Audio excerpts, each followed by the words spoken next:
4. The first great battles of the war.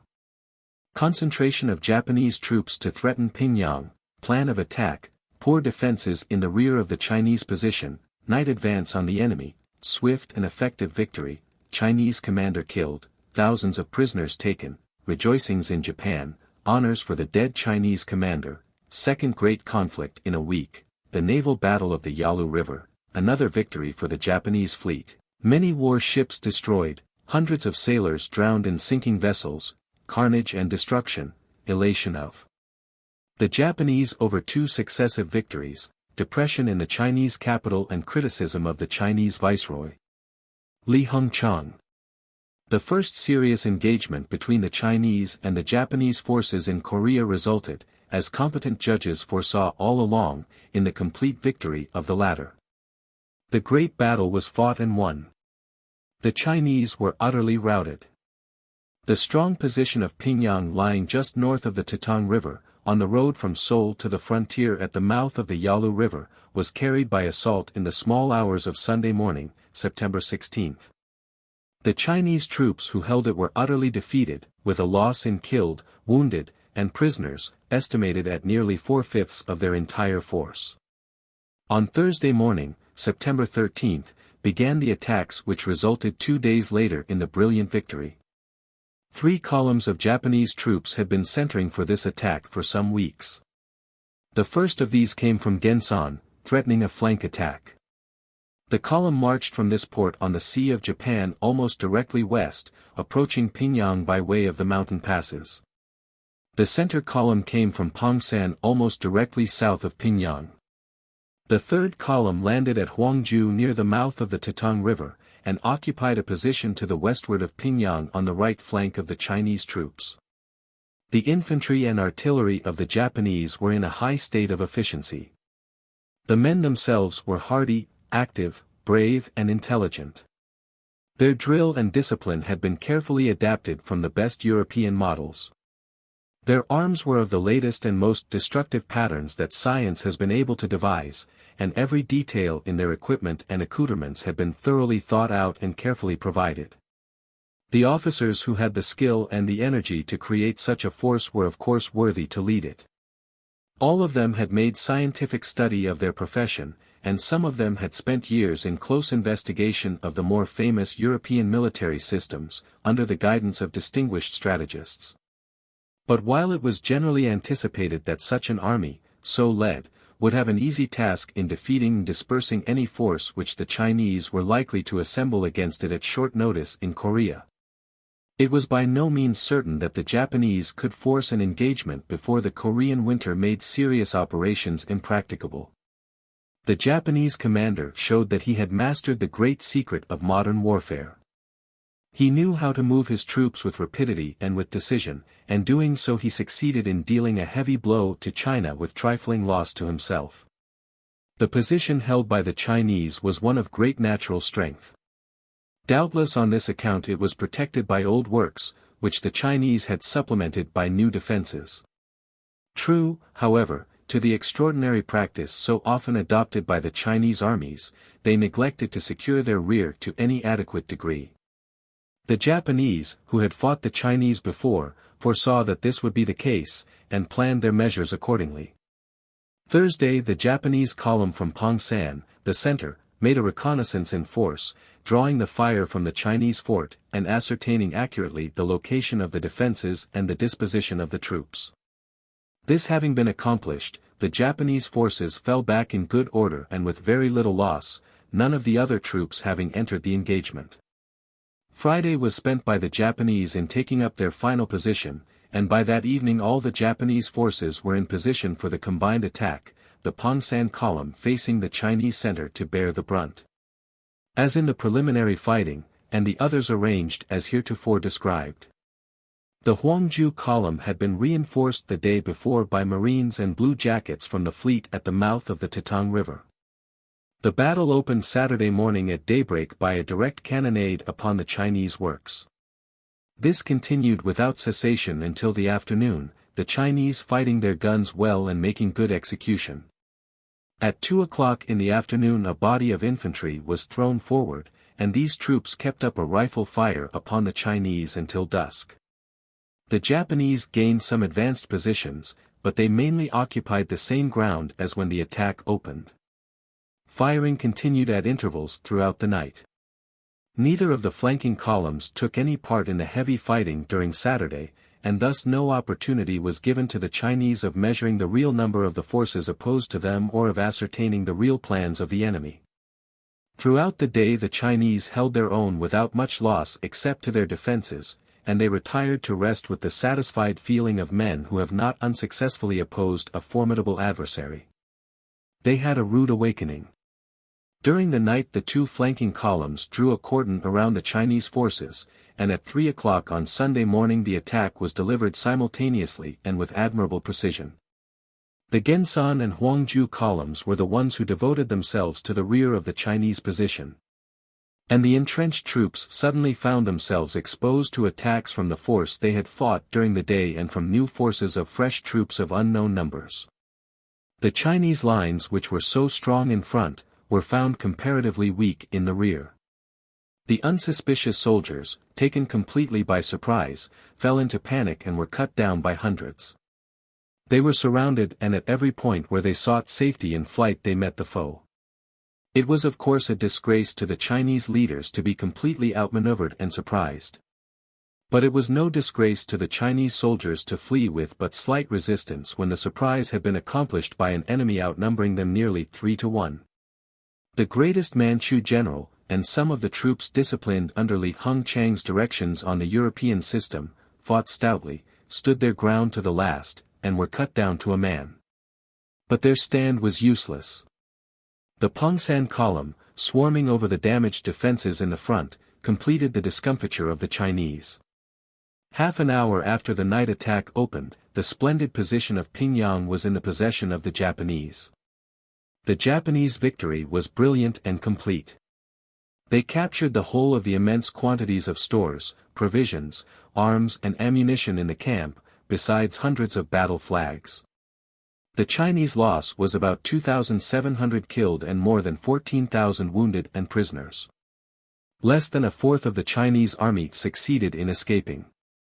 The Japanese loss was 30 killed and 269 wounded, including 11 officers. Among the officers of the Chinese killed was General Tso Paokwei, Manchurian commander-in-chief of the army, who fought desperately to the last and was wounded twice. In this battle also, General Wei Jinghuoi and General Se Kinlan were captured and these practically comprised the effective Chinese staff. Within 10 hours of the great battles of Pingyang, the engineers had completed the military field telegraph between that place and Pongsan, and had messages on the wires to Seoul. The number of troops engaged in the battle on the side of the Japanese was about 60,000, and of the Chinese about 20,000, which in a measure explains and justifies the result of the conquest. The news of this battle was welcomed most enthusiastically in Japan, and rejoicings were held in Tokyo and the other large cities. Bells were rung and salutes fired. Field Marshal Count Yamagata, in command of the Japanese troops, received congratulations by telegraph from the Emperor of Japan. The Emperor of China had occasion to take different measures. An imperial edict was promulgated in which he expressed his profound regret at the death of General Tso, who was killed while gallantly leading the Chinese troops. The emperor ordered that posthumous orders should be paid to the deceased, befitting his rank as a provincial commander of the Chinese Empire. The edict bestowed imperial favors upon the sons and family of the late general. After he had been severely wounded in the shoulder by a bullet, General Tso persisted in remaining at the head of his troops, and it was while leading his men in an unsuccessful charge that he was struck by another bullet and killed. Just one day after the rout of the Chinese from their defenses at Pingyang, another meeting between Japanese and Chinese took place not many miles from the same point, but the second battle was on sea instead of land. And its results were not as definitive as those of the Battle of Pingyang. There remained room for each contestant to lay claim to certain phases of the victory. But the opinion of independent and impartial authorities, naval and military, has been that in the indirect results as well as the immediate lesson, Japan was well justified in claiming the contest to be hers. Admiral Ting and his fleet were at Tientsin awaiting the orders of the Chinese War Council, which was sitting at that place. He was instructed to convoy a fleet of 6 transports to the Yalu River and protect them while landing troops, guns, and stores at Waiju, from which base China intended to renew operations in Korea. The transports were ready Friday, September 14, and the following vessels escorted them to sea: Qinyuan and Tingyuan, speed 14 knots, tonnage 7,430. Qingyuan and Liuyuan, 16½ knots, 2,850 tons, Pingyuan, 10½ knots, 2,850 tons, Chiyuan and Qinyuan, 18 knots, 2,300 tons. Tiesayuan, 15 knots, 2,355 tons, Chaoyang and Yangwei, 16½ knots, 1,350 tons. Quang Kai and Quang Ting, 16½ knots, 1,030 tons. The first 5 vessels named were armored battle ships, the first 2 built in 1881.2, the third and fourth in 1887, and the fifth in 1890. The 7 following were cruisers with outside armor, all of them built since 1881 and some as late as 1890. There were also in the fleet 6 torpedo boats and 2 gun boats. It is evident that the fleet was of modern construction, and without going into details as to the armament, it may be said that the guns were equally modern in pattern. This splendid fleet arrived off the eastern entrance to the Yalu River on the afternoon of Sunday, September 16, and remained 10 miles outside while the transports were to be unloaded. There were about 7,000 troops to be disembarked, composing the 2nd Chinese Army Corps, which consisted almost entirely of Hunanese. The War Council had realized that it was impossible to get the necessary reinforcements to Korea with sufficient promptitude if they were marched overland, so the risk of sending them by transports was assumed. The work of disembarking troops and discharging stores proceeded rapidly until about 10 o'clock Monday morning, September 17. Very soon after that hour, the sight of a cloud of smoke upon the horizon indicated the approach of a large fleet. The enemy was at hand, and the battle was impending. Admiral Ting immediately weighed anchor and placed his ships in battle array. His position was a difficult one.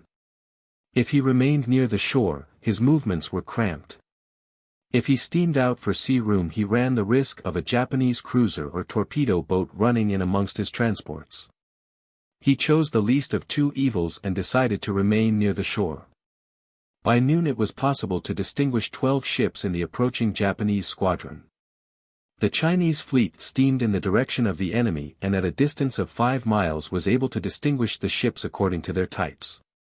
Admiral Ting signaled his ships to clear for action and then brought them into a V-shaped formation, with the flagship at the apex of the angle.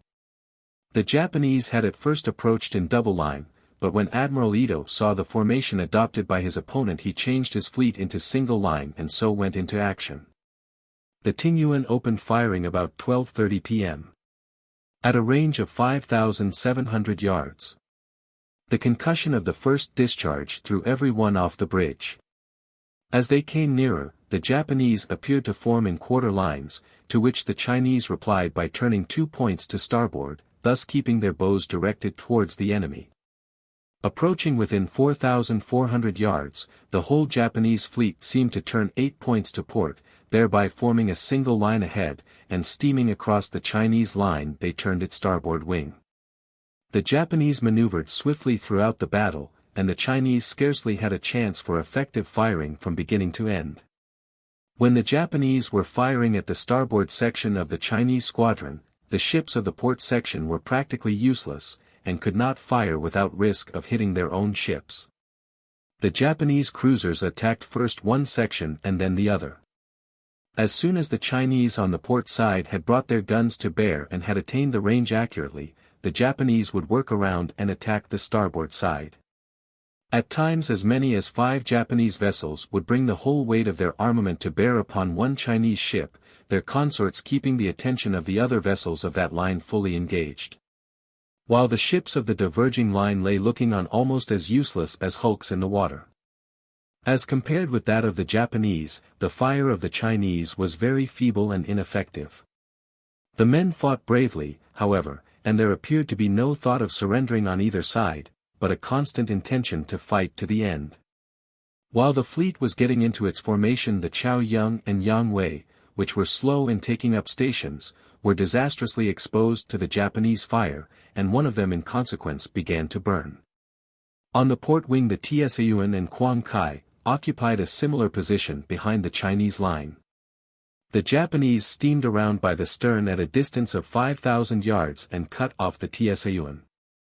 The Quang Kai, which was as yet keeping touch with the fleet, soon fell back. Nothing more was seen of these two during the action, and they escaped unhurt. The Chinese, unable to keep pace with the enemy, endeavored to follow their movements by keeping bow on to them, as they circled around, maintaining a heavy bombardment. The Chinese fleet that kept in the thick of the fight consisted of 6 ships of the Yuan class, including the ironclads. The Japanese, having completed one circle, hauled off to a distance of 8,000 yards, and went through an evolution with the object of separating in 2 divisions, the first consisting of the 7 best-known cruisers, and the second of 5 inferior ships which stood off to some distance. The Japanese gunners were making much better practice than their enemy. Very few of the Chinese shots reached their mark, while the Japanese were constantly hitting the opposing vessels most effectively. After a time, the Chinese admiral apparently became desperate. His formation was broken, and 2 or 3 of his ships advanced at full speed.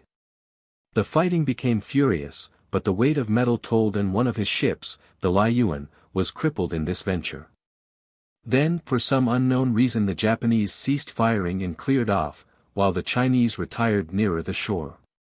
The respite was a brief one, for the Japanese returned in about 15 minutes, renewing the battle with great vigor and upon the same effective plan.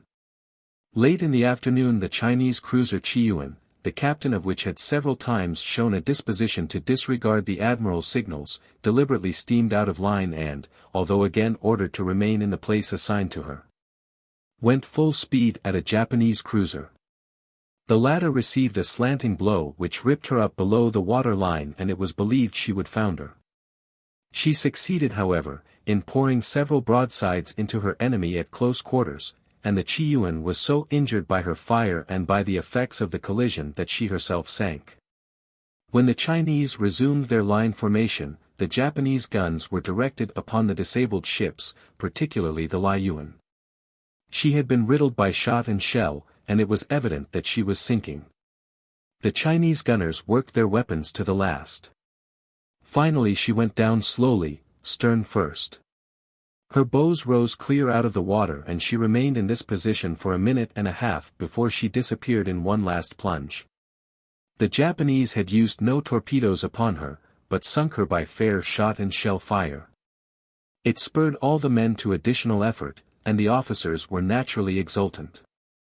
They regarded the sinking of a double-bottomed ship like the Liuan by gun fire alone as no mean achievement. The battle then arranged itself into 2 great groups, the 4 Chinese cruisers becoming engaged with the 2nd Division, while the ironclads attacked the 1st Division. The fighting of the 2nd Division was irregular and difficult to follow, and ended in the Japanese disappearing in the direction of the island of Haiyangtao. The 1st Japanese Division carried on the fighting with the Chinese ironclads by circling round at a distance of 4,500 yards. The Pingyuan and Qinyuan, keeping together, followed the enemy's movements in a smaller circle, the whole evolution taking a spiral form. Occasionally the distance between the opposing ships was reduced to 2,000 yards, and once to 1,200 yards.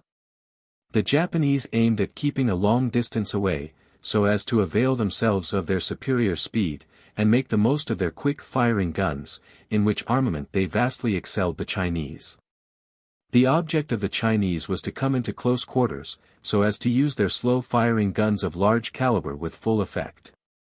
Other Chinese vessels endangered were the Qingyuan, which was badly injured by fire, the Chaoyang, which foundered in shallow water, and the Yangwei, which was partially burned, and afterwards destroyed by a torpedo. On the Japanese side, in addition to the vessel which was rammed by the Chiyuan, the Yoshino and the Matsusuma were badly injured by fire. The former of these 2, after receiving a series of volleys from 2 Chinese vessels, was enveloped in a cloud of white smoke which lay heavily on the water and completely covered the ship. The Chinese vessels waited for the cloud to clear away and got their port guns ready, but before the Yoshino became visible their fire was diverted by a Japanese ship of the Matsusuma type which came on the port quarter. The guns which had been laid for the Yoshino were fired at this newcomer with the result that she too began to burn. In the latter part of the battle the Chinese ironclads ran short of common shell, and continued the action with steel shot, which proved ineffective. An officer of the Japanese Navy who was on one of the vessels in the engagement, was sent to make a verbal report to the Mikado, and related some interesting details of the battle. He says that the fleet consisted of 11 war ships and a steam packet, Saikyo Maru, which had been fitted up with guns as a cruiser, conveying Admiral Kabayama, the head of the Naval Command Bureau, on a tour of inspection. Here is what he says about the latter boat: "It was our own turn next to suffer.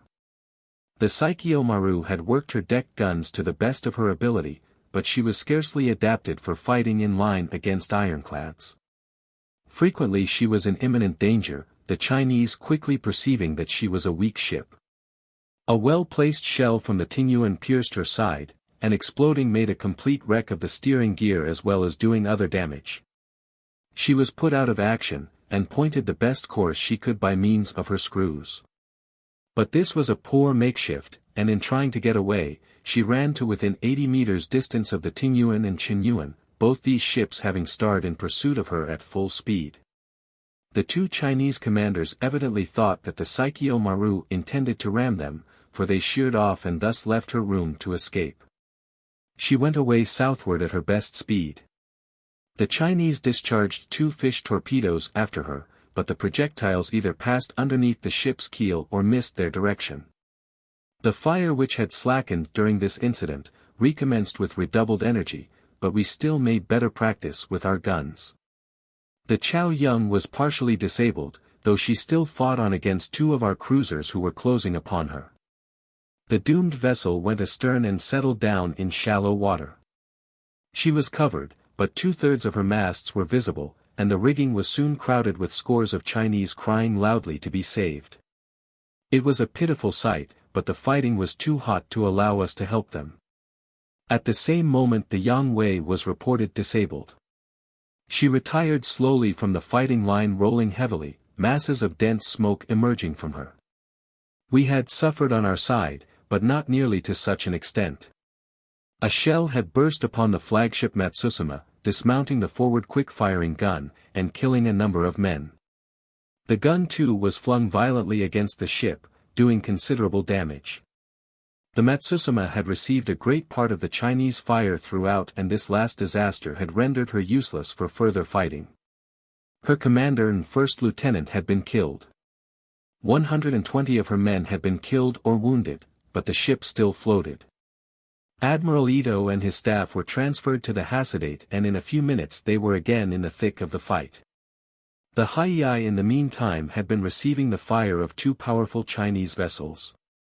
She was maneuvered skillfully and returned their fire, until a shell bursting within her set the woodwork in flames. A second shell exploded in the sick bay, killing a surgeon and his assistant, and some of those who had been wounded earlier.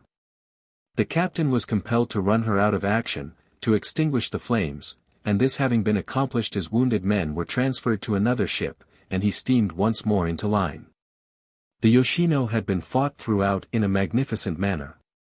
She steamed in advance of the Hai-ai when the latter was disabled and was backing out of line. She took the enemy's fire, and replied with the greatest spirit.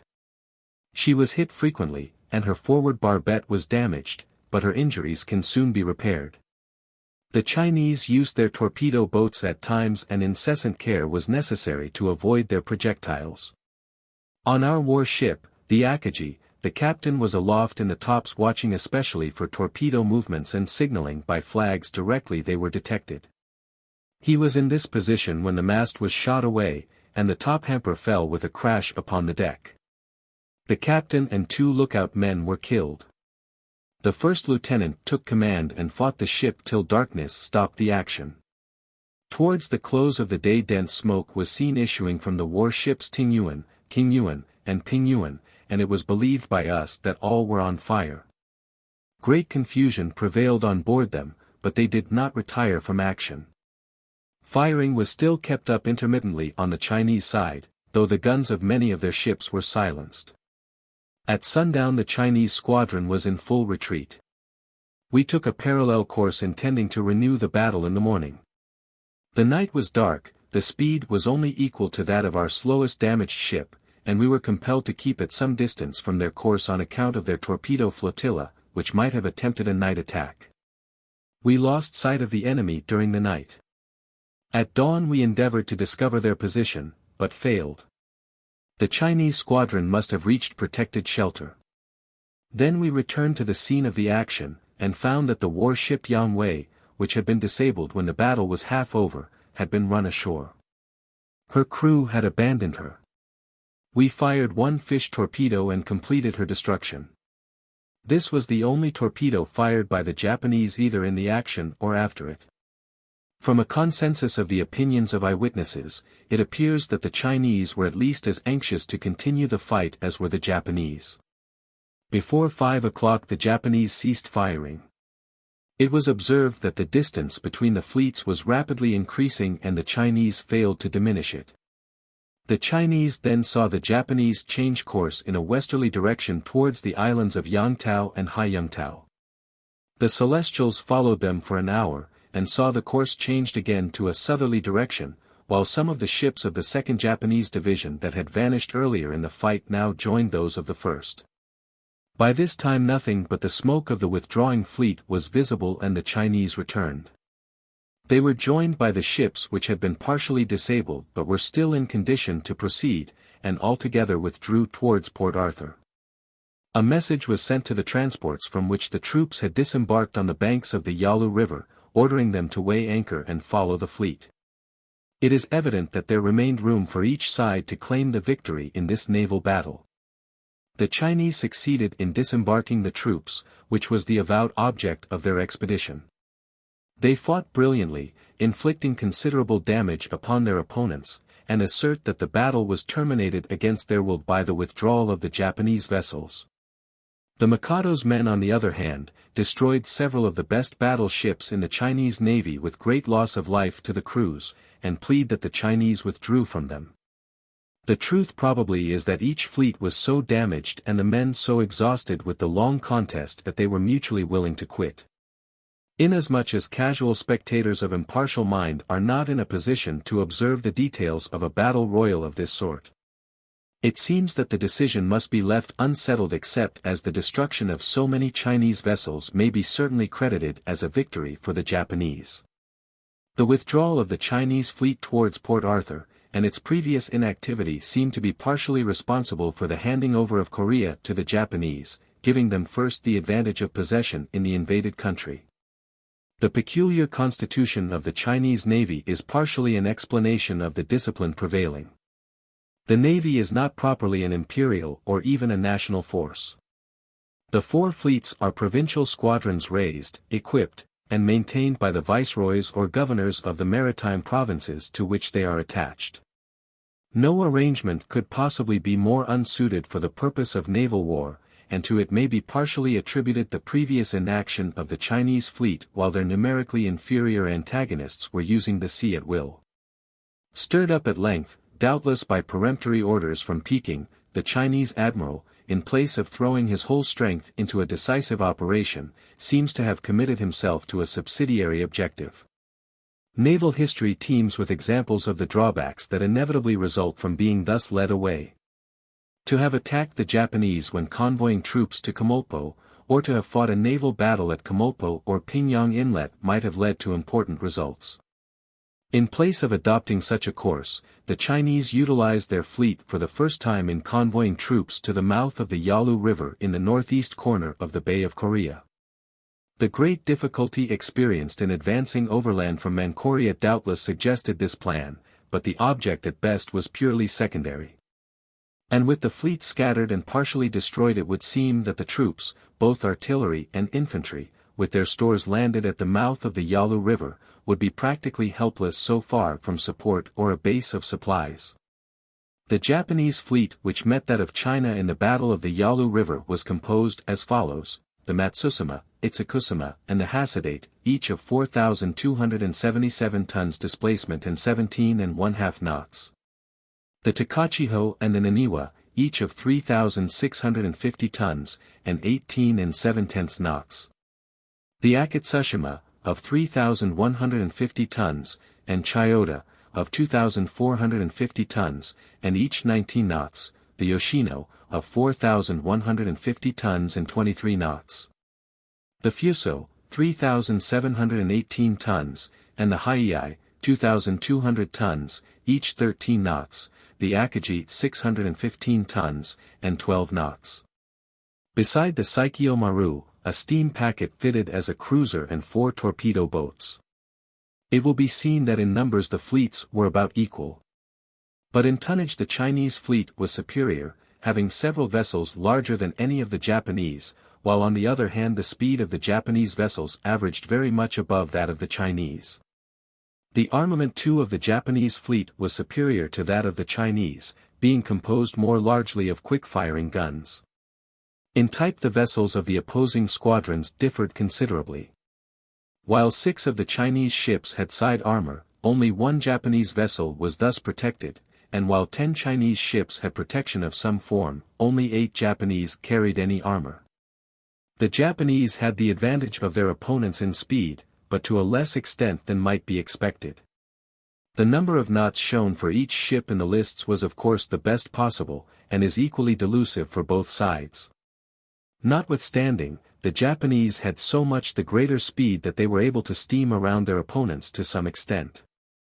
There are some lessons to be drawn from this battle by those who have wondered what the result of a contest between the modern warships would be.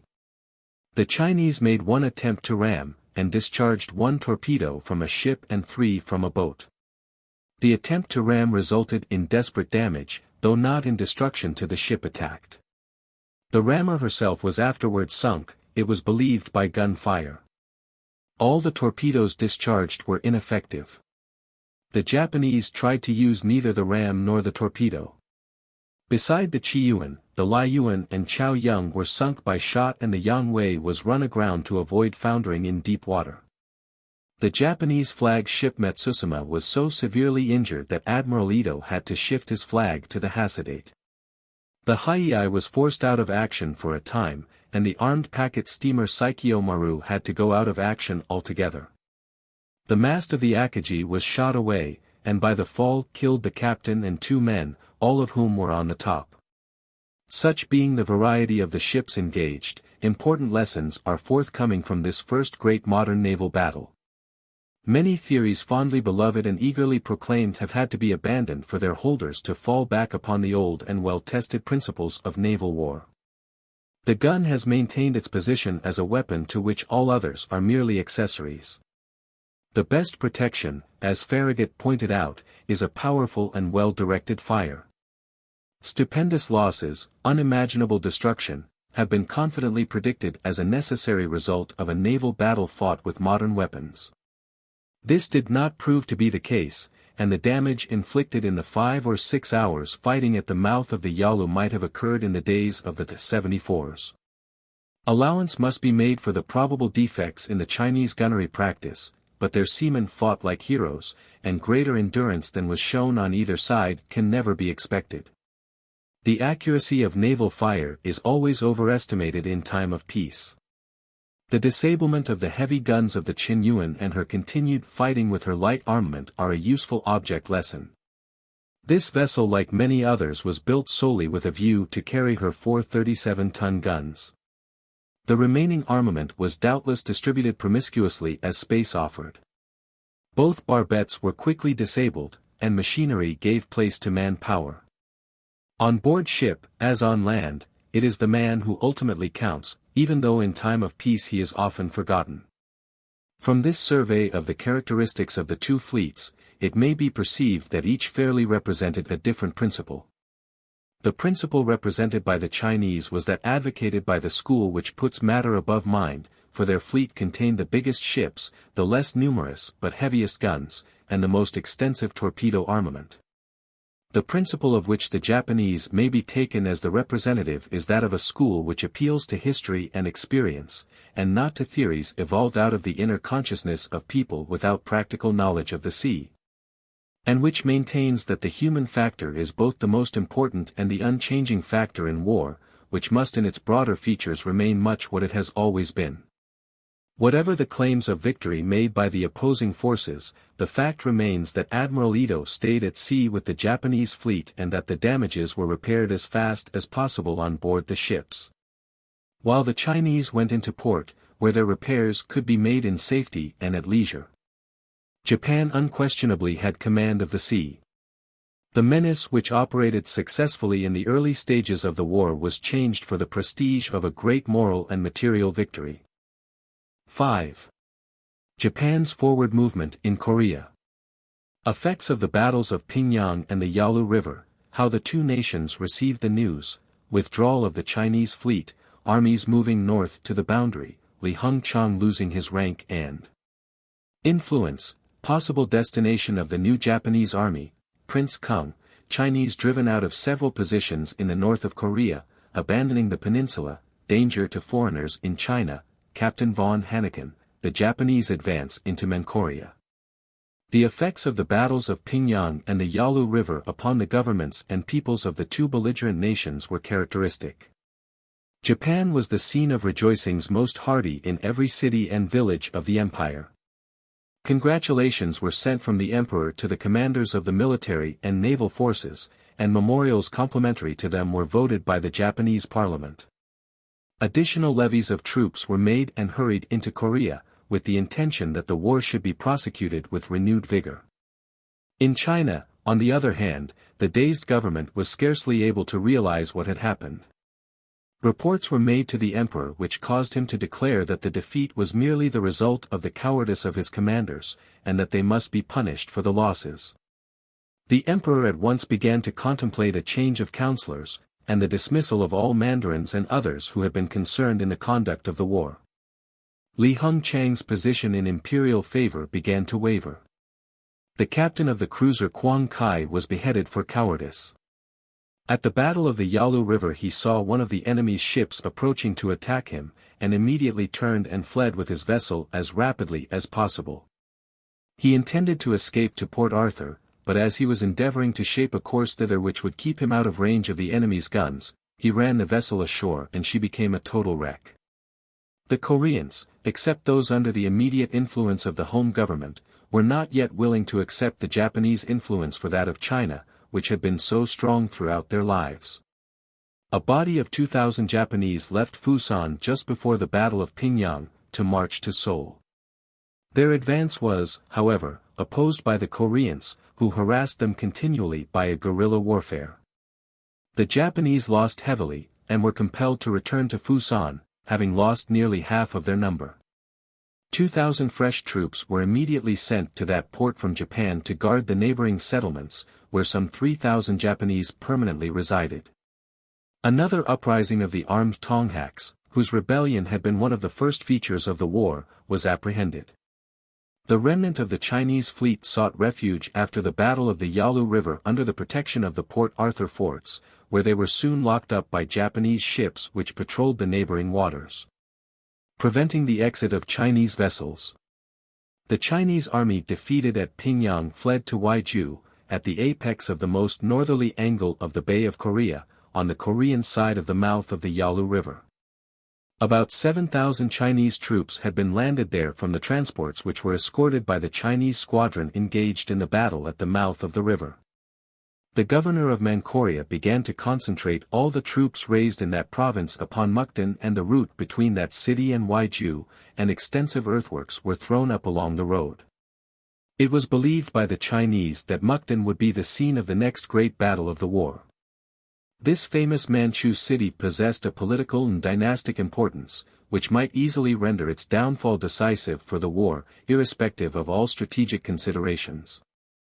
It was the sacred city of the royal house, the ancestral home of the reigning family of China. It contained the tomb of many of the emperor's august ancestors, and accordingly was invested in the eyes of all good Chinamen with a halo of sanctity reflected on the Lord of the Dragon Throne himself. The capture of the city in which so many sons of heaven had found sepulchres would be accepted throughout the empire as an omen that the present occupant of the royal seat was not worthy of divine protection, and such omens, in days of disastrous wars, are often fulfilled with remarkable celerity. As the politicians about the court were perfectly aware of what the consequences of the fall of Mukden would be, it was natural that they should take every precaution to prevent such a catastrophe. Furthermore, in Mukden the Chinese emperor was supposed to have gold and silver accumulated in the course of 2 centuries, to the amount of $1,200,000,000. Mukden is only 150 miles from Waiju, with which place the Manchu city was connected by a road, comparatively good for China, as it had been the main route to Peking. And even the Chinese recognized its strategic importance by running telegraph wires along it.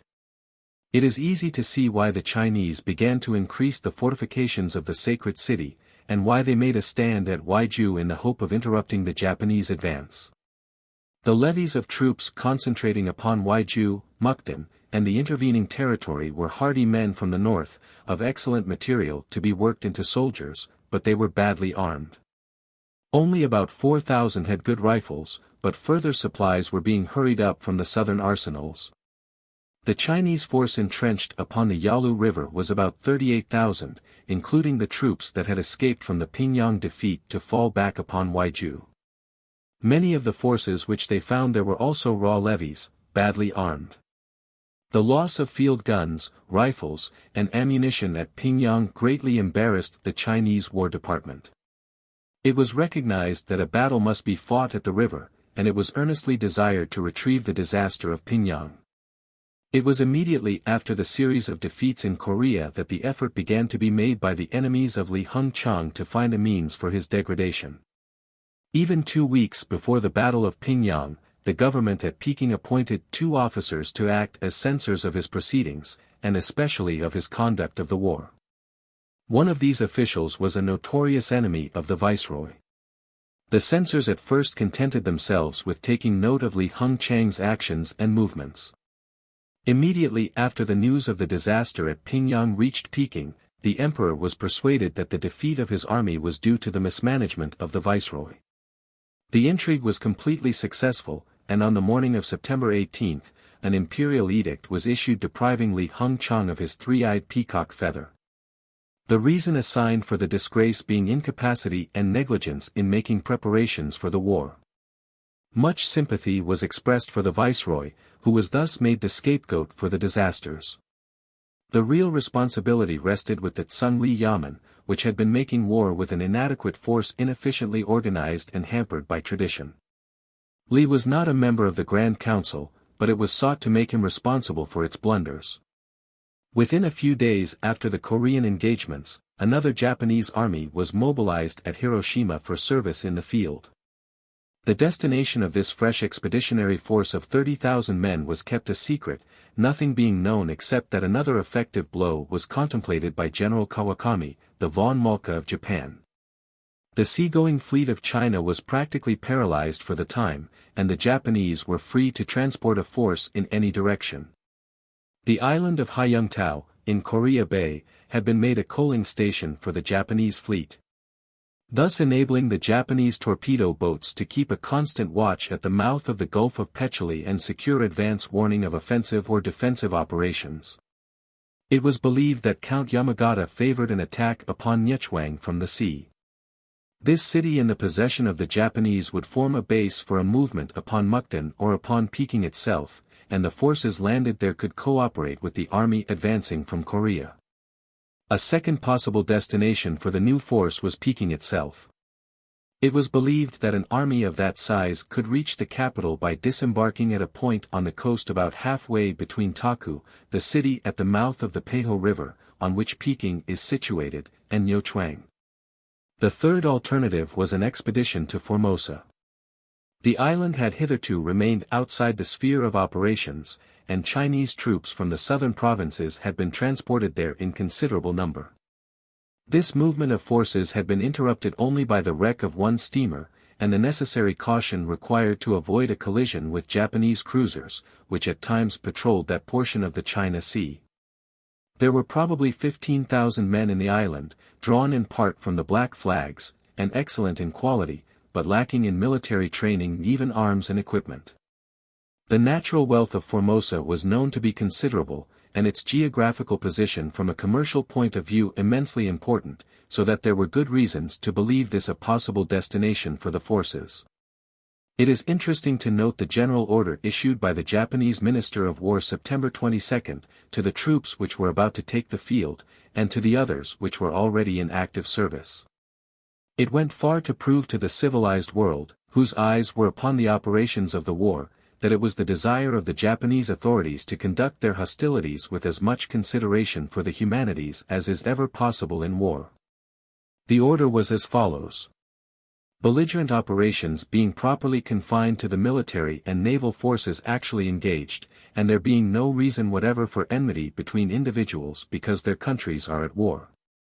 The common principles of humanity dictate that succor and rescue should be extended, even to those of the enemy's forces who are disabled either by wounds or disease.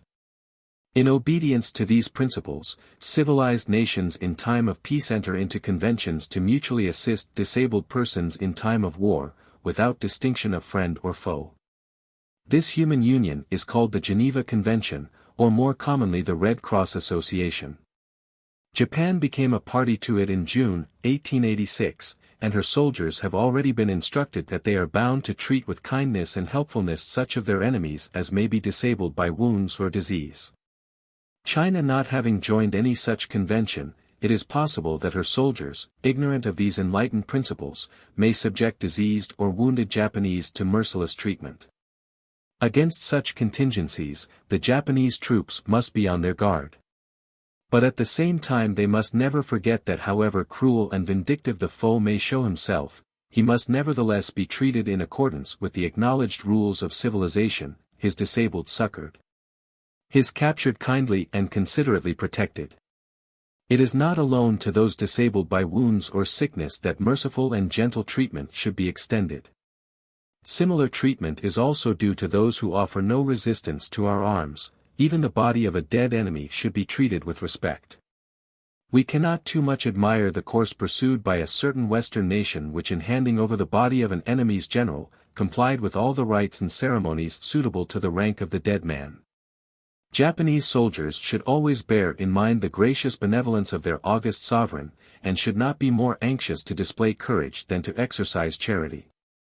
They have now an opportunity to afford practical proof of the value they attach to these principles. At the very time that these actions were occurring in Japan, measures of increased severity were being taken in China to punish those who were supposed to be responsible for the defeat.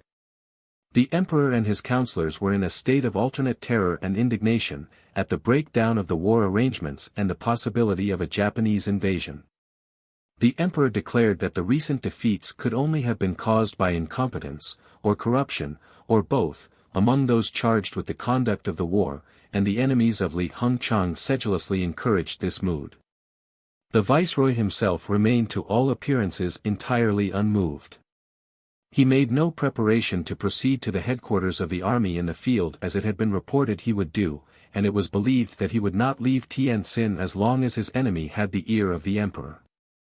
As Chinese fortunes went down, and admirals and generals and princes lost their high standing in the good graces of the emperor, other officials rose in favor to take their place. The personality of some of these men is peculiarly interesting because of the intimate connection and high authority they had from this time in the conduct of the war.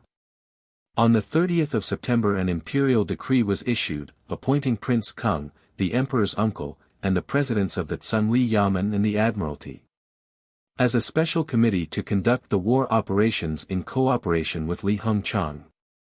Prince Kung, whose proper title was Kung Sin Wang, or the Reverend Kindred Prince, whom the Emperor of China brought back to honor from retirement and disgrace by appointing him co-director with Li Hongchang of the war arrangements, was a man who in the past had played a very important part in the history of China. At the outbreak of the war he was some 63 years of age, having been born about 1831. He was a man of great vigor and determination of character, and was possessed of abilities of a very high order.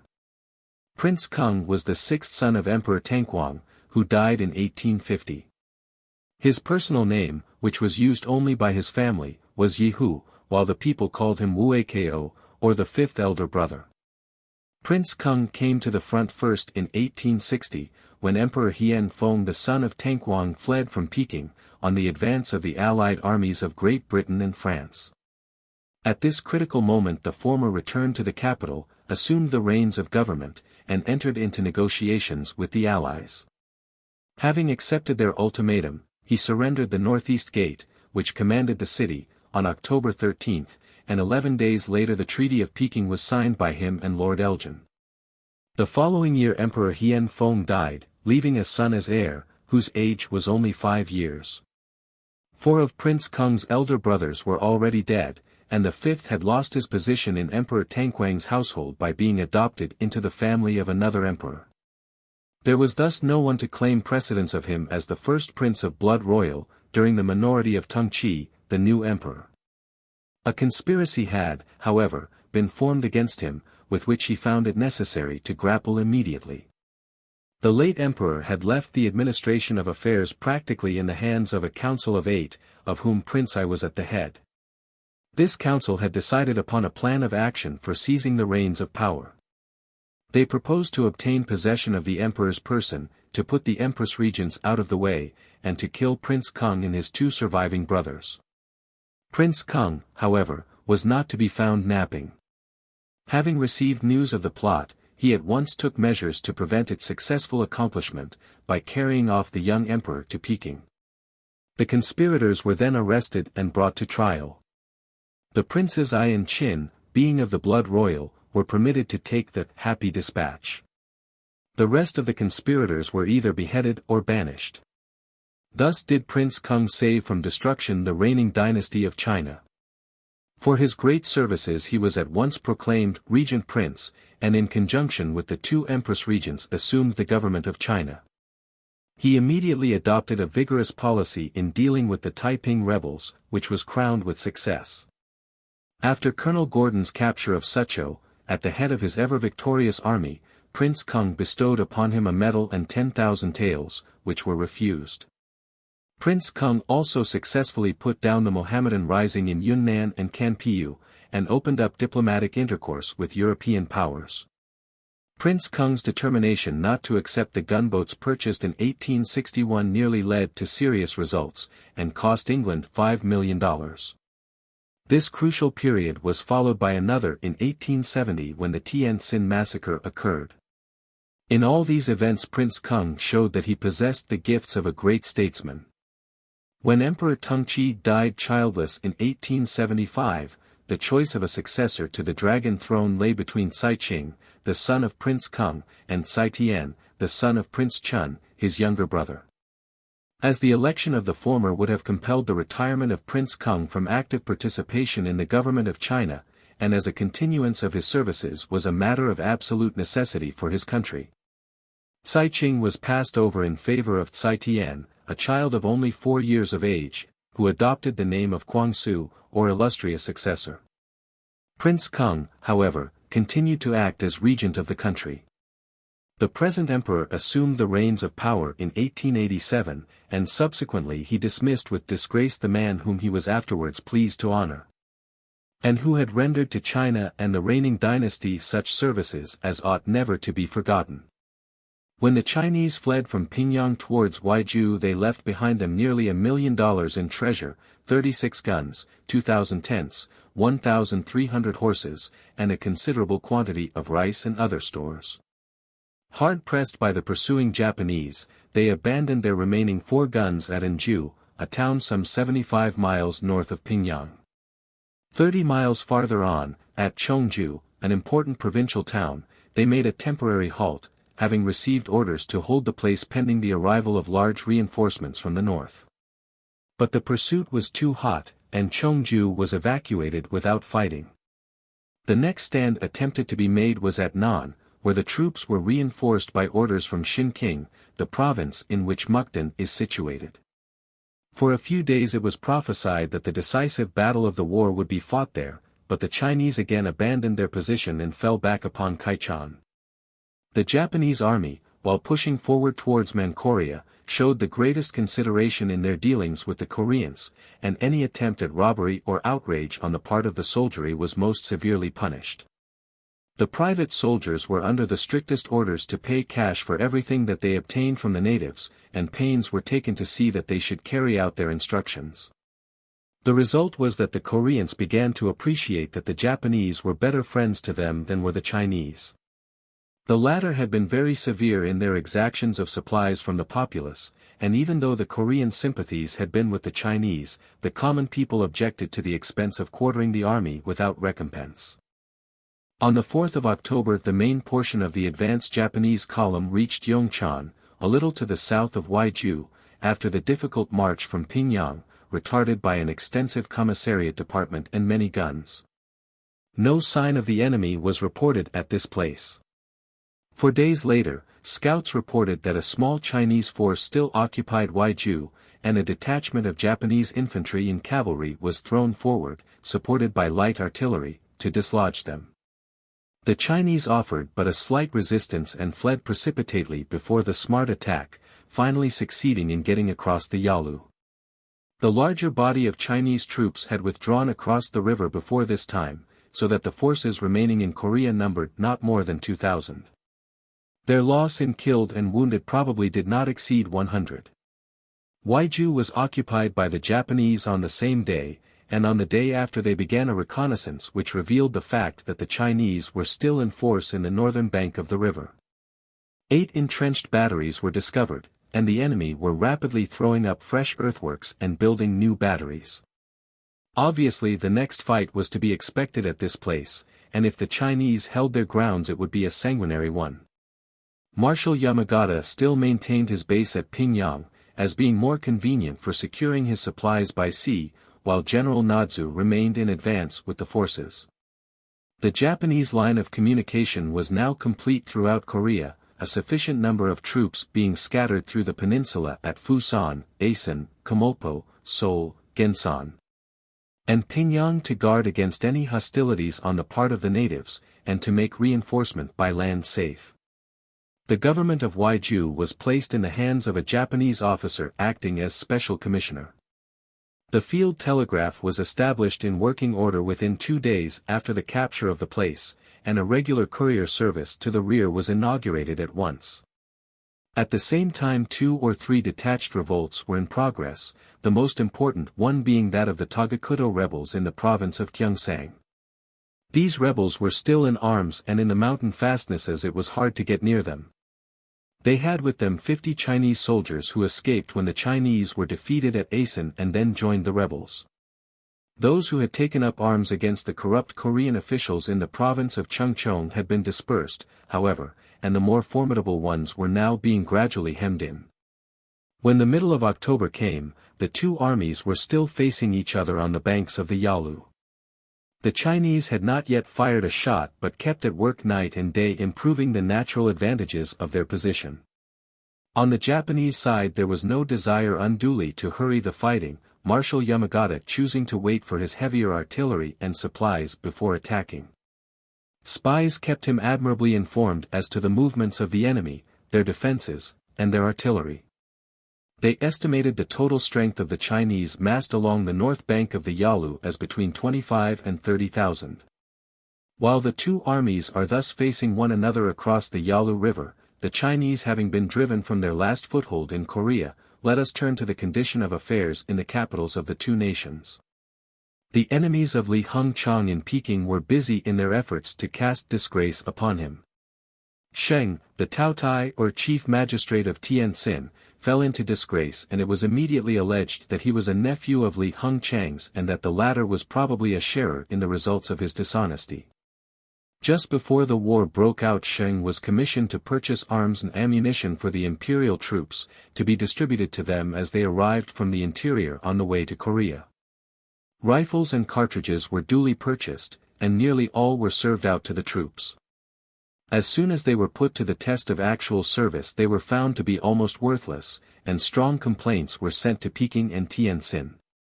Li Hung-chang himself conducted an inquiry, and learned therefrom that Sheng bought from German agents 300,000 rifles of obsolete pattern, part of the discarded weapons, in fact, of more than one European army.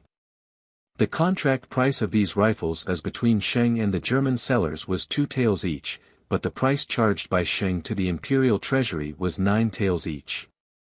The cartridges were of very inferior quality and of various pattern, and Sheng made a large profit on them also. After Sheng's guilt was proven upon him by the viceroy, he retired to his palace and for a time was seen no more in public. It was stated semi-officially that he applied for and was granted leave of absence on the ground of ill health. But a few days later it was reported that he was again enjoying the authority of his office, having been sustained against Li's wishes by some of the viceroy's enemies. Li's enemies became bolder and bolder. Placards denouncing him as the cause of China's troubles were posted on the walls of Tientsin, and children in the streets sang doggerel songs ridiculing and insulting the great viceroy. The foreigners resident in Peking and Tientsin became very restless under the impending invasion of China by the Japanese. Assaults on foreigners in Peking and its environs, which have been of constant occurrence during the last 10 years, increased in frequency and gravity. Several English and American families withdrew to Shanghai because of the prevalence of street rowdyism. Tientsin was full of troops from the interior, but nearly all of them were the merest rabble, wretchedly clad, mutinous through lack of pay and insufficient rations, and useless for real war because of their antiquated weapons. Their continued presence in Tientsin was a distinct danger alike to Chinese and Europeans. An imperial edict published in Peking assumed full responsibility for the protection of foreign residents, denounced rowdyism, and ordered the punishment of certain culprits who had assaulted travelers. It assured the strangers the protection of their persons and their property, and was especially favorable to missionaries. The whole tone of the edict was considered highly satisfactory, and yet the government had failed to punish those who were responsible for the assaults and had taken no cognizance of the murder of a missionary. Except to permit the governor of the province where the crime was committed to retain his high position. A rebellion broke out in the district of Jiho, in the province of Chile early in October, consequent on the rumored invasion of the Japanese. The imperial summer residence was in this city. Another Chinese rebellion broke out in the province of Hupi about 100 miles from Hankow. The local authorities attempted to quell the first rising but failed. Some of their soldiers were killed and others joined the rebels. 2 mandarins lost their lives. In consequence of the urgent demands of the imperial authorities, the province had been quite denuded of troops and there was practically no means at the command of the authorities to keep them in check. The Europeans at Hankow were seriously alarmed and many of them withdrew to Shanghai. The Emperor of China, early in October, began to take the initiative, attempting to infuse new energy into the national defense. It was indeed reported that he had disguised himself, and in person visited Tientsin, accompanied only by a few trusted servants, in order to see for himself what was going on. And particularly to learn the truth as to the alleged incapacity of Li Hung-chang to carry on the arrangements for the war. It was not, however, the emperor who made the journey in disguise, but his former tutor and trusted advisor Wang Tung-ho, the president of the Board of Revenue, or Finance Department. He also went to Port Arthur, Wei-hai-wei, and other places, and thoroughly informed himself of the state of affairs, civil, naval, and military. On returning to Peking he made an exhaustive report to the emperor, upon which the latter immediately began to take more interest in public affairs. He declined to sign documents until they had been previously read and explained to him, and called for special reports from the naval and military commanders. His next act was to summon to Peking the viceroys and governors of provinces, to receive from them accounts of the steps taken to comply with the demands of the imperial government, and to obtain from them their views as to the state of affairs. It was believed, however, by foreigners most able to judge that throughout all these actions the Dowager Empress of China was the active power in control. It was also believed that she was really a friend to Li Hung-chang, and that he would not suffer ultimate destruction unless she turned against him.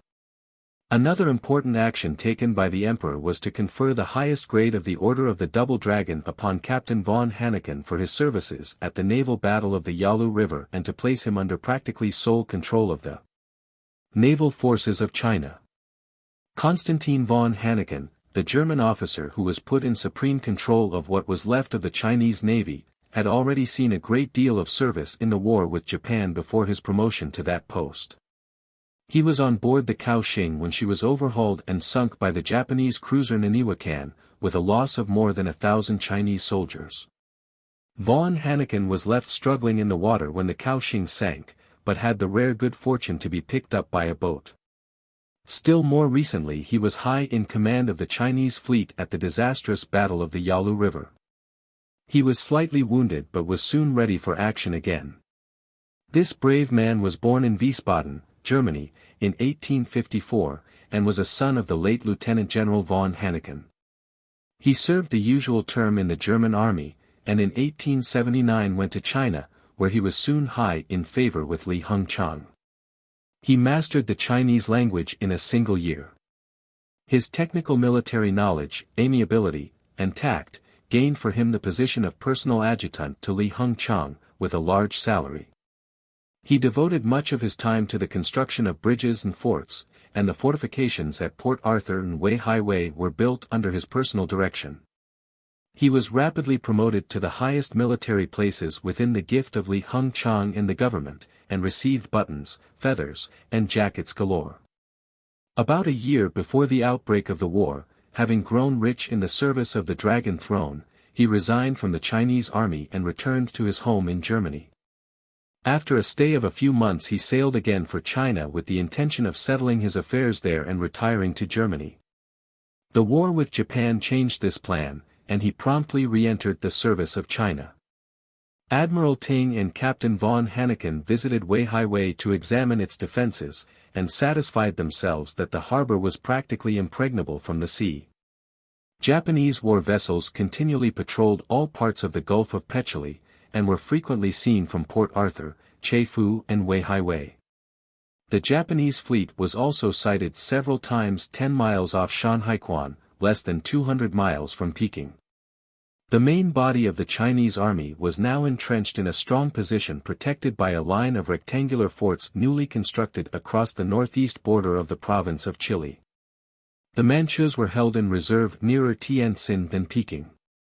Sung Kui, the emperor's father-in-law, was in command of 5,000 picked Manchu soldiers at Shanhaikwan, which was a city of great strategic importance, the starting point of a great highroad to Peking from the coast. General Sung, formerly commander of Port Arthur, was appointed to be Generalissimo of the Peiyang Army Corps in Manchuria and chief commander of the Manchu levies, with the exception of the Kirin Division, which remained under the command of the Tartar general. The Chinese headquarters were established at Chiulincheng. Generals Ya and Wei were degraded by imperial edict. On the 15th of October the newly elected Japanese Diet met for a short preliminary session at Hiroshima, where the Mikado had established his headquarters. The election of officers was immediately proceeded with, Mr. Kusumoto being chosen president, and Mr. Shimada vice president. The formal opening of the parliament took place 2 days later. The Mikado in his speech announced that he had decided to convene an extraordinary session, and had given direction to his ministers to submit for the deliberation of the Diet a bill providing for increased expenditure for the army and navy, which was an important matter. His Majesty declared that he was greatly pained that China should have forgotten her duties in regard to the maintenance of peace in the East in conjunction with Japan, she having brought about the present state of affairs. However, proceeded the Emperor, as hostilities have begun we shall not stop until we have obtained our utmost objects. In conclusion, His Majesty expressed the hope that all subjects of the empire would cooperate with the government, in order to promote the restoration of peace by means of the great triumph of the Japanese arms. The President of the two chambers of the Diet presented an address in reply to the speech from the throne, thanking the Mikado for advancing the imperial standard and for personally assuming the direction of the war. The victories which had been secured by the Japanese arms by land and sea were the natural result. The address in conclusion said, His Majesty rightly considers China the enemy of civilization. We will comply with the imperial desire to destroy the barbarous obstinacy of that power. In the House of Peers, on October 19, Count Ito, the premier, made an elaborate speech in support of the government measures for meeting the expenses of the war, and defended Japan against the charge of having precipitated the hostilities. He narrated in detail the circumstances which had led up to the war, and read the correspondence which had passed between the Mikado's government and the authorities at Peking, before the rupture of diplomatic relations. The premier's statement made a great impression, and intensified the keenly patriotic feeling manifested by the members of the Diet, not a dissenting voice being raised against the ministerial bills. The following day the war budget of 150 million yen passed both houses unanimously. This was the most important part of the proceedings of Parliament. The two houses fully demonstrated that they desired to hold up the hands of the government, and grant everything which might be asked to ensure the success of the Japanese arms. Simultaneously with the opening of Parliament, an important diplomatic move was made by the Japanese. Now that Japan was practically in undisputed possession of Korea, the moment was considered opportune for the carrying out of those thorough reforms in the internal government of the country, to which Japanese statesmen looked forward as the best guarantee against foreign influence in the future. In order to strengthen the hands of Mr. Otori, the Japanese minister at Seoul, the emperor selected Count Inoue, Minister of the Interior, to proceed to the Korean capital to act as special advisor to Mr. Otori. The Japanese parliament had occasion to welcome an important Korean messenger. The second son of the peninsular monarch left Kumapo on the day the session began, as a special envoy to the Mikado, returning the visit made to the king by the Marquis Senonji. The young prince and his embassy, consisting of 8 leading nobles, were received by the Mikado and his principal ministers, being welcomed most cordially. Just prior to the opening of the session, the British government addressed a circular note to the ministers of the great powers, suggesting intervention in the affairs of the East. The Chinese were in readiness to make terms of peace, conscious of the enormous sacrifices and risks which would have to be incurred before she could bring her immense reserves of strength into action, and being devoid of military ambition. The British Cabinet Council which decided upon this letter met on October 4, and 3 days later it was generally known, in spite of government denials, that the action had been taken. The reception of it was not cordial. In reply to the proposals put forward by England, the German government formally intimated that it was not prepared to join in any measures for circumscribing the political results of the conflict between China and Japan. The French government shared the same view, and the United States was earnest in the same expression. Russia, too, decided to avoid interference in connection with other nations, preferring to retain the opportunity of individual interference. On the part of Russia, the military commanders in the Amur province were ordered to hold troops in readiness, in view of the fact that the situation in China might make intervention necessary. There seems to be good ground for believing true the rumor, oft repeated after the Battle of the Yalu, that China had made to Japan overtures for peace, on the basis of an acknowledgement of Korea's independence, and payment of an indemnity for the losses and expenses of the war. The proposal was rejected by Japan as inadequate. Altogether it seemed that the initiative taken by the British Foreign Office was premature to say the least. The Mikado, in his address to Parliament, made no allusion to the proposals for peace, but seemed rather to look on the prosecution of the war to the end as the sole means of ensuring lasting tranquility. With England's effort for European intervention in mind, Parliament adopted a resolution that no foreign interference will be suffered to obstruct the great object of the national policy, to secure a guarantee of permanent peace in the Orient. A renewed offer of mediation in the interest of peace was made to China and Japan in the name of some of the European powers, after the adjournment of Parliament. China declared her willingness to conclude an armistice or a peace on any reasonable terms. Japan refused to consider the proposal until it should be made directly at Hiroshima, from a quarter formally accredited and empowered to offer it. The movements of troops, both Japanese and Chinese, were now multiplying to such an extent, that except for one familiar with the geography of Eastern Asia, they were very confusing. Almost every day it was reported that some Japanese force had made a landing on the Chinese coast, rumor after rumor of this sort being circulated and denied. Chinese troops massed in the vicinities already named, their numbers constantly increasing.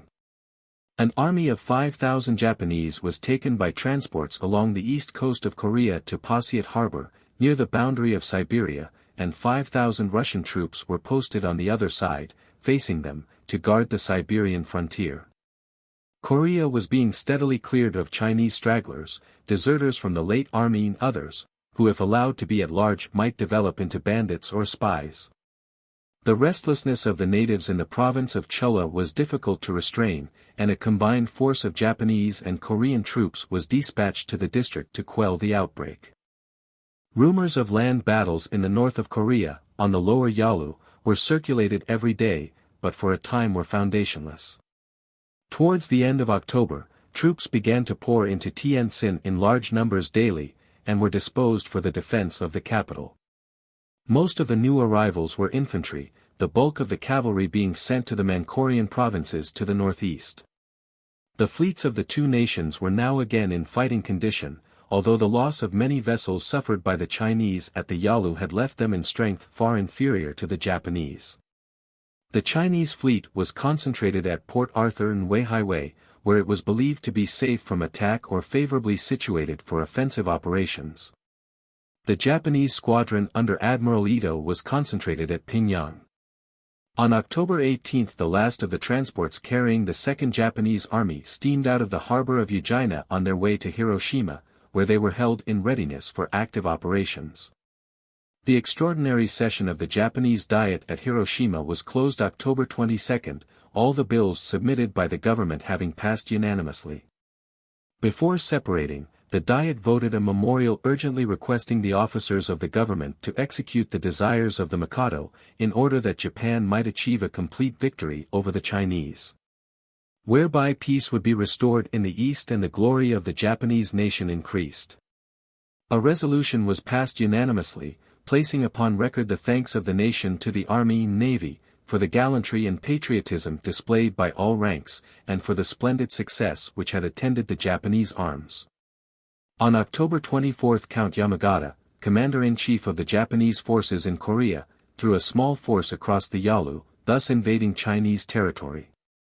In order to understand the subsequent operations, a brief topographical explanation is here necessary. At a little distance below Waiju, the Yalu, flowing west, receives a tributary, the Ai, coming from the northeast. Chiulin lies in the western, or obtuse-angled corner formed by the junction of the two rivers, some distance back from their banks. Within the eastern, or acute-angled corner the land rises to an eminence called Hushan. A traveler by the main road from Waiju to Chiulin, having crossed the Yalu, must pass on the left or to the west of Hushan, which overlooks the highway, and thus reaching the Ai must cross it also to Chiulin. The Chinese had entrenched Hushan, and posted there a force estimated by the Japanese at 3,500, but subsequently alleged by prisoners to have aggregated 7,000 or 8,000. The plan pursued by Field Marshal Count Yamagata was to occupy a long stretch of the Yalu River, so that his point of passage would remain to the last uncertain, and any flanking movement on the east by the cavalry, of which the enemy possessed a large force, was rendered impossible. Having rested his troops and completed his arrangement for a final advance, he threw a battalion across the river under Colonel Sato, at Shikenchao, a place 10 miles upstream from Waiju.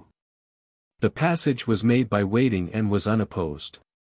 The detachment was composed entirely of riflemen, no cavalry or artillery accompanying them. A Chinese earthwork had been thrown up at this point to oppose a landing, but a slight deviation enabled the detachment to cross without interference. An attack was immediately opened on the Chinese position, which was garrisoned only by a few artillerymen and infantry. They fled after the first 2 or 3 rounds had been fired, and the Japanese captured the works with a rush. A regiment of Manchurian cavalry arrived as the little garrison fled, and covered their retreat. The Chinese made for the batteries constructed lower down the river, the infantry throwing away their arms in their flight. The Chinese loss was about 20 killed and wounded, while on the Japanese side not a man was hit. The Japanese force now moved down the river and captured the Chinese fortifications at the Sakochi ferry, where they passed the night. The Japanese engineers had pontoons in readiness for passage across the river. During the night of the 24th, the Japanese pontoon men threw a bridge across the Yalu at the ferry, and at dawn the main body of the army, having passed over unopposed, commenced an attack against Hushan. Colonel Sato's brigade coming into action simultaneously from the other side. The battle began at 6:30 a.m., and lasted until a few minutes past 10.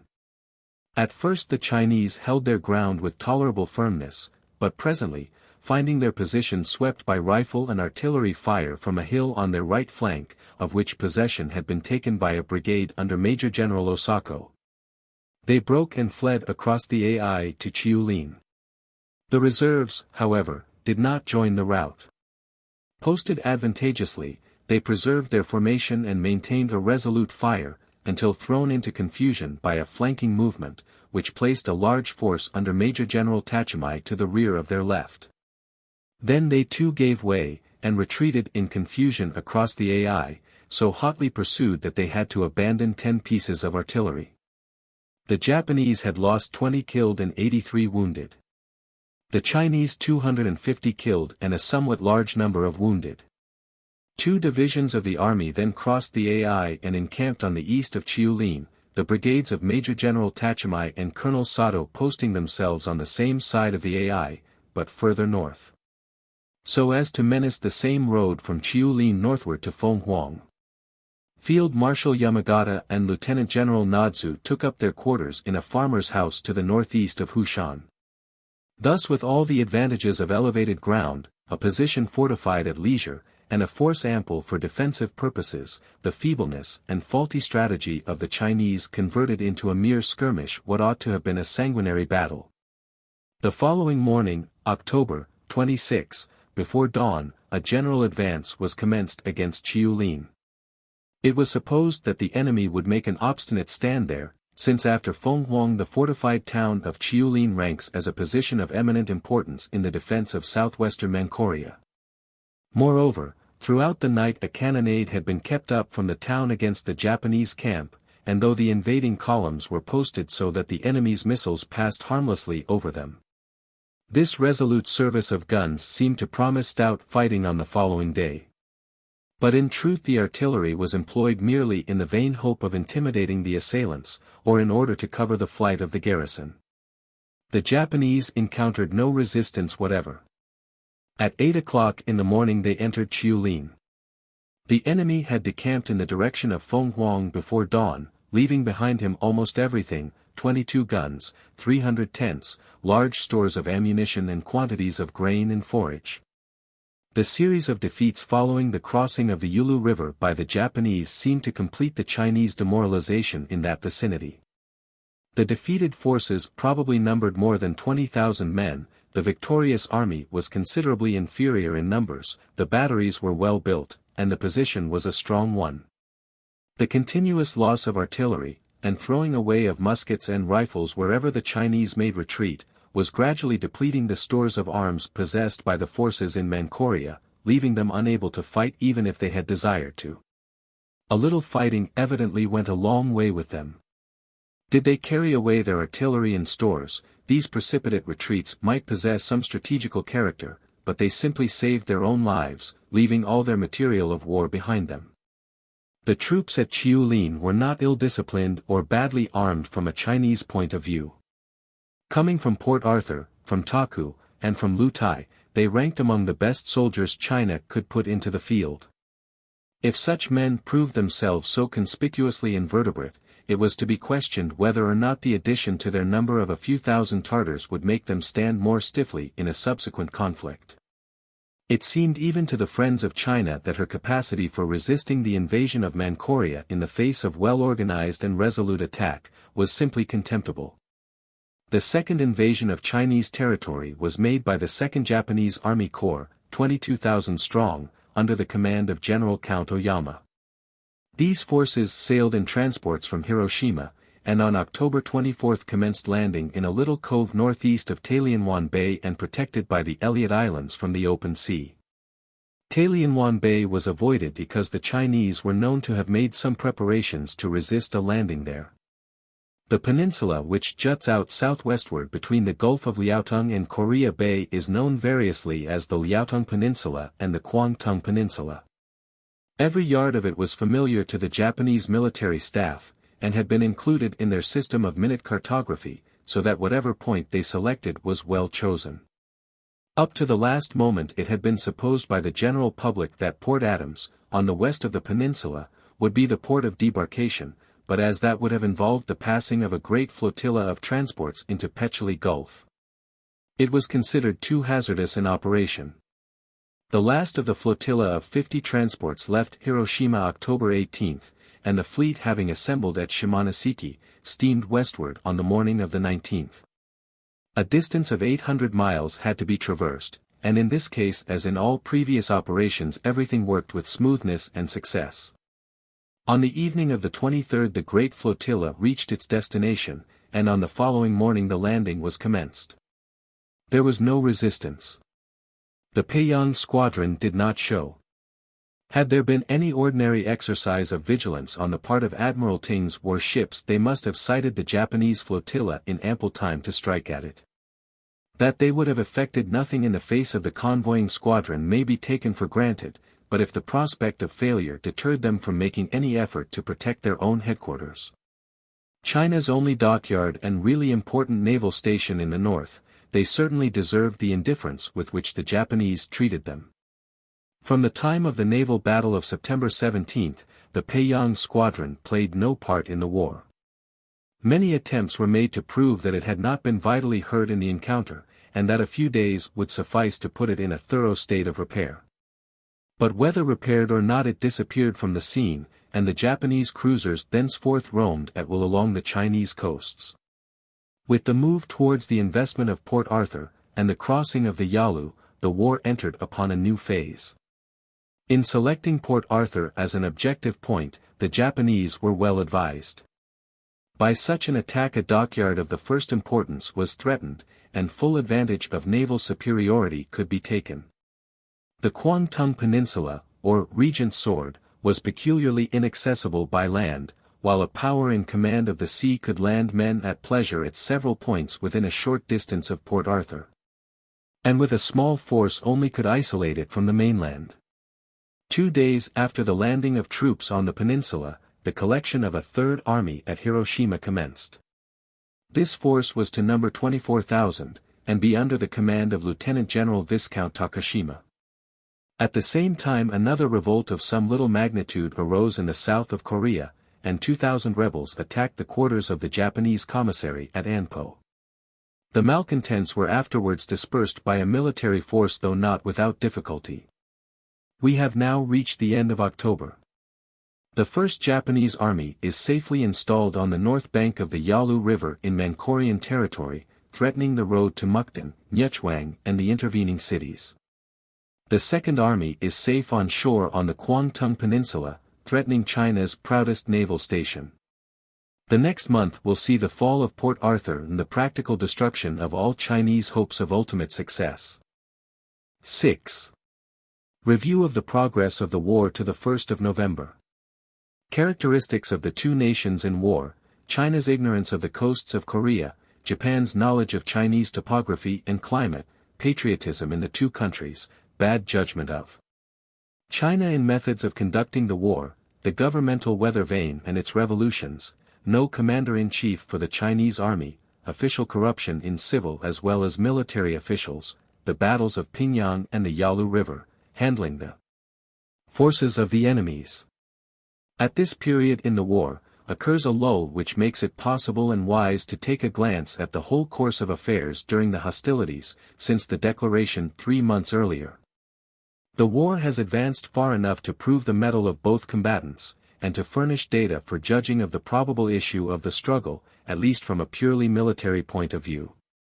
At the beginning of November, prophets were quite well equipped with material for predictions that were surely not to be disappointed, and it is from the aspect at this date that the present chapter takes its view.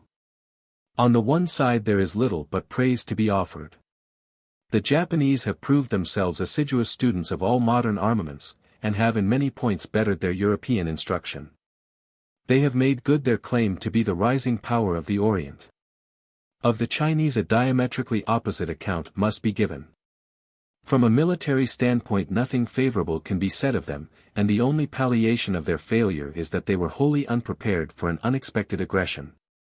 The course of the war has brought out in strong relief what has not always been clearly recognized, the essential differences between the two belligerent nations. A stronger contrast is scarcely imaginable than that between China and Japan, though they are so near and have been nursed on a common literature.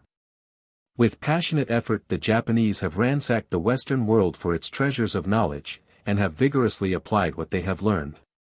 The Chinese, on the other hand, have set their faces against the science of other nations, and with an unhappy mixture of apathy and contempt have rejected the teaching which has pressed upon them. In the same spirit they have spurned the knowledge of their own country and of their own forces, while the Japanese have been for years making a minute study of both. And possess maps and details which the Chinese themselves have not and do not care for. The Chinese have carried on a large trade with the Yalu River, but the government knew nothing of the coast. Captain Calder of Port Arthur made a holiday expedition to the Manchukuorian coast, found the country beautiful, and recommended the naval authorities to let the cadets go and improve themselves by surveying it. Nothing was done, the sole reason being that the incidental expenses of the ships would be increased by being at sea, and the captains would not save so much of their monthly allowance. Now the only survey the Chinese admiral possesses even of the scene of the late naval battle, is the outline made by Captain Calder himself. The Japanese Navy has complete charts both of the Korean and the Chinese coasts. In the summer of 1893 a small expedition of Japanese disguised as Chinese, in a native boat surveyed the islands and coasts of the Gulf of Petchelee, spending 8 days in the immediate neighborhood of Port Arthur. The topography and physiography of North China have been their study for years. A Japanese physician even devoted a whole year to the climate and pathology. With his headquarters in Tientsin, where he plied the foreign doctors incessantly with queries, this Japanese investigator thoroughly explored the province of Chile. And probably knows more of the climatic conditions of North China than any other living man. He pretended he had the intention of practicing among the Chinese, as possibly he may in the not distant future. The Chinese have started exotic medical schools, but they have not overcome the elementary difficulty about dissection, and the enterprise is but half-hearted.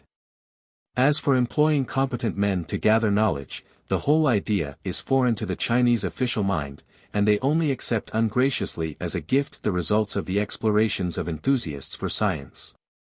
It is not, therefore, the accident of being a little earlier in the field, or quicker in movement to seize the benefit of an opportunity, that gives the Japanese such crushing advantages over the Chinese, but rather a deep-seated, congenital love of improvement on one side and hatred of it on the other. Another essential difference between the people is their exhibition of patriotism. The Japanese are saturated with it, while the Chinese have none. The instinct of loyalty is there, and it can be called out by any man, native or foreign, who is worthy of it, but in the sense of nationality the Chinese have no capacity for enthusiasm. And the people as a whole are indifferent as to who rules them, so long as they are left to cultivate their gardens. For want of a patriotic focus, what would elsewhere be treachery is in China a commonplace of official practices. Every man to the limit of his small ability selling his country for his private benefit, and no one able to cast a stone at his neighbor. In Japan it would be impossible to get a man to betray his fatherland, in China where is the man who would not? From the same root springs the incredible difference between the peoples in their treatment of soldiers and sailors. In the one country they are made heroes of, the people at home send delicacies to the troops abroad, honor the dead, and nurse the wounded. In the other the men are treated worse than dogs, robbed of their small pay, deserted, discarded, or grossly neglected by their leaders whenever they can be dispensed with and their monthly pay saved. Attachment between men and officers in China is a rare, though not an unknown thing, for the Chinese are, after all, human at heart, if one can but penetrate the pile of hereditary corruption which has covered up the divine spark. The foregoing are but examples which might be multiplied indefinitely, of the antitheses of Chinese and Japanese character and mode of action. If to all this is added the fact that the Japanese are a people who delight in war, while the Chinese abominate it, no further search is needed for explanation of the actual result. It is simply ignorance overcome by science, indifference by energy. The Chinese have conducted the campaign in the manner those best acquainted with them would have predicted, doing on most occasions the utterly wrong thing, or stumbling on the right thing at the wrong time in the wrong way. But the most pessimistic prophet could hardly have predicted the utter inaptitude of the Chinese military movements. It is not only that they have failed to learn the modern art of war, but that they have forgotten the old methods. It was thought that Chinese troops, though deficient in enterprise, might at least make a respectable defense.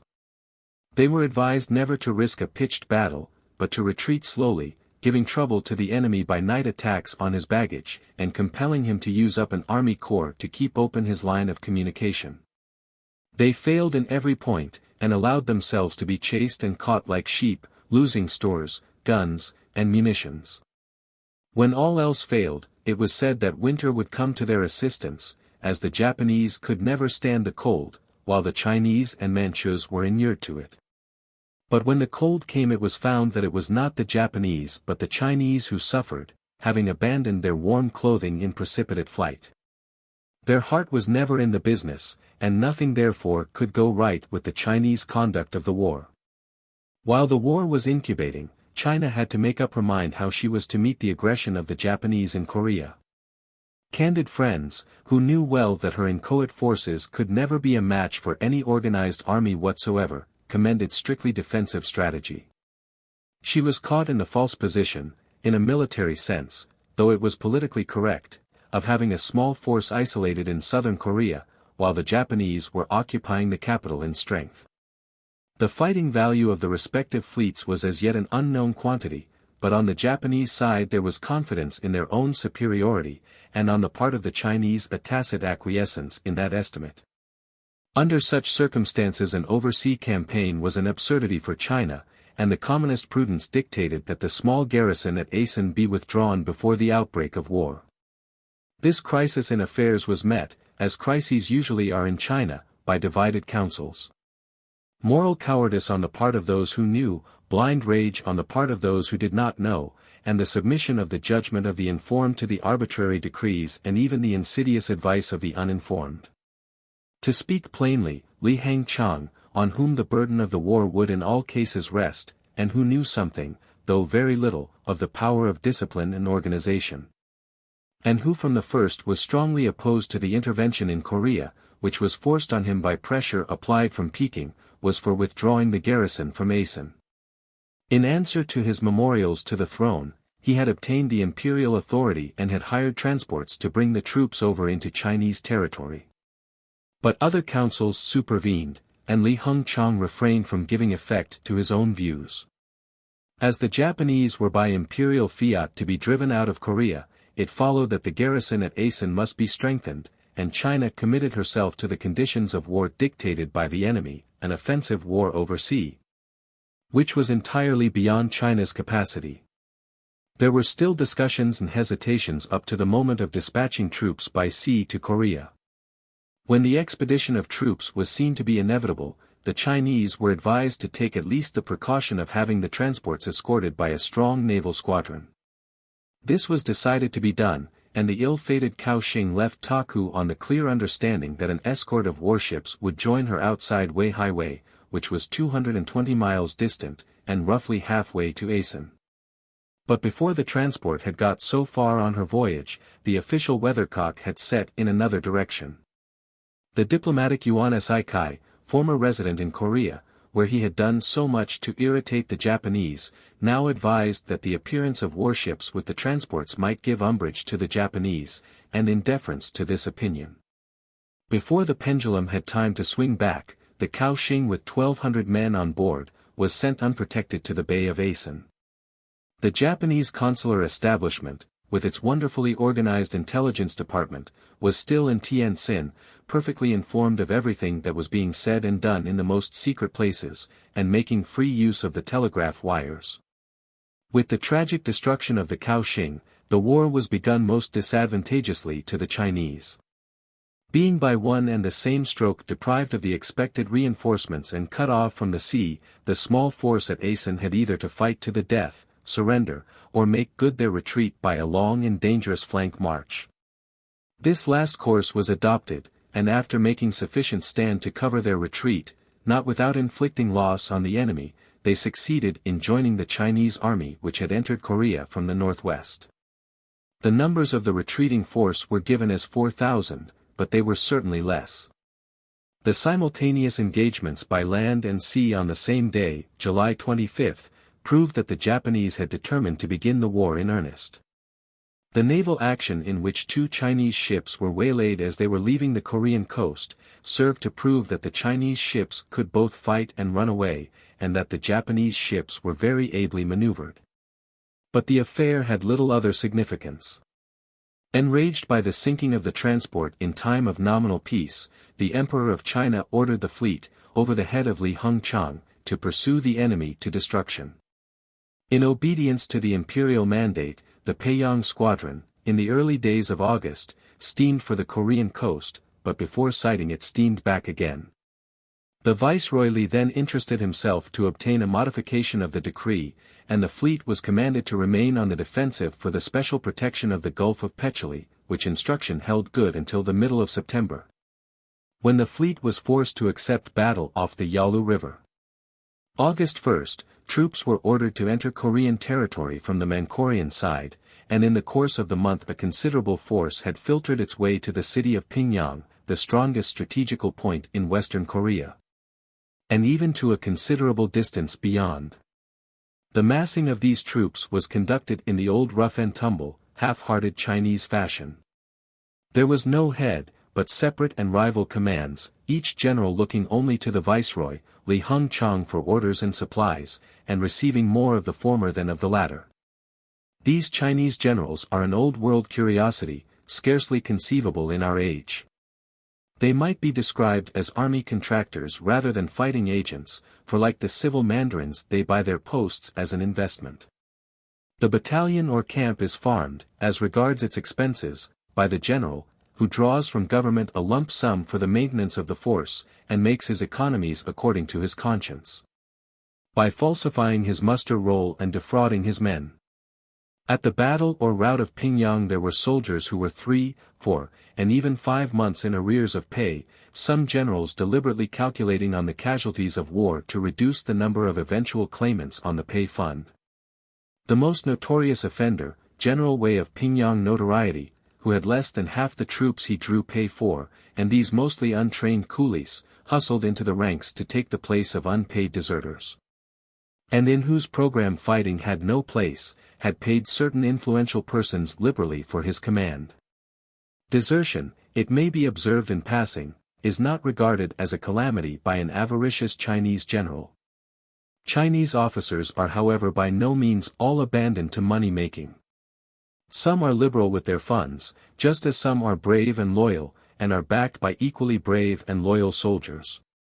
The efficiency of a force depends altogether on the personality of the general, and as in feudal times in Europe, it is to their chief rather than to any government or country that the troops feel the ties of allegiance. As the leader is, therefore, so are the men. General Tso Paokui, for example, who bore to his grave the honors of the fight at Pyongyang, was a man well known to many foreigners of different classes, missionary and others, and the unanimity of good opinion of him is quite remarkable. He was not only brave, but a courteous and kindly gentleman who gained the affections of all around. A Mohammedan himself, all his soldiers were of the same faith, and they stood shoulder to shoulder like heroes in the face of overpowering odds. During the month of August, while the Japanese forces were advancing upon Pyongyang in 3 columns, there were outpost skirmishes in which the Japanese were frequently worsted. These affairs were naturally enough reported by the Chinese commanders concerned, according to their lights, as victories, and when it is remembered how the view of each is bounded by the horizon of his own camp, it is easy to see how they could deceive themselves as to the significance of such apparent success. The truth seems to be that the Chinese commanders in and about Pyongyang did not realize that they were surrounded, each perhaps thinking it was the other's business. They had sent out no scouts, nor posted vedettes to watch the mountain passes to the north of them. These elementary military precautions had been pressed on Li Hung-chang, who sent repeated orders to the front to have them seen to. But nothing was done, for according to the vicious tradition of the Chinese service, the word is taken for the deed, and orders which are either impracticable or inconvenient are simply ignored or forgotten, without the delinquent being ever called to account. Spacious but wholly fictitious excuses would in any case serve the turn in a system whose fetish is universal sham.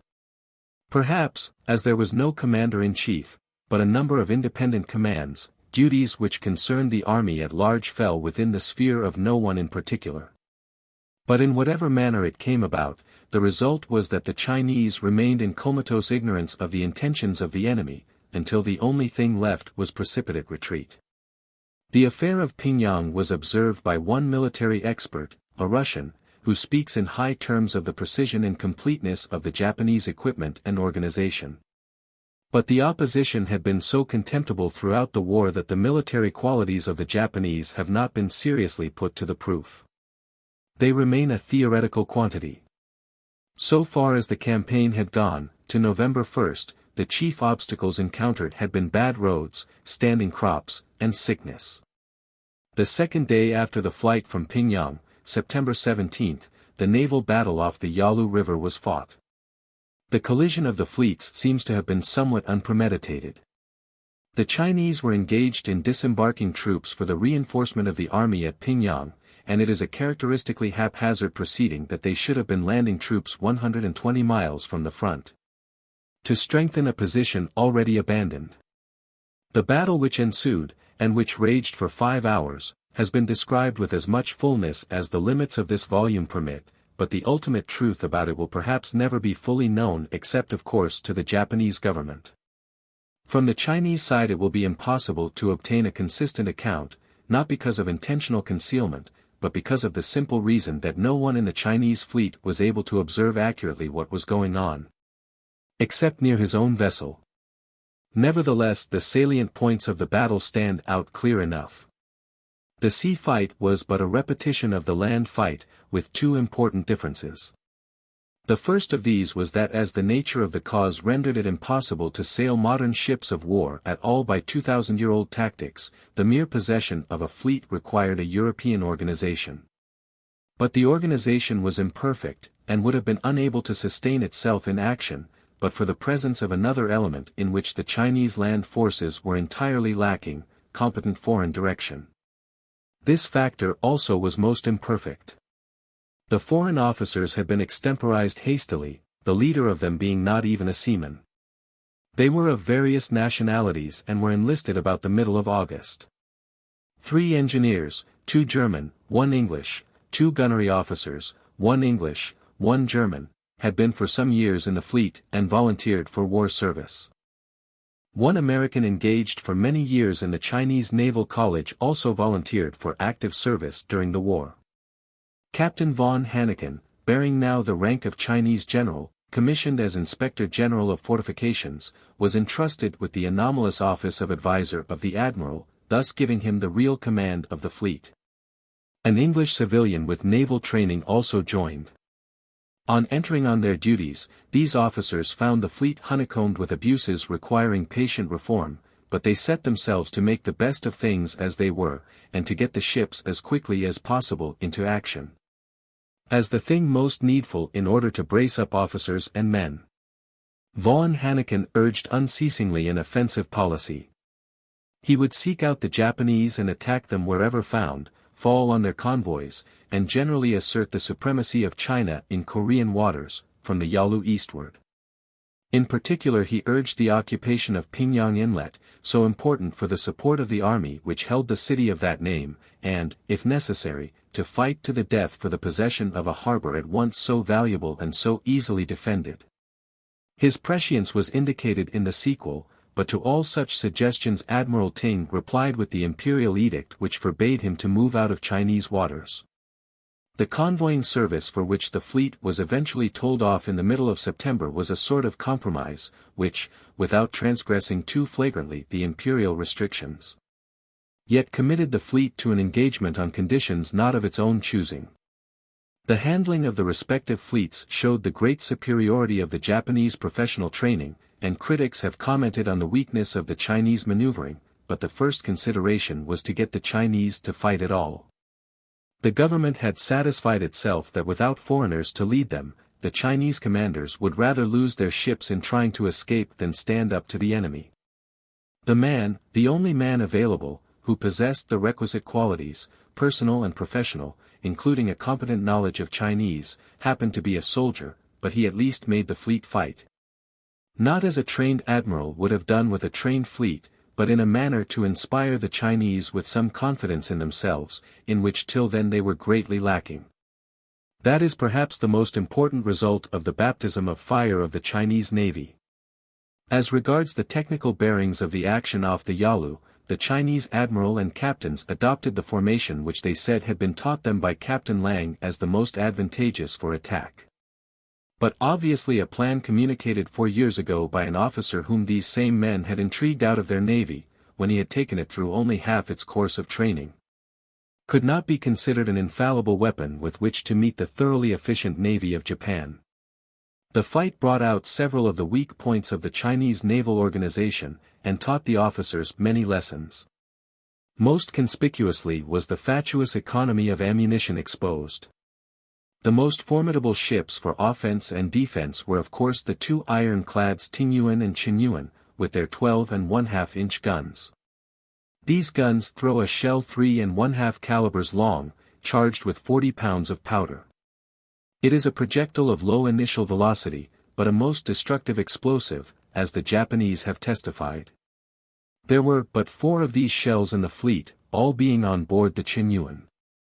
Of a smaller, and of course cheaper shell for the same guns 2.5 calibers long, used for target practice, there were in all 14 in the 2 ironclads, and they were fired off in the first hour and a half of the engagement. After which only steel shot was left with which to continue the fight. From the condition of the flag ship and her consort, may be inferred that of the other vessels in the fleet. They were at once however, after the battle, well supplied with shell except of the larger size. The Chinese fleet was at a disadvantage in maneuvering from inferior speed, but a greater difficulty even than that was the perversity of the personnel. Even on board the flag ship orders were not carried out, but varied or suppressed at the discretion of the officers. In telegraphing from the conning tower to the engine room, the plans of the admiral were frustrated, by the officer who moved the telegraph signaling a low speed when the admiral was ordering a high speed, in order to close with the enemy. This trick was only discovered after the battle, by comparing notes with the German engineer who was below. How many other ways of cheating the commanding officer were resorted to during those critical hours, no one can tell. As for the other ships of the fleet, it is acknowledged that after the first round they kept no formation, each ship fighting her own battle, except the 2 ironclads with the foreign officers on board, which kept moving in concert till the close. The flagship lost all her signal halyards and a number of signal men in the beginning of the action, and thereby lost touch with the rest of the squadron.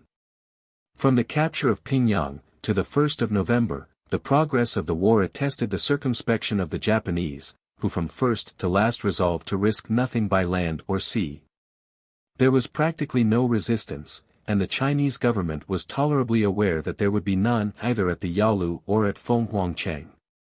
What the government reckoned on, if they can be said to have made any reckoning at all, was that the forces assembled at Chiulincheng would delay the advance of the enemy till something turned up.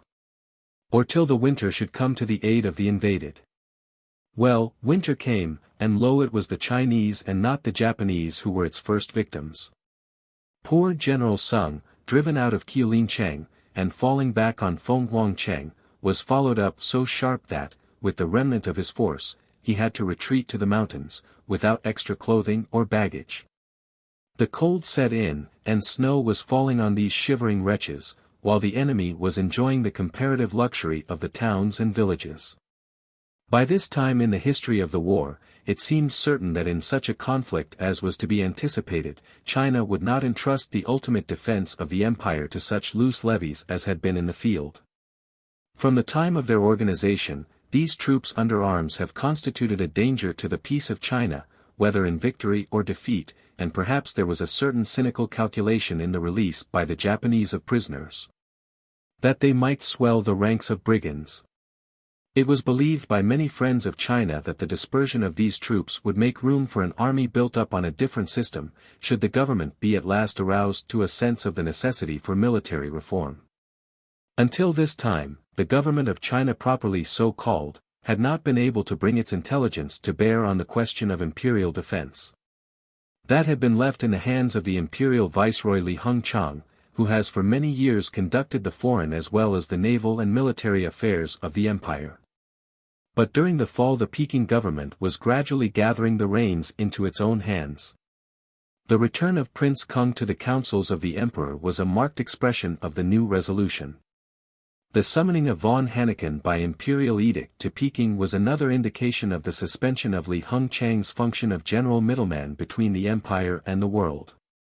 Whether this new-born energy for affairs was to have staying power sufficient to launch the government on the unknown sea of foreign science, and save the empire from disruption was problematical, but the war still raged on. And out of its immediate issues, it was predicted by many, was to arise a state of thing which would mock the slow progress of mere evolutionary reform, by a cataclysm which might do in one day what a century of deliberation could not accomplish. 7. The advance upon Port Arthur.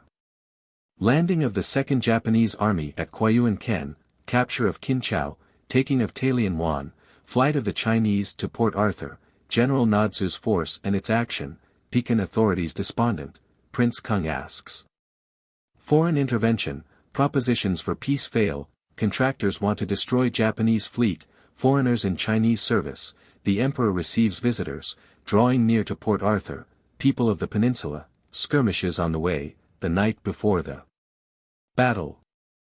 The troops of the Second Japanese Army landed at a place called Huayuan-ken near the mouth of the Pailai River, northeast of Talienwan Bay. From the mouth of the Pailai to Kinchao, the principal town in the peninsula, the distance is 54 miles.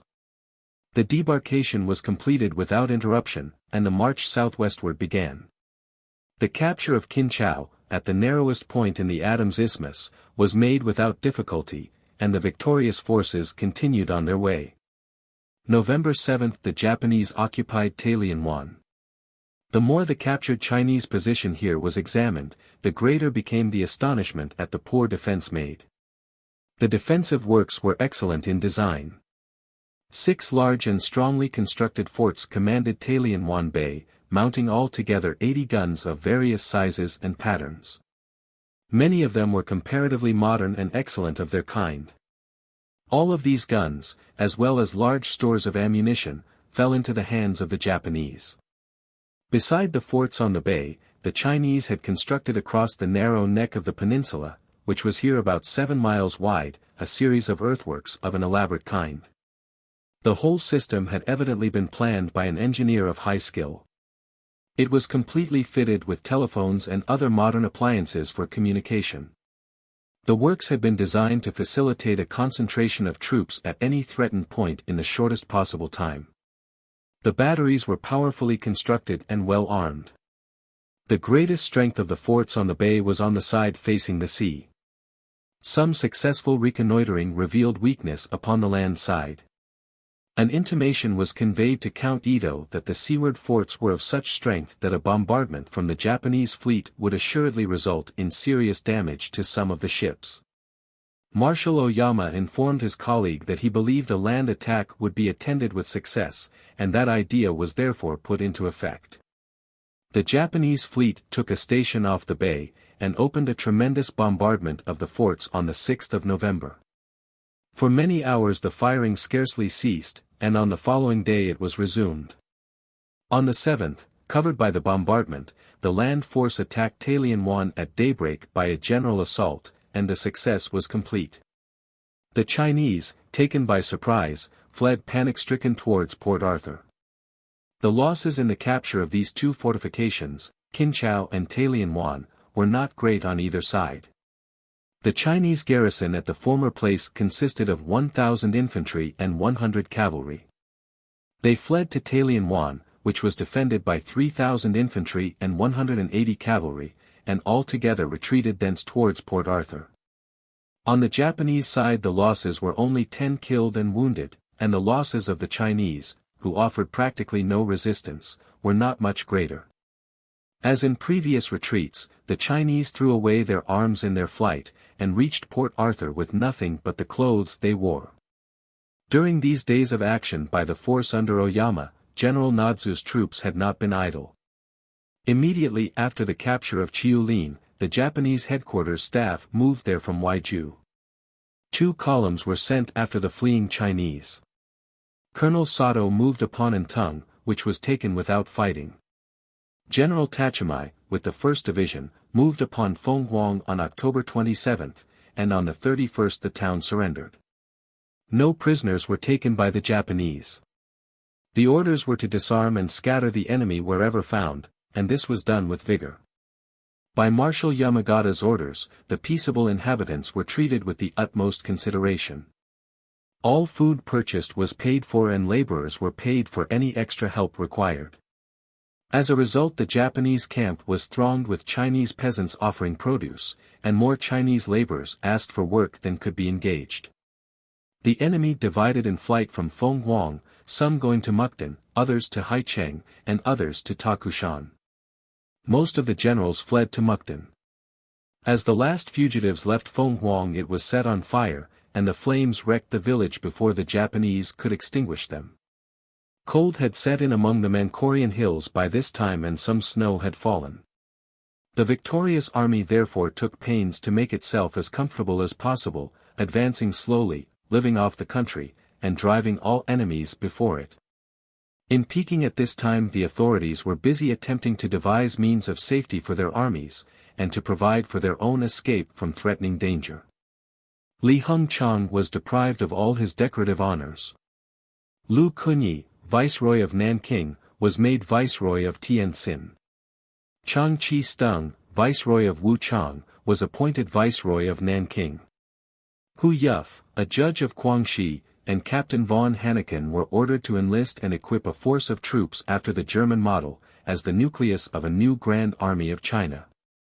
Finally Prince Kung was appointed Chief Controller of Military Affairs, with Prince Chung to assist him, thus further centralizing the power. Another imperial edict gave executive effect to the sentence passed by the military courts upon General Wei. It declared that by his withdrawal from the Battle of Pingyang he caused the defeat of the entire army.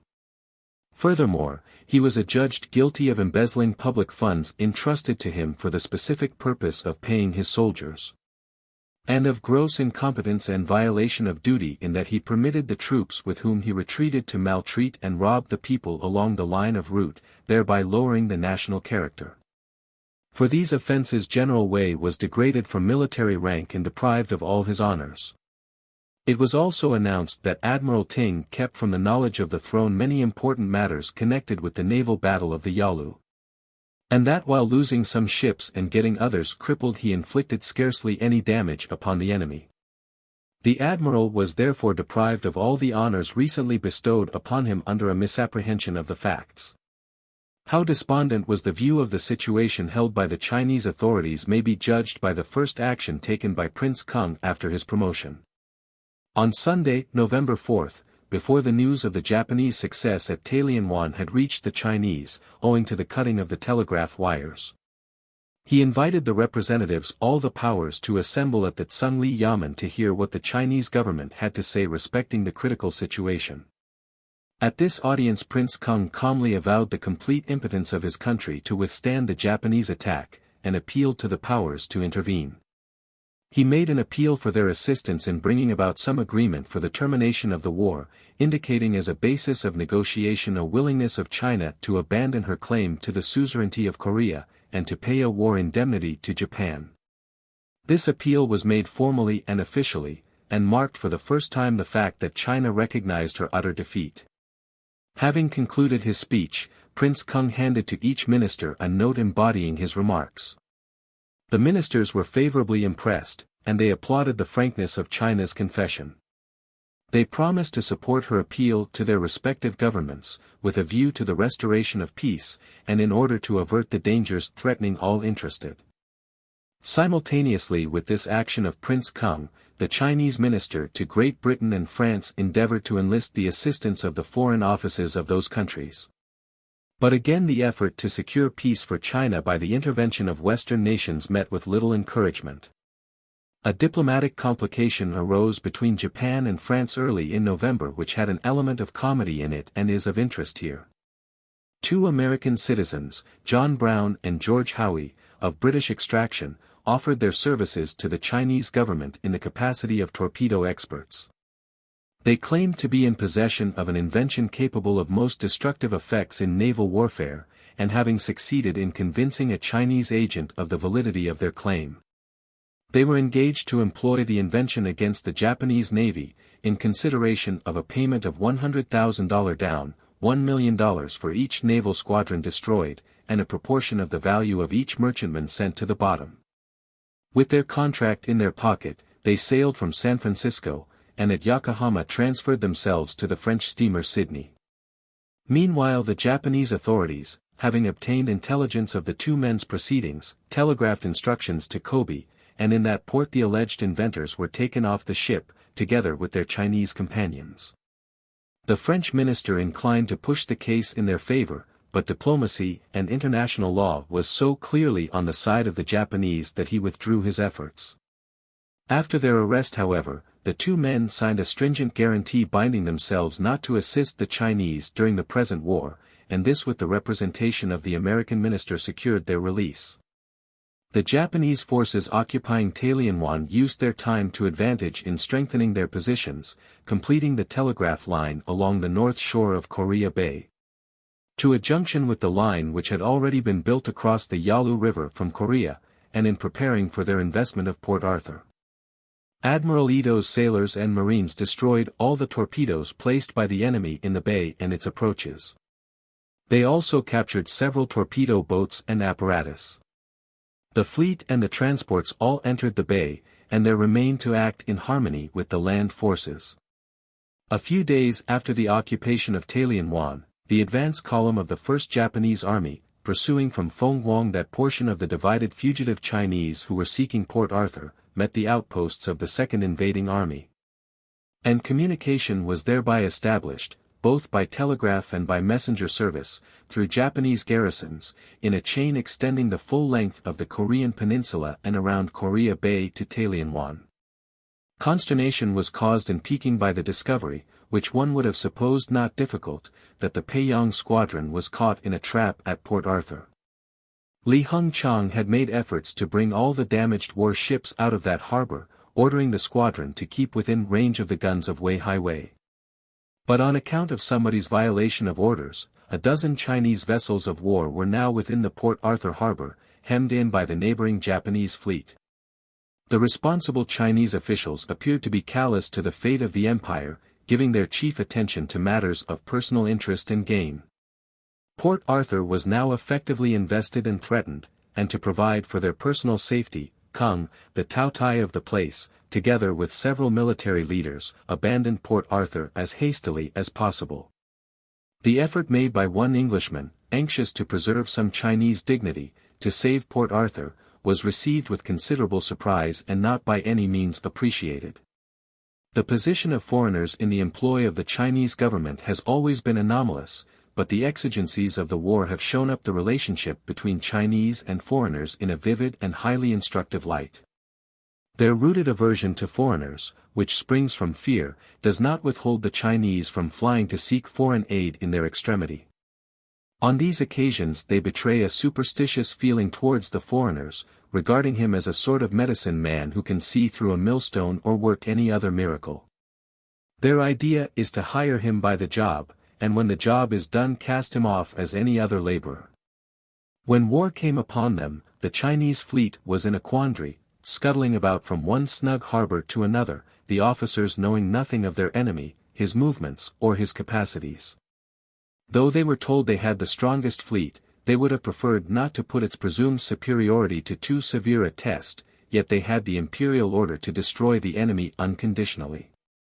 In this extremity, the authorities cast about for extemporized foreigners to help them. A hardy Scandinavian came first to the rescue, offering to scout, pilot, or fight for them, run a torpedo boat, or do anything that youthful daring might legitimately venture. Only he stipulated for a 20-knot steamer, performing, however, in the meantime, the emergency service in a common tugboat of less than half that speed. The promise of a fast steamer was broken, as every promise of every Chinese official, with few exceptions, from the beginning of time has been broken. And until the end of the war the hardy Norseman had to content himself on the deck of that same wet and lively tugboat. Comical indeed were the adventures he had with his convoys of troops, munitions, and stores, which never would follow the program laid down for them, sometimes bolting from the smoke of their own escort. And he chasing them back into their own ports whose forts would open fire on him. This was the uniform experience of Europeans who served the Chinese. The zeal and loyalty were all on the side of the aliens, whose hearts were broken in hopeless efforts to make the Chinese do their duty to their own country. Every foreigner who served China, no matter in what capacity, unless he belonged to the class which is content to draw pay and say nothing, had the same strenuous battle with his employers to compel them to interest themselves in their own service. The Chinese, on their part, failed to comprehend the folly of the foreigner who was not content to draw his pay and keep quiet. At Port Arthur there were some half-dozen rival generals, but no one in command, each caring only for his own camp, and all at loggerheads with the others. The head of the port, the poor Tao Tai, of the literary graduate order, was a brother of the present minister to England. There was also the admiral of the Peiyang squadron, the most likely man to assume the responsibility of a general command. But for fear of getting himself disliked by Tao Tai Kung or the generals, he kept his hands out of mischief. Finally, the English harbour master at Port Arthur went to Tientsin, and showed the condition of affairs to the viceroy. The result was that the viceroy sent instructions to Kung, which the latter ignored, flying from Port Arthur at the first chance. The collapse of Chinese resistance was proceeding at a rate which more than astonished the Japanese themselves. With Kinchau and Talienwan captured almost without a blow, although amply supplied with the means of making a vigorous and protracted defense, and all the soldiers joining in an ignominious rush for Port Arthur. It seemed that the Chinese were exhibiting all that reluctance to make trouble which characterized Crockett's famous "Kun," demonstrating their willingness to come down to any required extent if Marshal Oyama would only consent not to shoot.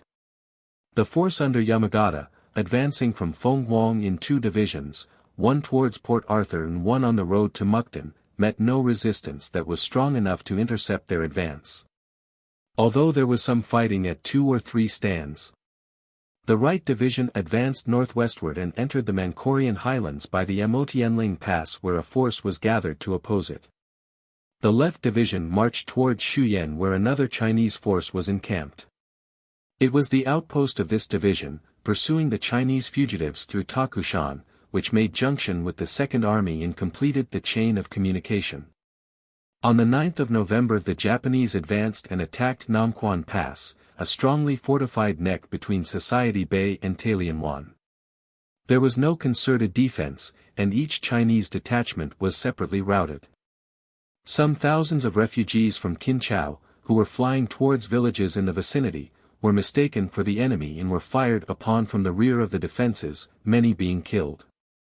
Again the Chinese authorities in Peking decided to seek peace through the influence and intervention of Western powers between herself and Japan. On the morning of November 15 the emperor gave an audience to the diplomatic representatives in Peking, and all the ministers were present. His Majesty's action in thus receiving the diplomatists caused considerable stir in high Chinese circles, such a violation was it of imperial Chinese etiquette. This audience was granted on the occasion of the presentation of letters of congratulation by the ministers, on the 60th birthday of the Dowager Empress. For the first time in Chinese history the audience was held in the imperial palace itself. As an especial mark of courtesy the foreign ministers entered by the central gate, the gate through which the emperor only is usually allowed to pass. The ministers had audience with the emperor separately, and the reception was of a distinctly formal character, lasting but a few minutes. The audience took place in the hall where His Majesty was accustomed to hear the Confucian classics expounded. He was seated cross-legged on the dragon throne, surrounded by a numerous body of princes and officials. In front of His Majesty was placed a small table covered with yellow satin, which concealed the lower half of his person.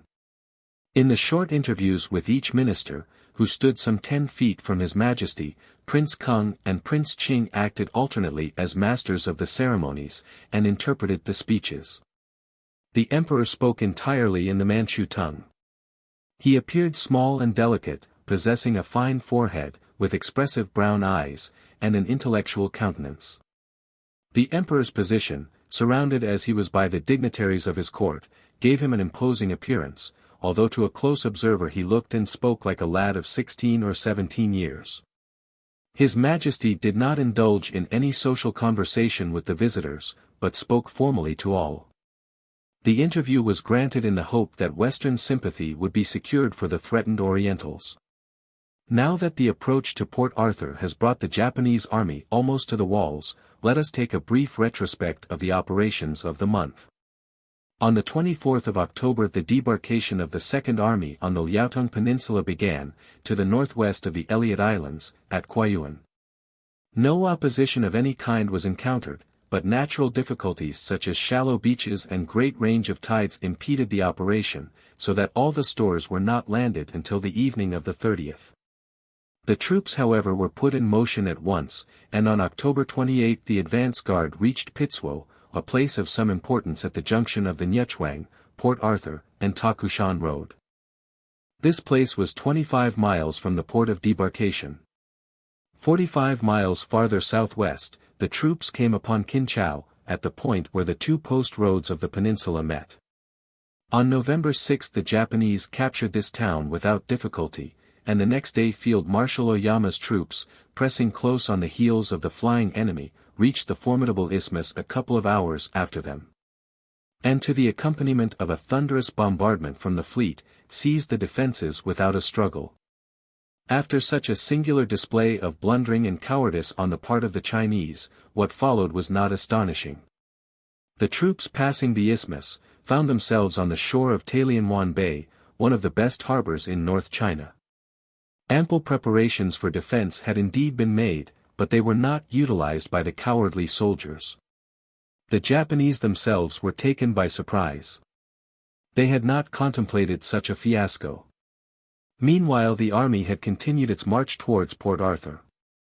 Their line of communication to the rear, both by land and sea, was perfect. The commissariat was in the best condition for service. The hospital corps was active and modern in its manner of work. Nurses of the Red Cross Society, both men and women, accompanied the army and were provided with everything in the power of the commander to grant, being shown every courtesy. On the other hand, efforts made by hospital corps to reach the Chinese wounded from the Chinese side of the lines, met with utter failure. 2 Red Cross nurses were turned back by the Chinese authorities at Tientsin, they declining to be responsible for the safety of non-combatants. The Tao Taisheng said, "We do not want to save our wounded." A Chinaman cheerfully accepts the fates that befall him.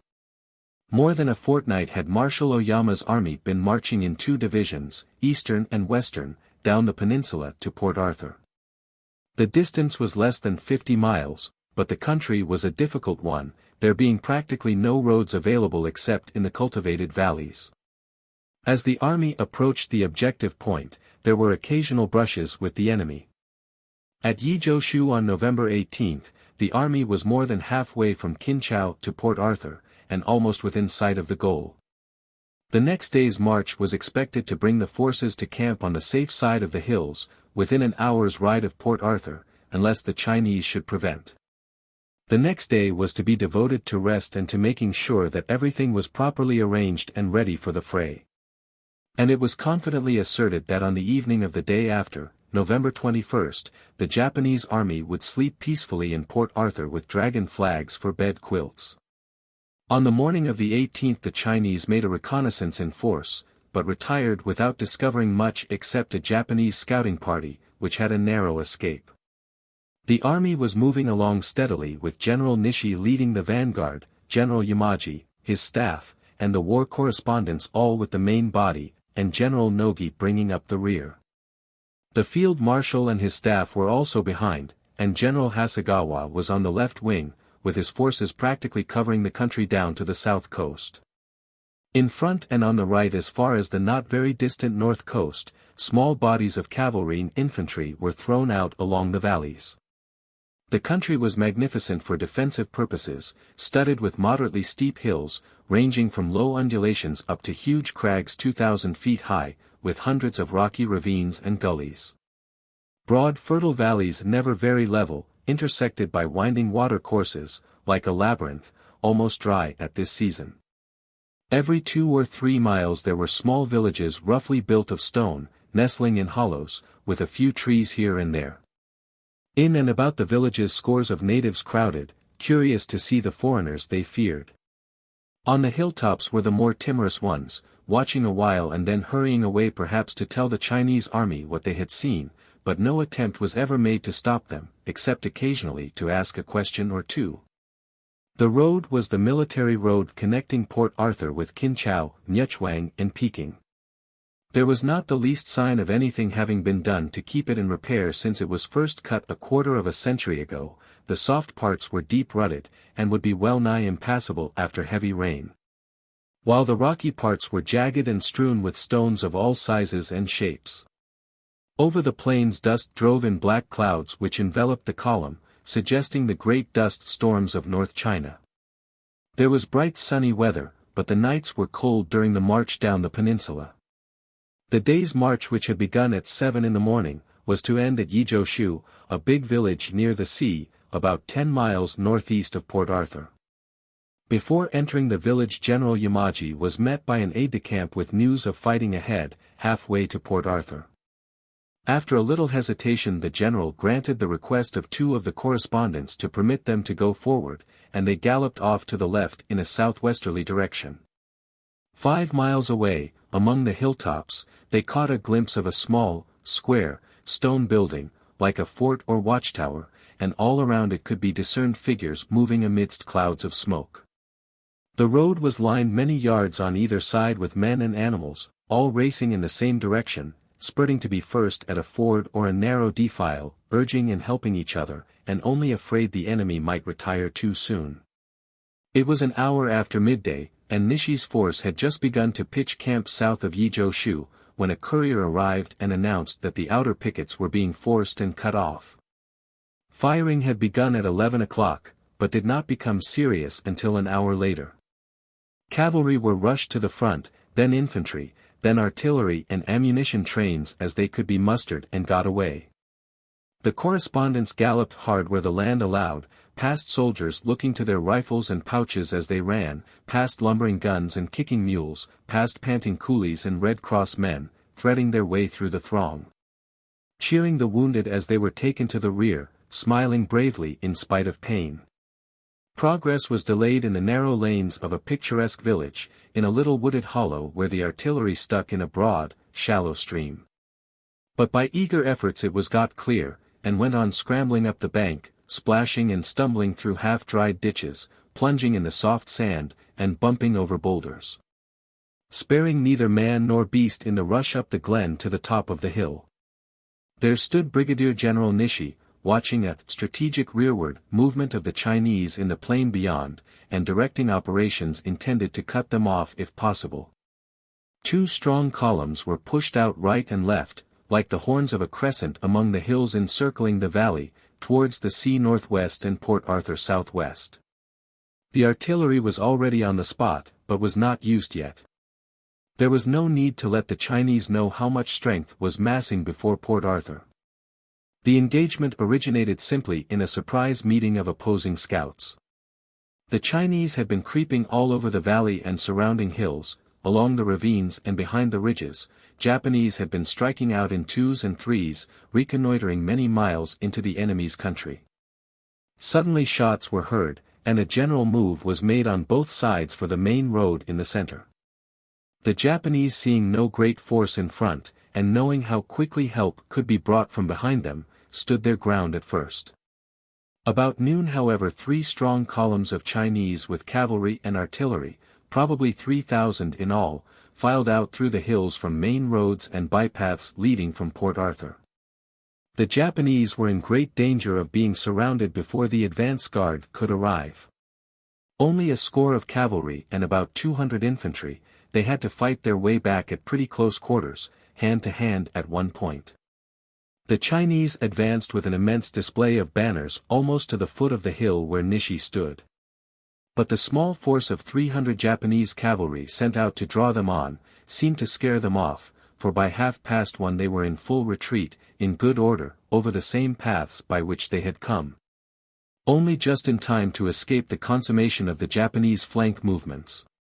It was no use trying to pursue them into the hills about Port Arthur, for as the full force of Nishi's brigade was collecting about the old stone monument the Chinese army was disappearing through the passes 6 miles away. A cavalry patrol of 7 went forward and followed cautiously along the main road until dusk, turning back at a village just under the hills. They saw the bodies of the 7 Japanese who had been left dead on the field, hacked, stripped, beheaded, and in 2 cases minus the right hand. They saw the cavalryman's horse lying partly flayed with the skin turned back where 2 large pieces of flesh had been carved out and carried away. They saw traces of the Chinese every few yards, but no bodies. They must have been removed, for the men of Satsuma had not died for nothing. They saw no signs of life except the patrols and men with stretchers for the dead, as they rode back slowly into camp at Yijoshu, over 10 miles of wretched roads, the horses nearly dead with the fatigue of a long day's work. Stumbling at every step, and finally having to be left with the coolies while the riders walked most of the way. These coolies were simply wonderful in their endurance. After the helter-skelter race for the monument they came up smiling only a few minutes behind, in spite of their 40-pound pack on their shoulders. The advance was slow during the 19th and 20th, the desire being to give the soldiers as much rest as possible before the hard work of the assault. On arriving at Dojoshu, a village at the foot of the hills near Port Arthur, about noon on the 20th, the troops were halted. Oyama had gone around to survey the field, and was expected back every minute, so the time of waiting was passed in a hurried midday meal. Suddenly the boom of heavy guns was heard, and the Chinese were seen advancing in 2 columns, the right one by Swiscia, under the eyes of the troops who held the hill where the army had halted, and the left by way of the west side of the valley. Out of sight behind the foot hills.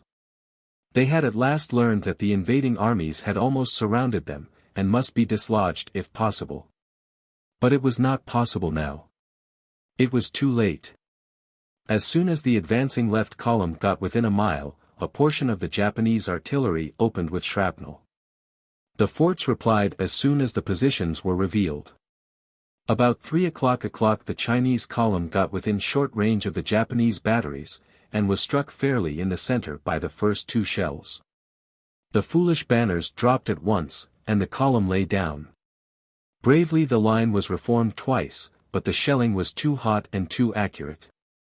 The Chinese got their field guns into position but could do nothing, for practically none of the Japanese were exposed to them or to the forts. There was a little musketry fire on both sides, but of no importance. The artillery settled the affair, and by 5 o'clock the whole of the Chinese army had marched back into camp. The forts away on the seafront got into action before dusk, and dropped a few 12-inch shells uselessly on the hilltops a mile beyond the Japanese, but when the last streak of daylight had disappeared, all was quiet. During the rest of the night there was no sound nor sign on either side. 8. The capture of Port Arthur and the massacre. Description of the great Chinese naval station, strength of its position, the defenses, arrangement of Japanese troops. And plan of attack, the first assault, attack and counterattack, fall of the Chinese forts, action of the fleet, the Japanese in the streets of Port Arthur, massacre of fugitives, Japanese Red Cross Society and its previous good work, shocking details of the atrocities committed after the taking of the town, for days of violence and cruelty, stories of eyewitnesses, Japanese explanations and excuses, effects of the capture of Port Arthur on the war. Port Arthur, or to give it its native name, Lu Shunko, was the largest naval station possessed by the Chinese. Situated at the extreme southern end of the Liaodong Peninsula, Port Arthur in its earlier days afforded convenient shelter for winterbound junks employed in carrying timber from the Yalu River to the ports westward. At that period it was merely a small village consisting of less than 100 mud houses, an occasional shop, and 3 or 4 inns. The prosperity of the town began with the determination of the authorities in 1881 to establish a naval dockyard at the port. At first the work was entrusted to native contractors, who however proved to be quite incapable of carrying out so extended an undertaking, and in 1887 a French company took up the contract, completing the work in 3 years. The port then boasted of a large basin with a depth of 25 feet at low water. Spacious wharves and quays bordered this basin, and were connected with the workshops by a railroad. 2 dry docks were built ready for repairing ships of all sizes, from ironclads to torpedo vessels. Foundries and workshops were constructed on the most improved models, and containing the best modern machinery. The fact that the harbor was always free from ice, even in the coldest of winter, added to its value. By the time of the beginning of the war, the number of houses had multiplied until they were able to contain a population of about 6,000, exclusive of the garrison. There were also 2 large temples, 2 theaters, and several banks, besides the necessary stores and warehouses. Such land defenses as this important dockyard possessed when the war broke out, were limited to 9 small redoubts, connected by mud walls in some cases, on the north and northeast, and 3 redoubts on the southwest. On the north side a range of hills from 350 to 650 feet high, running from the sea to a shallow inlet of the harbor, enclosed the position. The tops of these hills were not more than 2,500 yards from the dockyard and town. The original line of defenses was still closer to the town, and on the northern side was only about 1,000 yards in advance of the vital point. The strongest part of the position was a group of 3 coast batteries surrounded by a continuous mud wall, and crowning a hill on the right of the entrance to the harbor.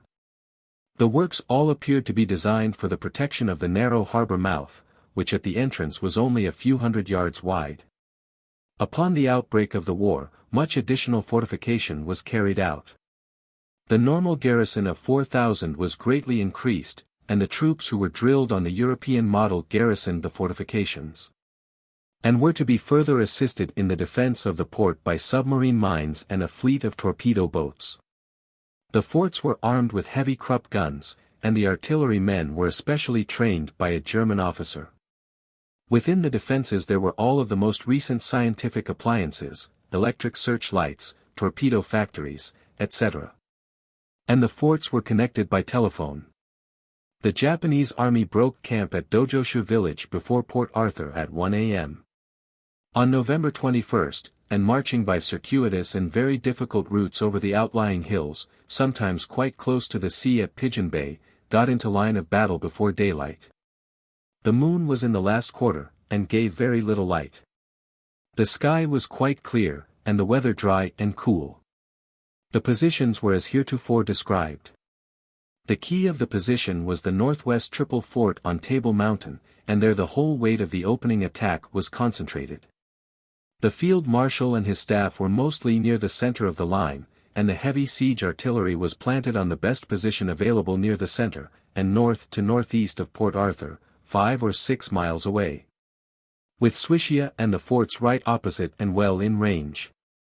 The 1st Division under General Yamaji occupied the right wing, and had the roughest and most broken country to traverse. 9 batteries of field and mountain guns were got into fine positions, on lofty ridges, nearly on the same level and almost within rifle shot of the forts, while behind the artillery lay large bodies of infantry ready for a rush.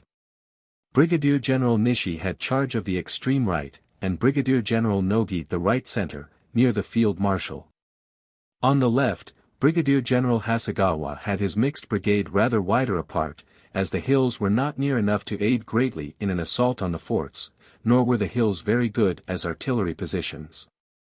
Hasegawa had only 2 batteries, but the flying column under Lieutenant Colonel Masamitsu, that had moved from Sanjuli-ho on the South Shore Road was with him, and had a mountain battery beside 2 battalions of infantry and 1,000 cavalry.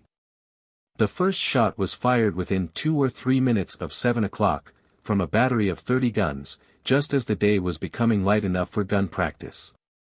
Then for an hour the Japanese guns blazed into the tabletop forts, which with their guns of all sizes kept up a spirited reply. In the forts, and in the rifle pits on the hillside under the walls, were about 1,000 infantry. Near the Japanese batteries trenches had been dug in the stony ground during the night, and sheltered ravines had been carefully selected, where practically the whole of the 1st Division, at least 10,000 men, lay in wait. The Chinese shells came close by their ears in dozens, bursting or burying themselves on the other side of the little ravine behind. Many of the boulders about were struck, but strange to say not a man was killed. In the first half hour there must have been 300 shells over an area of as many yards, but the average elevation was slightly too high, and no damage was done. Meantime the Japanese were getting to work all along the line. Each battery had a telescope fixed to bear on the desired target, though the dense morning mist and the thick clouds of smoke frequently made it quite impossible to see for a time. It was easy enough to tell that the Japanese had got the reins from the very first. The opening shot of the day, which all watched with intense interest, had struck within 5 yards short of a Krupp gun in the nearest of the 3 forts. The closeness of this shot, in semi-darkness, at an unknown range estimated to be 1,000 yards, was a fair indication of what followed. One by one the Chinese guns ceased fire towards 8 o'clock, and suddenly a great shouting came across the valley from the fort. The Japanese infantry were singing a march song as they charged the forts, and in a few minutes a huge cheer ran all along the line over the hilltops and in the valleys where the rest of the Japanese were, and great cries of "Kata," victory. The Chinese emptied their guns and small arms as the Japanese swarmed up on 3 sides, firing every few yards and then rushing forward. The enemy, not numerous enough for hand-to-hand combat, waited no longer but fled over the edge of the hill, down to the fortified camps before the town, and the Table Mountain forts displayed the flag of the rising sun. After this first success, the rest of the battle was practically little more than a question of time, although there was still a great deal of hard fighting to follow. Neither side had yet lost more than 50 or 60 in killed and wounded, and there were still many thousand Chinese soldiers to be considered. Had the forts been fully manned with plenty of picked marksmen, they should have cost the invaders several hundreds if not thousands and should have held out longer. And if the Chinese artillery had been as accurate and steady as the Japanese, the vast difference in position and shelter should have more than compensated for the disparity in numbers. Careful planning, rapidity of attack, and individual bravery were all on the Japanese side. The Chinese did not, indeed, run at the sound of shooting, as has been said. They stood their ground manfully and tried their best to shoot straight up to the last minute, but they never attempted to face the foe hand to die in the last ditch. Only one definite counterattack was made. A large force, probably near 2,000 of Chinese infantry with a few cavalry, marched out around the hills westward, north of the Port Arthur Lagoon, to turn the Japanese right flank.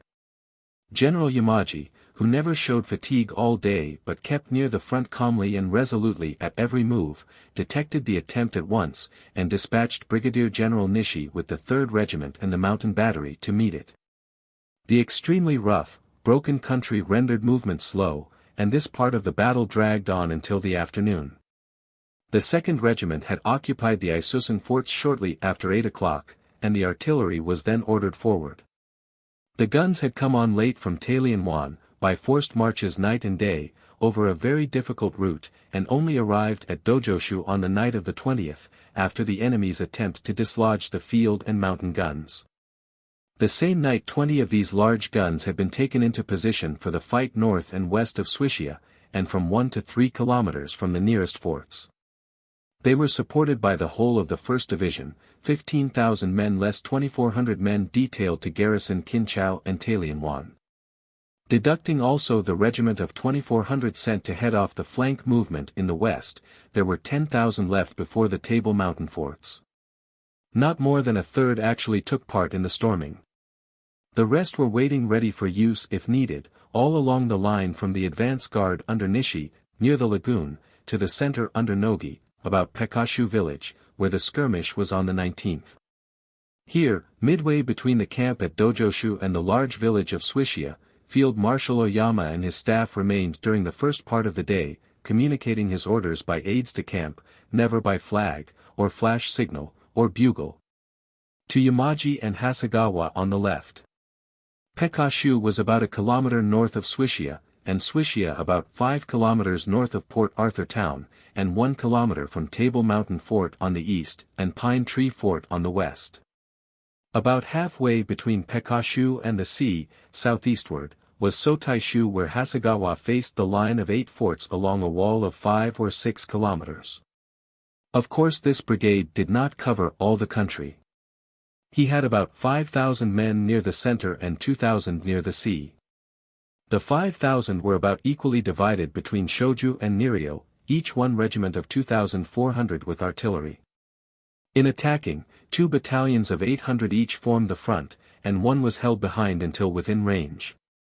Then the whole opened out in skirmishing order and charged, and the Chinese exploded several mines, but without effect, as the fuses were not well timed. Some electric mines were also used but wrongly timed. While Yamaji was attacking the northwest forts, Hasegawa engaged the attention of the northeast forts, in order to prevent them from concentrating fire on the Japanese right. No serious attack was made by the mixed brigade until the 1st Division had made the winning move. Thus the Chinese right wasted their energy on almost bare country, while the weight of the Japanese attack fell on the almost entirely isolated Chinese left. The strategy succeeded completely, for by the time the Chinese discovered their mistake it was too late. The Shoju, or Pine Tree Hill forts opened a heavy fire across Suishia Plain, on the hills occupied by the Japanese. But ISU was already finished and the whole weight of Japanese artillery was centered on the largest Shoju fort. Thus the Japanese right wing, which had been briefly threatened by the forts on its left and the Chinese column on its right, was never really in any danger, for while the 3rd Regiment under Nishi was storming ISU, the 2nd Regiment with its back to the 3rd beat off the enemy's infantry, and the mountain, field, and siege batteries gave Shoju far more than it could face. It was surprising how the Chinese stood to their guns. They worked like heroes and aimed their guns well. But what could a fort or a half-dozen of forts do, against 50 guns hidden in the mountains, moving to get better positions when possible, and firing systematically and simultaneously at one point? A furious fusillade was maintained by both sides for nearly 2 hours, but the Chinese shots got wilder and wilder as the Japanese improved, until finally the Shoju magazine blew up and set fire to the sheds inside of the forts. Then shortly after 11 o'clock, Hasegawa charged all along the line, and took all the 8 forts one by one. The big Shoju fort, which had done such determined work was, of course, evacuated as soon as it caught fire, and for 2 hours afterward the ruined woodwork burned and the piles of ammunition continued to explode. The second largest fort, Liang, or Double Dragon, held out longest. Twice the Japanese advancing along a ravine tried to break cover and rush up the hill, but were met by bombs from the mortars, and had to get back into shelter and try musketry again. Again they came up magnificently at their officer's call, and scrambled up the mountain side in the teeth of a galling crossfire. At the ramparts, not a Chinaman remained. They fled from fort to fort along the high wall, firing as they went, and making a stand at every point till too close for rifles. All over the hills they were chased and for many miles around hardly 100 yards could be passed without sight of a Chinese corpse. Those who escaped got down into the town with the main body of the Chinese army. Meanwhile there had been heavy firing, chiefly infantry, between Suishia, ISU, and Port Arthur. There was a flat tract about 3 miles square, with low ridges of mud and stones across, behind which the Chin's riflemen lay. They had tried to make a stand about the walled camps below ISU, but shells and shrapnel soon cleared them out. The Japanese then mustered in the same place about 2,000 men from the right wing and right center, increasing in number every minute, and ready to force the town itself. Between these camps and the big drill ground at the entrance to Port Arthur were some 3,000 Chinese in skirmishing order, making the most of every bit of cover and firing desperately. Behind them the Chinese field guns, some dozen in number, tried to locate the enemy and occasionally succeeded. One shell shattered the corner of the largest camp, where a dense body of Japanese stood behind the wall waiting for orders, and killed several of them. Still farther back, a big hill which threatened the town swarmed with riflemen, who were sheltered by piles of stones and abundantly supplied with ammunition. Last of all the shore forts were firing a little, but could not aid much in the melee. Steadily the Japanese crept forward from cover to cover, assisted by artillery from Swissia, until the parade ground and the general's pavilion overlooking it had been mastered and cleared, and nothing remained but the trenches of Boulder Hill, or Hakugoku, the town itself, and the shore forts. Along the south of the parade ground ran a broad, shallow stream that came down the Swissia Valley, flowing into a creek west of Hakugoku. 3 times the Japanese came out from behind the parade ground wall, to cross the bridge, but were driven back by a withering hail of bullets. At last they forced it and rushed across with a cheer, and spread out over the face of the hill pursuing the Chinese up to the town itself. The 2nd Regiment fired volleys as it advanced to the town. Not a shot was fired in reply. The battle was over as far as Port Arthur was concerned. The Japanese fleet was not inactive during the assault by the land forces. At 10:30 a.m. the Japanese vessels, comprising the Matsusima, Chiyoda, Itsukusima, Hasadate, Yoshino, Naniwa, Akatsushima, Takachiho, Fuso, Haiei, and Kongo steamed past Port Arthur, rounding the promontory. The Chiyoda here began to fire shells over the forts at a very long range. A tugboat from Taku was searched by the Japanese, but was allowed to proceed. At 4 o'clock the fleet returned, passing Port Arthur again, at a distance of about 6 miles, and one of the big forts fired at the Chiyoda but failed to hit her. The admiral did not respond to the fire nor alter his course but steamed slowly on.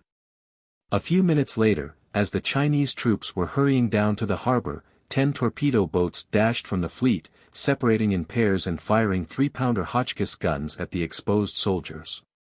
The fire was briskly responded to by one fort to the left of the harbor, but not a single shot told. A steamer which had towed a junk out of Port Arthur with Tao Tai Kung in it, making his escape, was cut off on her return and ran ashore, where the crew deserted her and took to the hills. As the Japanese troops reached the edge of the town, driving the Chinese before them, a halt was called before the army marched in, as the force was not yet assembled in strength. This delay enabled the Chinese to take to boats, and scores of sampans and junks were soon moving off, some over the lagoon to the mountain fastnesses of Lautishan Promontory in the southwest, and some out to sea, in full view of the Japanese fleet. When the 1st Division was all assembled before the town, with the left wing to the northeast in case the enemy should rally and try to dash out, the order was given to enter the town and storm the inner fort, Golden Hill.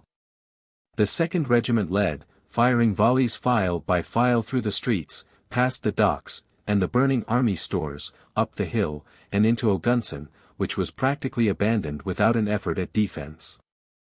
During the evening Hasegawa's brigade went over the hills, and occupied the 2 eastern shore forts called the Mule's Jaws. The following morning Yamaji's 1st Regiment marched around the lagoon and occupied the peninsula forts, which had been deserted during the night. Where the Chinese all vanished to, appeared rather a mystery to the victors.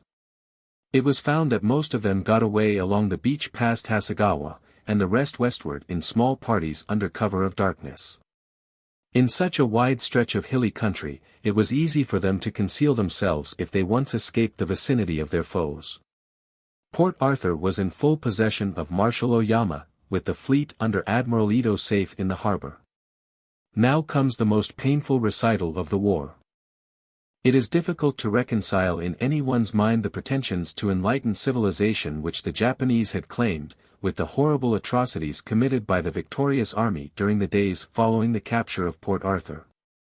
Let us glance at what had been the history of Japanese treatment of the wounded in previous battles. It will be remembered that in a foregoing chapter of this work, the proclamation of the Japanese Minister of War enjoining humanity upon all his soldiers was quoted. And that it was stipulated that the ignorance of the Chinese as to the true meaning of humanity would cause them to commit atrocities, no doubt, which must not be imitated in retaliation by Japanese troops. At Hiroshima, the military headquarters of Japan during the war, was the principal military hospital and the establishment of the Red Cross Society, which to investigators were a remarkable revelation after all that had been said about Japanese inhumanity and indifference to suffering. As long ago as 1877, when the Satsuma clan raised the standard of rebellion, a benevolent society was founded to aid and care for the sick and wounded, enemies as well as friends, after the manner of the European Red Cross societies.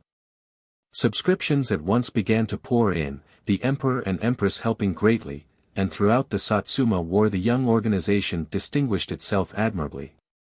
From that time special efforts were made to bring the society up to the high standard of its Western models in every way. And when the government of Japan in 1886 declared its adhesion to the Geneva Convention, the Hakuisha was reorganized and formally enrolled on the international list of Red Cross societies. Since then it had made rapid progress, its membership reaching nearly 30,000 in 1893, with funds liberally augmented by the Emperor, and an annual income before the war with China of $70,000. Since 1887, a large number of women, including members of the royal family and of the nobility, have become qualified nurses of the order and have taken instruction in the making of articles for use in its work. The objects of the society, as set forth in the rules, are to help the sick and wounded in time of war, and to prepare for the same by organizing a trained staff in time of peace. The last activity of the Red Cross Society prior to the war in 1891, was when the central provinces of Japan were devastated by an earthquake which caused the loss of more than 7,000 lives, besides untold suffering. With the object of training a staff properly, the society in 1886 established a hospital of its own in Tokyo, and 3 years later, when this one was outgrown, a new one was erected on a splendid site provided by the Emperor and Empress. The hospital itself covers some 2 acres, and the grounds about 10. After the war began, the membership funds and operations of the society were all multiplied about 3 times above normal. All the working staff was under the control of the Army Medical Staff, and operated in conjunction with the Army Corps. At Hiroshima in the permanent military hospital, Chinese wounded by the scores and hundreds were received and treated with the same care that was given to the Japanese.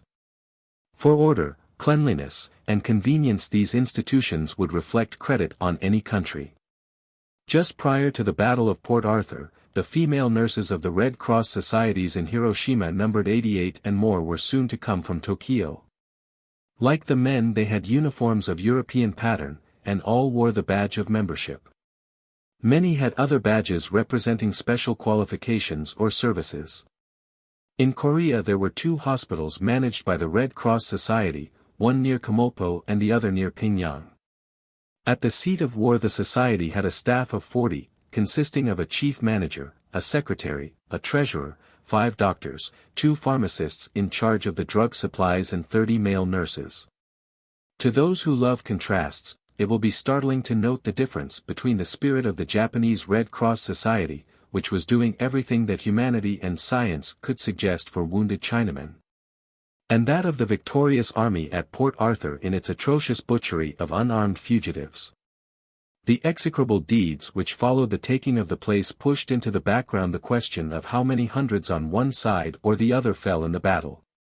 The massacre of the whole remaining population of Port Arthur, between 2,000 and 3,000, without distinction of age or sex, and that by the soldiers of Marshal Oyama's army.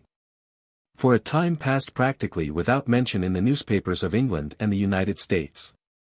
3 of the famous correspondents who entered the town with the Japanese army were Creelman of the New York World, Villiers of the London Standard, and Cowan of the London Times. The first detailed description of the atrocities witnessed by these correspondents was that made by Creelman, and for a time after his story was published, other leading American journals denounced it as false.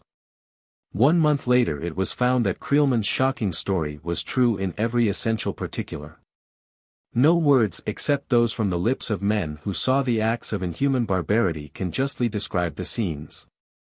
said Cowan, in a letter dated at Kobe 12 days after the taking of Port Arthur.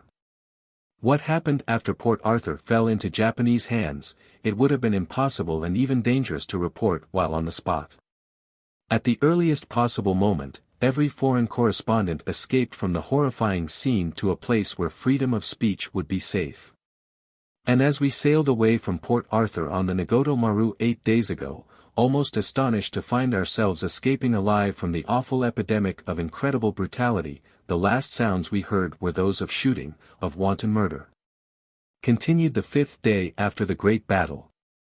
When the Japanese army entered Port Arthur on the 21st, beginning a little after 2 o'clock in the afternoon, the Chinese had resisted desperately till the last, retreating slowly from cover to cover, until they got back among the buildings on the outskirts of the town.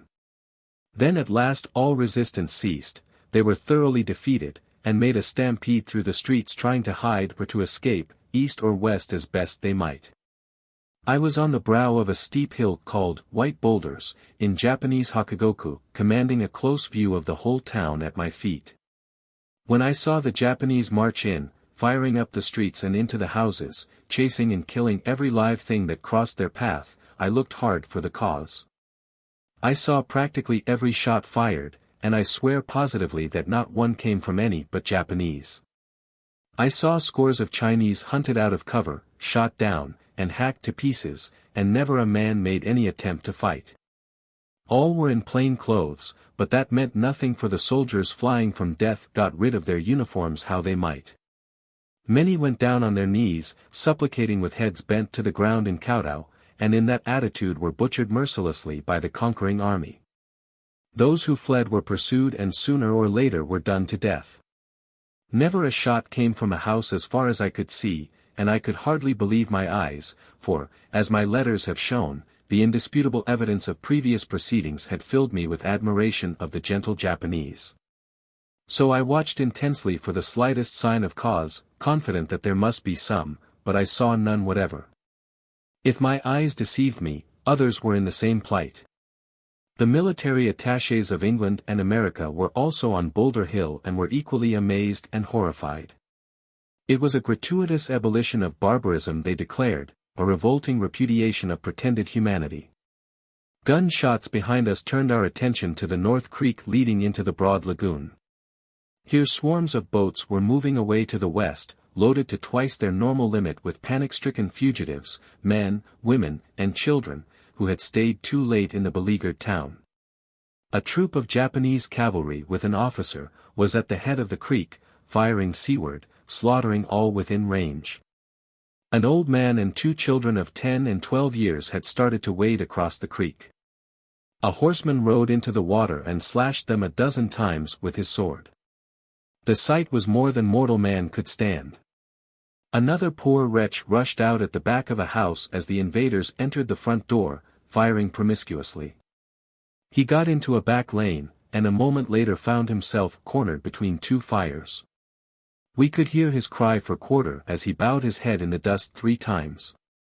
The 3rd time he rose no more, but fell on his side, bent double in the posture of petition for the greatly vaunted mercy of the Japanese, who stood 10 paces off and exultantly emptied their guns into him. More of these piteous deaths we saw, unable to stay the hands of the murderers. More and more, far more than one can relate, until sick and saddened beyond the power of words to tell, we slowly made our way in the gathering gloom down the hill, picking a path through rifle pits thick with Chinese cartridge cases. And back to headquarters. There at the Chinese General's Pavilion, facing a spacious parade ground, Field Marshal Oyama and all his officers assembled, amid the strains of strange music from the military band, now a weird, characteristic Japanese march, now a lively French waltz, and ending with the impressive national anthem, Kaminoga, and a huge roar from 20,000 throats, Banzai Nippon. All were overflowing with enthusiastic patriotism and the delight of a day's work done, a splendid triumph after a hard-fought fight. None of the Japanese dreamed that their guests from the West were filled with horror, indignation, and disgust. It was a relief to get away from that flood of fiendish exultation, to escape from the effusive glee of our former friends, who would overwhelm us with their attention which we loathed like caresses from the ghouls of hell. To have to remain among men who could do what we had seen was little short of torture. Robbed of our sleep on the eve of the battle, and utterly exhausted, we lay long next morning until the sound of shooting roused us. To our surprise and dismay we found that the massacre of Wednesday, which might have been explained though certainly not excused on the ground of excitement in the heat of battle, the flush of victory, and the knowledge of dead comrades mutilated, was being continued in cold blood now. Thursday, Friday, Saturday, and Sunday were spent by the soldiery in murder and pillage from dawn to dark, in mutilation, in every conceivable kind of nameless atrocity. Until the town became a ghastly inferno to be remembered with a fearsome shudder until one's dying day. I saw corpses of women and children, 3 or 4 in the streets, more in the water. I stooped to pick some of them out to make sure that there could be no possibility of mistake. Bodies of men strewed the streets in hundreds, perhaps thousands, for we could not count, some with not a limb unsevered, some with heads hacked, cross-cut, and split lengthwise, some ripped open, not by chance but with careful precision. Down and across, disemboweled and dismembered, with occasionally a dagger or bayonet thrust in private parts. I saw groups of prisoners tied together in a bunch with their hands behind their backs, riddled with bullets for 5 minutes, and then hewn in pieces. I saw a junk stranded on the beach, filled with fugitives of either sex and of all ages, struck by volley after volley until, I can say no more. Meanwhile every building in the town was thoroughly ransacked, every door burst open, every box and closet, every nook and cranny looted. What was worth taking was taken, and the rest destroyed or thrown into the gutter. Even Mr. Hart, Reuters war correspondent on the Chinese side, whom we found when we entered Port Arthur, was robbed of everything but the clothes he had on, while his cook and 2 scully boys in the same house were shot at their kitchen stove, while doing nothing but their regular work. Mr. Hart himself had told the Chinese hotel keeper before the battle not to leave the town, because the Japanese would certainly do no harm to citizens or property. So thoroughly had been the discipline maintained, and so perfect the show of civilized methods in warfare, that the present outburst of cold-blooded brutality was the very last thing to have been thought possible. The Japanese alleged that the populace of the town had been armed with guns and express ammunition, and that the army when entering the town had been attacked from the houses. I did afterward find cartridges such as these lying about. But I never saw one fired. I never saw any attack from the houses. I saw the Japanese firing before they entered, and as they entered, without intermission. The Japanese who had been wounded and killed or captured in several skirmishes before the day of the battle, had been horribly mutilated by the Chinese. We saw several bodies along the line of march, and it is said others were found in the town, with hands and heads cut off, stomachs opened, etc. And some were burnt at Kinchau, and one said to be burnt in Port Arthur. Moreover, placards have been found offering rewards and stating prices, for heads, hands, or prisoners. So the Japanese soldiers swore revenge, and they carried out their vow thoroughly in barbarous Eastern style. All that can be said is that the Chinese committed nameless atrocities which the Japanese repaid 100-fold. It is unavoidable that innocent persons must be killed in war. I do not blame the Japanese for that alone. Chinese soldiers dress as peasants and retain their weapons, and attack when they can under cover of disguise. It therefore becomes excusable to some extent to regard all Chinese as enemies, with or without uniform. In that the Japanese are plainly justified. But regarding them as enemies, it is not humanity to kill them, they should be taken alive. I saw hundreds killed after being captured and tied. Perhaps that is not barbarity, at any rate it is the truth. On the day of the battle, soldiers fresh from the excitement of a hard struggle cannot help being somewhat bloodthirsty, perhaps. At any rate their nerves are tense, their blood is up, they are violently excited. Not that it is right to be so, but it is usual. But the battle was on the 21st, and still on the 25th, after 4 nights' sleep, the slaughter was continued. Some allowance must be made for the intense indignation of the soldiers whose comrades had been mutilated by the Chinese. Indignation is perfectly justifiable, the Japanese were quite right to feel incensed. But why should they express themselves in the very same barbarous manner? Is it because they are also barbarous at heart like the Chinese? Of course they say no. Then they will have to prove it, for the fact remains that a dozen white men saw these Japanese commit these savageries for 4 clear days after the day of the fight. Creelman's story was as graphic and as shocking in its details, and included many of the same sights which were related by Cowan. He says in part, the story of the taking of Port Arthur will be one of the blackest pages in history. An easy victory over a Chinese mob, and the possession of one of the most powerful strongholds in the world, was too great a strain upon the Japanese character, which relapsed in a few hours back to the state from which it awakened a generation ago. Almost the entire population found in Port Arthur have been massacred, and the work of butchering unarmed and unresisting inhabitants has continued day after day until the streets are choked with corpses. The march upon helpless Peking or a surrender of China to her foe is a small matter in its vital significance compared with this appalling crime against the 19th century. At a moment when Japan asks to be admitted as an equal into the family of civilized nations. The Japanese lost about 50 dead and 250 wounded in carrying a fortress that would have cost them 10,000 men had it been occupied by European or American troops. And yet the sense of uncontrolled power which let loose the savagery which had been pent up in the Japanese under the external forms of civilization, has proved the utter incapability of the nation to stand the one sure test. Japan stands disgraced before the world. She has violated the Geneva Convention, dishonored and profaned the Red Cross, and banished humanity in mercy from her councils. Victory and a new lust for dominion have set her mad. All attempts to justify the massacre of the wretched people of Port Arthur and the mutilation of their bodies, are mere afterthoughts. The evidence is clear and overwhelming that it was the sudden breaking down of Japanese civilization under the stress of conscious power. The tremendous facts revealed by the war so far are, that there is practically no Chinese army in existence. That Japan has been arraying herself in the outward garb of civilization, without having gone through the process of moral and intellectual development necessary to grasp the ideas upon which modern civilization is founded. That Japan at heart is a barbarous nation, not yet to be trusted with sovereign power over the lives and property of civilized men. Up to the moment Port Arthur was entered I can bear witness that both of her armies now in the field were chivalrous and generous to the enemy. There was not a stain on her flag. But it was all blind sentiment. The Japanese were playing with the Red Cross as with a new toy, and their leaders were never weary of calling the attention of other nations to the spectacle. When Port Arthur fell, not even the presence of the horrified British and American military attachés and of foreign newspaper correspondents served to check the carnival of murder.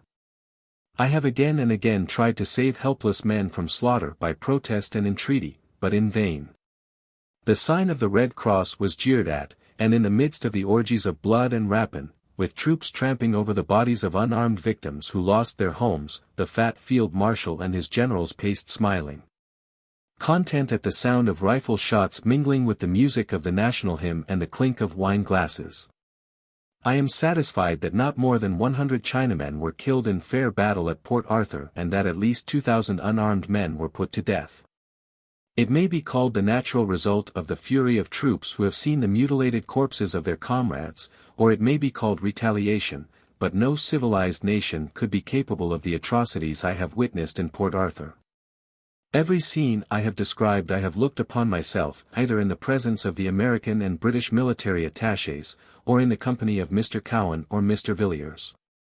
The field marshal and all his generals were aware that the massacre was being continued day after day. We watched the 2nd Regiment as it marched into town, firing volleys as it advanced. Not a shot was fired in reply. The soldiers had made their escape, and the frightened inhabitants were cowering in the streets. As the troops moved on they saw the heads of their slain comrades hanging by cords with the noses and ears gone. There was a rude arch in the main street decorated with bloody Japanese heads. A great slaughter followed. The infuriated soldiers killed every one they saw. I can say as an eyewitness that the wretched people of Port Arthur made no attempt to resist the invaders. Just below me was a hospital flying the Red Cross flag, but the Japanese fired upon the unarmed men who came out of the doorway. A merchant in fur cap knelt down and raised his hands in entreaty. As the soldiers shot him, he put his hands over his face. I saw his corpse the next day, slashed beyond recognition. Women and children were hunted and shot at as they fled to the hills with their protectors. All along the streets I could see the bleeding storekeepers shot and sabred. A junk was discovered in the harbor crowded with fugitives. A platoon was stretched across the end of a wharf, and fired into the boat until every man, woman and child was killed. The torpedo boats outside had already sunk 10 junks filled with terror-stricken people. The Japanese had tasted blood, and the work went on the second day. I saw 4 men walking peaceably along the edge of the town. One man in the street carried a naked infant in his arms. As he ran, he dropped the baby. I found it an hour later, dead. The third, the father of the baby, tripped and fell. In an instant a soldier had pounced upon his back with a naked bayonet in his hand. I ran forward and made the sign of the Red Cross on the white non-combatant's bandage around my arm, but the appeal was useless. The bayonet was plunged 3 or 4 times into the neck of the prostrate man, and then he was left to gasp his life out on the ground. I hurried back to my quarters and awakened Frederick Villiers, who went with me to the spot where I left the dying man. He was dead, but his wounds were still smoking. While we were bending over the corpse, we heard shooting a few yards around a road, and went forward to see what it was. We saw an old man standing with his hands tied behind his back. On the ground beside him were the writhing bodies of 3 other pinioned men who had just been shot. As we advanced, a soldier shot the old man down. This was the 3rd day after the battle. Next day I went in company with Mr. Villiers to see a courtyard filled with mutilated corpses. As we entered, we surprised 2 soldiers bending over one of the bodies. They had ripped open the corpse. When they saw us, they cowered and tried to hide their faces. It is but fair to the Japanese to relate what they had to offer in contravention of these shocking reports so well substantiated. The Japanese minister to Great Britain, Mr. Takaki Kato, while passing through New York some weeks after the taking of Port Arthur, offered these explanations. Port Arthur, while vastly important as a strategic point, was scarcely more than a village as far as the number of its inhabitants was concerned. These, which at the outside could not have numbered more than 2,000 or 3,000, consisted of a few petty merchants, laborers, and workmen in the docks, their families, and the wives and children of some of the soldiers. This was all that Port Arthur consisted of, as far as population was concerned in times of peace, except the military forces that manned the forts. Second, it had long been known that the Japanese forces were advancing on the fort. All the non-combatants, women and children, were removed to places of safety long before the battle began. Indeed, the exodus was begun fully a month beforehand.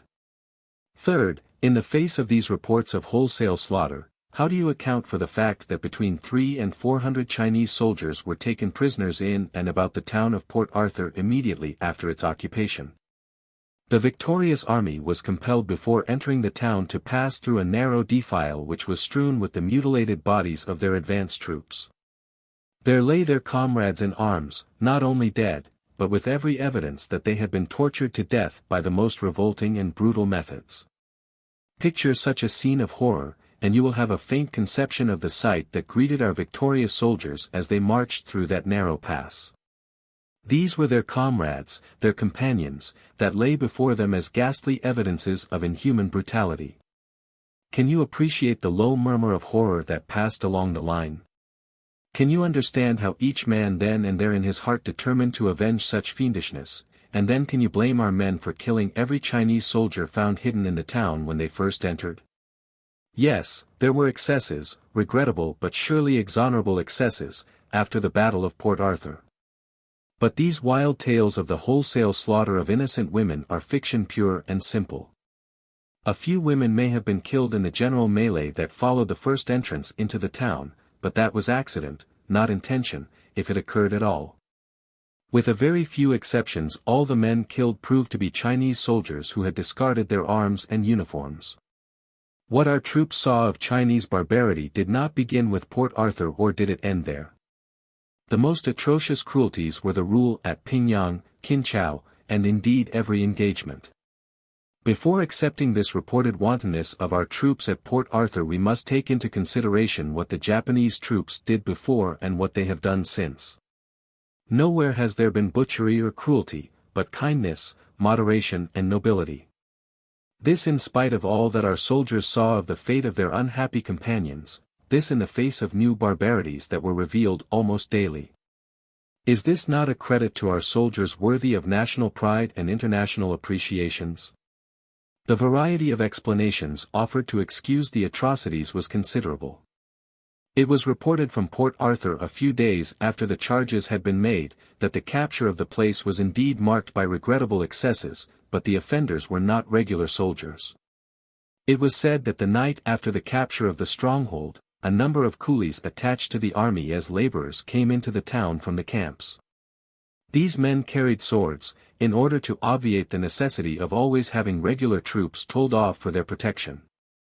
Unfortunately, they obtained access to some Chinese stores of liquor, and became intoxicated. While in this condition, they were reminded of the atrocious cruelties committed by the Chinese upon defenseless Japanese prisoners, and became frenzied. All the coolies practically ran amok, and no Chinaman whom they met was spared. It was declared that some of the coolies were at once arrested, and that Marshal Oyama was already investigating the affair, when he received instructions from Imperial headquarters at Hiroshima to institute a rigorous inquiry. The barbarities practiced by the Chinese against the Japanese, which resulted in the atrocious retaliation, were fully corroborated from many sources. A correspondent of the American Bible Society wrote thus from Shanghai. The reported inhuman atrocities of the Chinese are fully confirmed. They were guilty of barbarities too revolting to mention. A scouting party of Japanese, including an interpreter, were captured by the Chinese near Port Arthur just before the attack on the fortress. They were fastened to stakes by nails through their shoulders, burned alive, and then quartered, and their ghastly remains stuck up on poles by the roadside. Some Japanese members of the Red Cross Society were captured by the Chinese soldiers and flayed alive. During the attack on Port Arthur, the defenders used explosive bullets. Is it any wonder that the Japanese generals issued the order that no quarter should be shown? The track of the retreating army has been marked by pillage, rapine, wanton destruction and outrage, so that the people welcomed the Japanese. Japanese diplomats in Washington did not take kindly to the civilized censure of Japanese atrocities. They had read up on Andersonville, Libby Prison, Fort Pillow, Wounded Knee, the British cruelties in India and Africa, the Russian record, and they were ready to compare notes with civilized armies on the subject of cruelty in war. They also brought forward native Japanese papers which described the taking of Port Arthur, and declared that those who were killed after the assault suffered only because of the frenzy of a few Japanese. Shocked by what they had seen of the cruelties to their own comrades, it was declared that the Japanese officers and the body of the troops did all in their power to stop the bloodshed. Furthermore, the Japanese government asked for a suspension of judgment until the merits of the case could be investigated. The savage massacres which marked the capture of Port Arthur were not the first, nor will they be the last which will disgrace the conduct of troops calling themselves civilized. English troops were guilty of similar massacre in the Peninsular Campaign, at least one time in the Crimea, and repeatedly in suppressing rebellion in India. Our own troops in the West have been stung to ruthless massacre by the discovery of their tortured dead in Indian villages. Fort Pillow gave ghastly proof of the readiness to butcher in our war. French troops in Algeria, New Zealand colonists in suppressing a Maori rising, and Boers in South Africa have slaughtered without mercy. These occasions neither palliate nor excuse barbarity. It is wrong in all races, and in all races from time to time it will come to the surface. The amazing fact about Japan is that it is the first Asiatic nation in all history which has fought any battles and conducted any military operations without massacre. The slaughter or slavery of surrendered troops has been the unbroken rule of Asiatic warfare for centuries.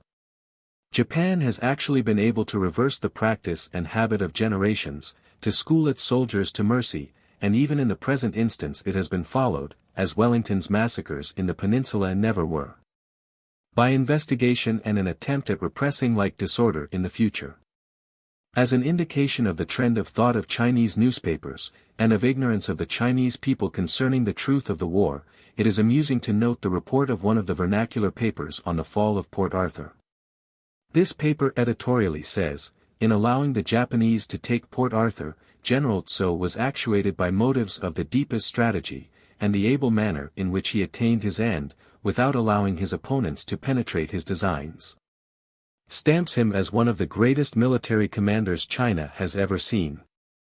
Knowing Peking to be the ultimate goal of the Japanese, General Tso was satisfied that should a too obstinate resistance be offered at any point, the Japanese would leave the Chinese unconquered in his rear, and would push on to the capital. Whereas, if an important place like Port Arthur should fall into their hands, the little men would enjoy the sensation as they would a new toy, and it would delay them in their march while the road to Peking was rendered impregnable. General Tso, therefore, inflicted all the loss possible upon the Japanese, without allowing them to be absolutely discouraged, and then when defeat was staring his opponents in the face, gave the signal to his troops to retreat, which they did in good order. So great was the loss of the Japanese, that it was not until some hours after the last Chinese soldier had departed, that they ventured to enter the forts. General Tso displayed marked military skill in his defensive tactics, and by ordering half charges of powder to be used in the big guns, and filling the shell and torpedoes with sand, deluded the innocent commander of the Japanese fleet into the belief that the defenses and sea forts of Port Arthur were innocuous. As a result, the Japanese fleet boldly ventured close to the forts and within the line of the torpedo defenses, and before they discovered their mistake 3 men of war, 7 transports, and 21 torpedo boats were sunk by the Chinese fire and submarine mines. The result of General Tso's actions prove, as we have always maintained, that it is inadvisable for China to employ other than native commanders in the present war. In hand-to-hand combats the savage and flesh-eating Fanquoi is physically superior to our men. But no man other than one conversant with the military wisdom of our enlightened race could have planned and brought to a successful conclusion the train of events which ended in the offering of Port Arthur as a bait to our diminutive opponents.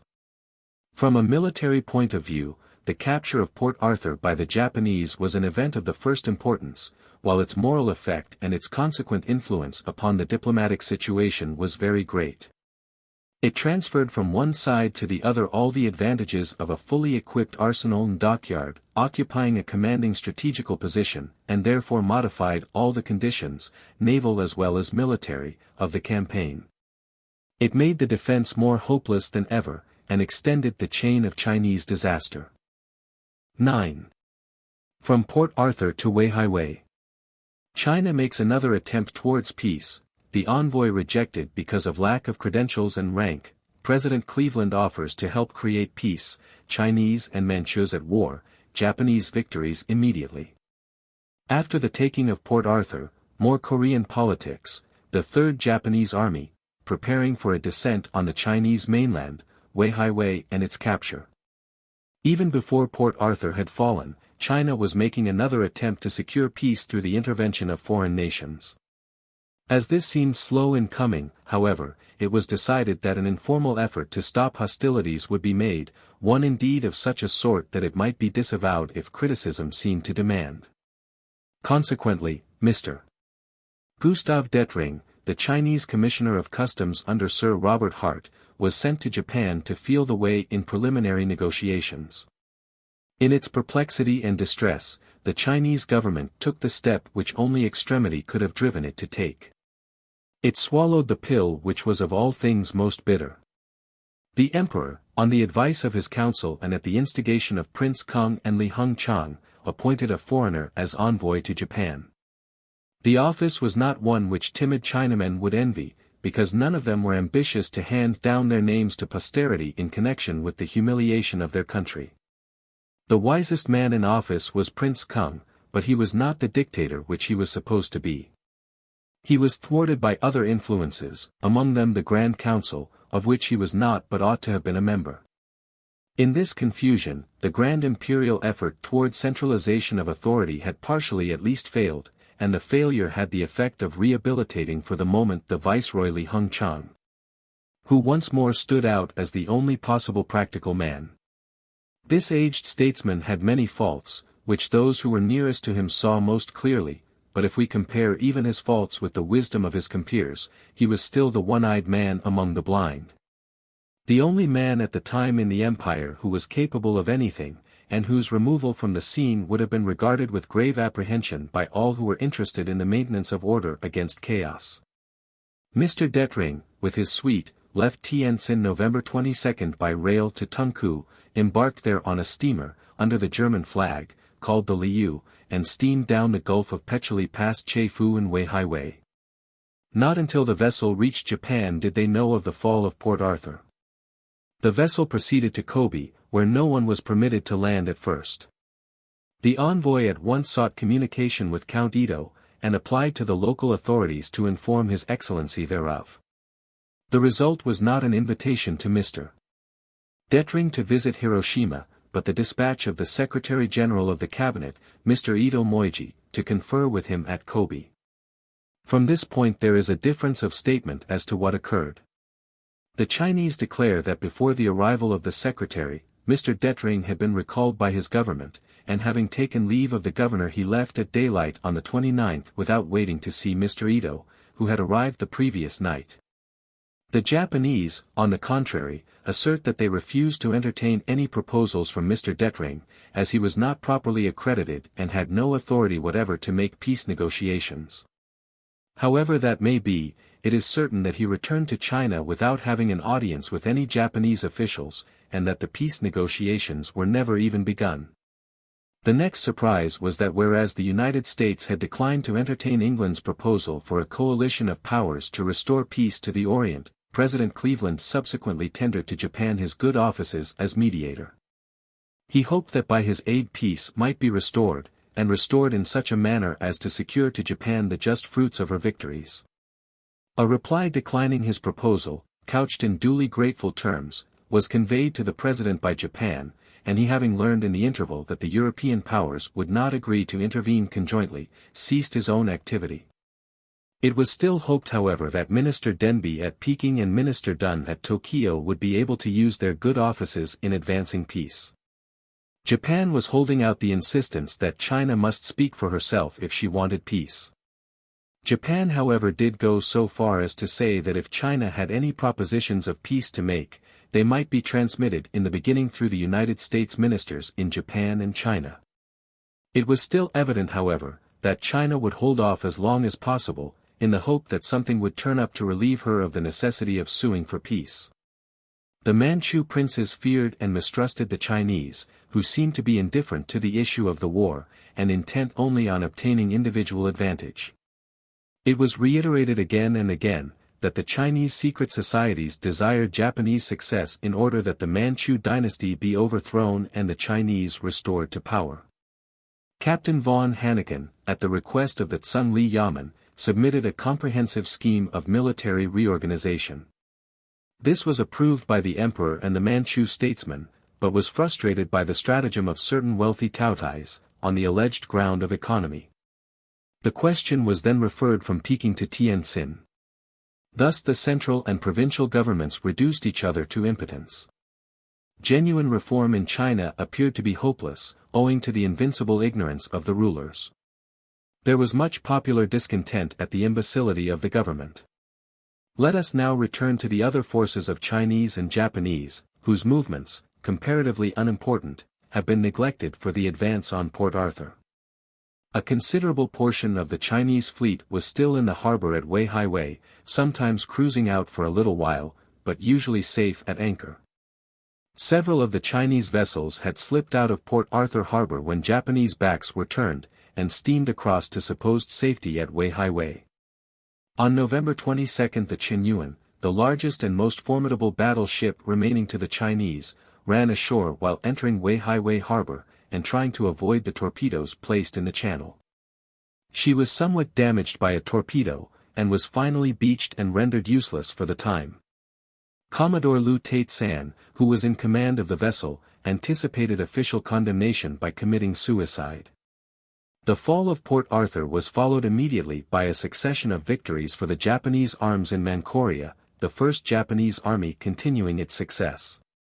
The advance of this army towards Mukden terrorized the people of Manchuria, and the abandonment of the sacred city by its inhabitants began. The country around was in a state of desolation. The wounded mostly remained in villages between Nyechuang and Mukden, the state of the country preventing the Chinese medical staff and foreign volunteers from proceeding thither. Mukden was evacuated in the beginning of November by the foreign residents, who remained at Nyechuang. The Roman Catholic fathers remained at their station in Manchuria, but the Protestant missionaries returned to safer regions. At Jeho the Mongols rose in rebellion, in revenge for the assassination of 6 Mongolian princes. Troops had to be called to put down the insurrection, as had so often occurred before during the war. On the day of the taking of Port Arthur, a large body of Chinese troops under General Sung attacked Talienwan and Kinchao, where Japanese had been left to guard baggage trains and provisions. The conflicts were sharp, and a number was killed on both sides, but the Chinese were finally forced to retire. The day after Port Arthur's fall, the greater portion of Count Oyama's army turned and marched northward through the Liaotung promontory, in the direction of Nyechuang. 10,000 troops were left behind to guard Japanese interests at Port Arthur.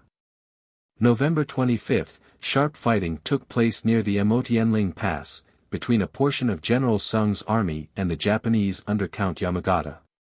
After the Chinese troops had retired from Chiulin, they concentrated north of Emotienling, and the engagement was an attempt to turn the Japanese right flank at Soko. The conflict opened with a sharp fusillade, and the Chinese fought with considerable stubbornness for a time, losing heavily before they finally retired. The attack was the most determined effort that the Chinese had made since Pingyang. The alarm which existed among the residents of Manchuria, causing their exodus to Nyechuang, was caused quite as much by Chinese soldiery retreating or disbanded, as by the Japanese army's advance. Many deserters had joined the bands of robbers and brigands to raid the country in every direction. The First Army, under Field Marshal Yamagata, finding the country in the direction of Mukden wasted and deserted, while guerrilla troops harassed them continually, now abandoned the march to Mukden and joined the Second Army, which had turned north, near Nyechuang. Field Marshal Oyama had sent his transports and a portion of his fleet around the Liaotung Peninsula, to move towards Nyechuang, paralleled with his army. General Tachimi's division met the enemy December 10, and after a pitched battle defeated them with heavy loss. It being reported that a large force of Chinese under General I was encamped near Kinkuahu, General Tachimi was ordered to advance upon that place. His scouts reported the Chinese to be in considerable force, and to consist of cavalry as well as infantry. General Tachimi separated his division into 2 columns, and delivered a simultaneous attack early in the morning. The Chinese offered a stout resistance, and severe fighting ensued. The superior shooting and discipline of the Japanese soon told. The enemy were gradually driven back, and finally they broke and fled in disorder, the Japanese pursuing them for several miles.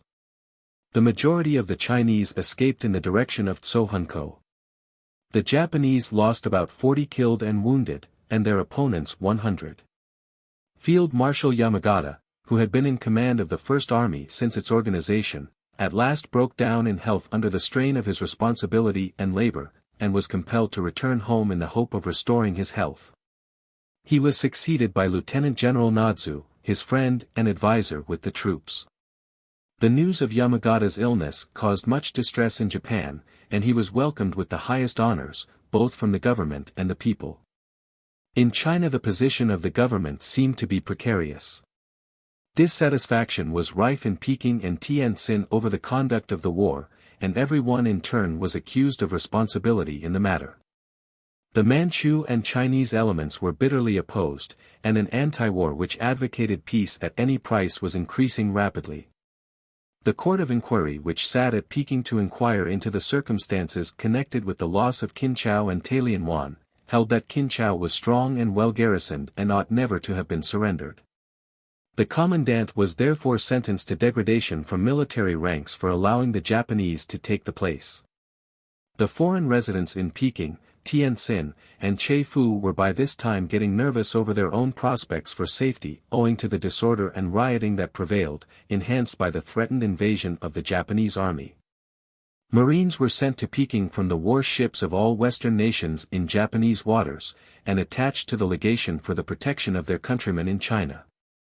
Anti-foreign feeling in the capital was on the increase, and the Blue Jackets were welcomed most heartily when they landed. Early in December Korea suffered another political crisis, owing to the duplicity of the government. All the Korean ministers professed gratitude to Japan, for giving them the opportunity of undertaking the administrative and social regeneration of their country. They promised Count Inoue, the Japanese resident, faithfully to follow his advice and to carry out with the least possible delay the program of reforms recommended by him. Count Inoue however discovered, that while making these professions, the ministers were plotting to obstruct his policy of reform. And had even gone so far as to send messengers to various parts of the country to incite the people to rise against the Japanese. He therefore informed the Korean government that Japan would give no further assistance to the king in suppressing the Tonghak rebellion. The Minister of the Interior at once resigned, and the king promised to make inquiry and punish those guilty of treachery. In a private audience, Count Inoue sharply remonstrated with His Majesty, explained that reforms were necessary to save the country from barbarism. Complained of the encouragement given to the plotters and repeated his threat to recall the Japanese troops sent out against the Tonghaks. The king promised that matters would be put right. The following day the ministers called in a body upon Count Inoue. They admitted that they had behaved in a deceitful manner, begged that he would pardon their duplicity and assured him that they would in future give faithful consideration to his suggestions and his schemes of internal reform. There is a little confusion in the names of towns around the Gulf of Liaotung, owing to the duplication of names. Kinchau is a village to the north of Tailianwan Bay, and was one of the first points of attack by the Japanese when they landed on the promontory. At the extreme northern point of the Gulf is a city of the same name, and several reports that were made as to the capture of Kinchau were discredited because of this confusion. The first Kinchau was indeed occupied by Japanese troops from the time of its capture. The other one, however, was not threatened at all. Unless mention is made here to the contrary, references to troop movements around Kinchau refer to the village at the head of the promontory. The bulk of the Second Japanese Army moved to Kinchau, on its way northward after the capture of Port Arthur, and the Chinese force which attacked the Japanese garrison at Kinchau on November 22, fell back to Foochow. A little to the northward of Port Arthur, on the road to Nyechuang. About the 1st of December General Nogi's brigade left Kinchau, with orders from Marshal Oyama to attack Foochow. The garrison of the city was reported to number 5,000, and the position was favorable for defense. The brigade moved forward very rapidly, as there was no organized opposition to its advance. On the 4th, General Nogi heard that the Chinese were retreating, and on the following day the Japanese entered Foochow without firing a shot. The Chinese had evacuated the city and had retreated northward towards Nyechuang. The First Japanese Army continued clearing the country north of the Yalu. Large bodies of Chinese were in the triangle formed by lines drawn between Chiulin, Nyechuang, and Mukden. The mountains around about Fenghuang, which constituted a strong strategic position, had been in the hands of the Japanese since October, and now General Tatsumi attacked the highest pass, Linshanquan, from the east. On December 12 a strong Japanese scouting party from Fenghuang sighted a large force of Chinese advancing from the west. The Japanese, who consisted entirely of cavalry, sent word back to Fenghuang, and keeping the Chinese in sight fell back upon the main body. The Chinese pushed on as far as Yumanshan, where they encamped for the night. The Japanese force set out to attack the Chinese position, and at dawn the next morning the fight began. The Chinese were fully 4,000 strong, and while the fight was in progress 2 more regiments joined them. The Japanese fell back to a stronger position, and adopted defensive tactics. The Chinese forces, emboldened by their temporary success, made repeated efforts to break through the Japanese lines, but each attack was repulsed. Seeing that the Chinese were in such force, General Nadzu ordered one battalion of the 5th Division to reinforce the garrison of Fenghuang. This reinforced garrison then started on Thursday night, December 13, to strengthen the Japanese advance posts at Yamanshan. Colonel Tomiyasu was in command of the Japanese force, which numbered 1,400 men with 6 field guns. At daybreak an attack was made upon the Chinese left flank. The enemy was well posted, and fought better than any troops heretofore encountered by the Japanese in Manchuria. The struggle was a severe one, but the Chinese left wing gave way before the Japanese charge, and threw the center into confusion. A hot and continuous fire prevented the Chinese from recovering their formation, and a second charge drove them into a disorderly retreat. The contents of the camp and 30 prisoners fell into the hands of the Japanese. The Chinese lost some 250 killed and wounded and the Japanese about 100. It is difficult to convey a clear idea of the various operations in Manchuria, for no map accessible to general readers is sufficiently accurate to afford trustworthy indications. And the field of fighting extended over a considerable area among places too small in many instances to be recorded on a map. There were in fact, at this time, December, 3 Japanese and 3 Chinese armies operating in Manchuria. The Japanese forces consisted of the Second Army under Oyama, in the Liaotung Peninsula, and the right and left wings of Yamagata's force, who had been succeeded by Nadzu.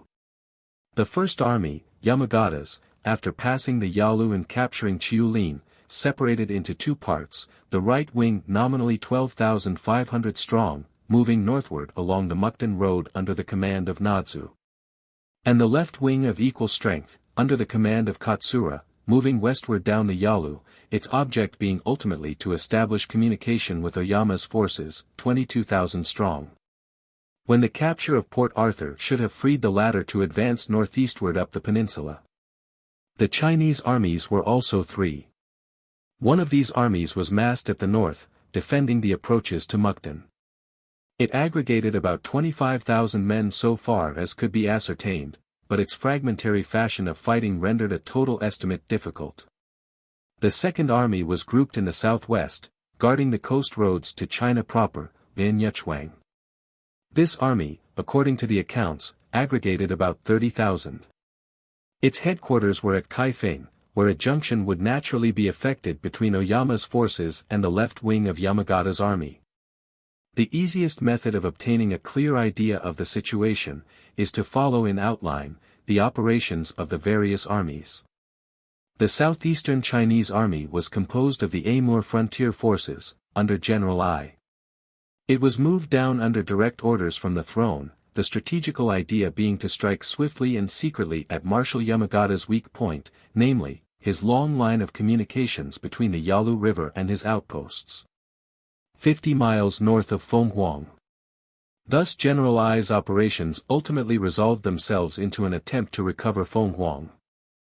He marched against it from 3 directions, the main northerly road, and 2 easterly roads. The Japanese did not wait to receive his attack.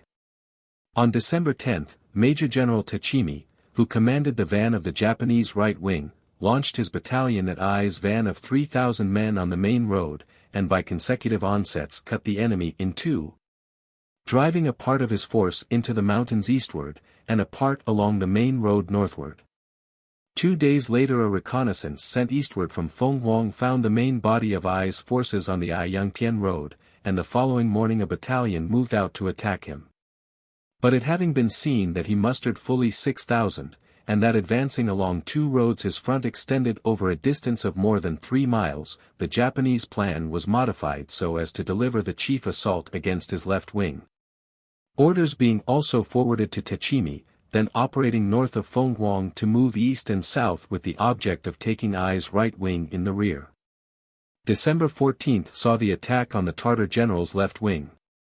It was completely rolled back and broken, the Japanese pursuing its remnants far into the mountains. The Chinese lost 150 killed and 16 prisoners, and abandoned 4 Krupp guns, a number of horses, and a quantity of war material. The Japanese had 12 killed and 63 wounded. I's right wing made no attempt to hold its ground after the defeat of the left. It retired in a northeasterly direction, and its retreat was subsequently changed into a route by collision with a Japanese pursuing column sent out from Tachimi's position. The Northerly Army of China consisted of that portion of General Sung's troops that retreated along the main road towards Mukden after the fall of Chiulin and Feng Huang, together with the Mukden garrison. They held the pass of Emotianling against several attacks of the Japanese, and remained there in force after severe winter set in. They had several collisions with Tachimi's outposts, but none of importance to the general conduct of the war. The Western Chinese army consisted partly of troops originally engaged in the defense of Chiulin and Feng Huang, partly of the Nyechuang garrison, and partly of a Mongolian force that had come down to join them from the northwest. This was the largest force and aggregated nearly 60,000. After the battles around the lower Yalu, these troops had been driven inland by the Japanese, taking Haicheng as their objective point, but halting on the way at Shuyen. They were driven out of here by the Japanese, and moved westward to Simucheng, a town 18 miles southeast of Haicheng. On December 11, the Japanese troops under Osako, moving northward from Shuyen, reached the advance posts of the enemy and made an attack. The Chinese force, consisting of 3,000 infantry and 400 cavalry, with 8 guns, was driven back after a brief resistance, and the next day another body 4,500 strong, with 6 guns, was dislodged from a position 3 or 4 miles further on. The Japanese, following up their advantage, took possession of the Simucheng the same afternoon. This division and the cooperating division, which had taken another road, entered the place almost simultaneously after 2 days of unbroken success. They advanced together on the following day, and at 11 a.m. Haicheng was in their possession. Its garrison was found to consist of only 1,500 men, who after a show of resistance retired northeastward in the direction of Liaoyang. The occupation of Haicheng placed the Japanese on the high road from Nyechuang to Mukden, some 20 miles from Nyechuang and 80 from Mukden. This was a position of considerable strategical importance. For the moment, however, Japanese troops turned southward a few miles in the direction of Kaokan, a fortified town not far from the mouth of the Liao River. This movement was connected with the march of the Second Army up the Liaotung Peninsula, to which reference must now be made. After the capture of Port Arthur and the completion of arrangements relating to the occupation of that place, Marshal Oyama returned to Kinchao and made preparations to advance northward against Fuchao, an important walled town of 25,000 inhabitants 53 miles to the northward. General Sung, with some 6,000 men, held Fuchao, and a vigorous resistance was anticipated. But on December 5, the Japanese then entered the town unopposed. The advance was then resumed to Kaifeng, a city of still greater importance 63 miles distant. And as this army moved northward, the left wing of the First Army moved southward from Haicheng, as has just been said, threatening Kaifeng from the other side and cutting off the garrison's direct line of retreat. It is interesting to note that wherever Japanese troops took possession of a city or district, an officer was immediately appointed to be military governor, the inhabitants were kindly treated, and every effort was made to preserve peace and free the natives from annoyance or oppression. On the 17th and 18th of December, the scouts of General Katsura's division brought word to him of important movements of the enemy, who appeared to be advancing in strong force. All this proved to be nothing more formidable than the flight of General Sung's army northward. On the night of the 18th, the Chinese army was ascertained to be passing within a few miles of the Japanese camp, and Katsura therefore moved against them with his full strength. The Chinese were overtaken on the following morning. Osako's brigade was the first to be engaged. The enemy made a stand at the village of Kungwasai and severe fighting ensued. While this was proceeding, Oshima's brigade coming from Haicheng entered the field and joined hands with Osako. The combined force consisted of 4 complete regiments, 5 batteries of artillery, besides other troops. The Japanese artillery, which was well placed, played havoc with the Chinese, who stubbornly stood their ground. The Japanese infantry charged splendidly and cut their way through the Chinese army, but the enemy rallied and fired steadily.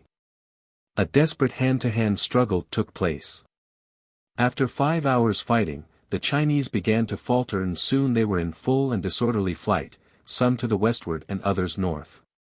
The Chinese lost probably 500 killed and wounded, and the Japanese loss, too, was very severe. This was probably the most obstinate engagement yet fought by the armies in Manchuria. The Chinese had strongly entrenched themselves at the little village of Kumwasai, near Haicheng, and they defended their position most vigorously. The ground was thick with snow, and the battle was a desperate one.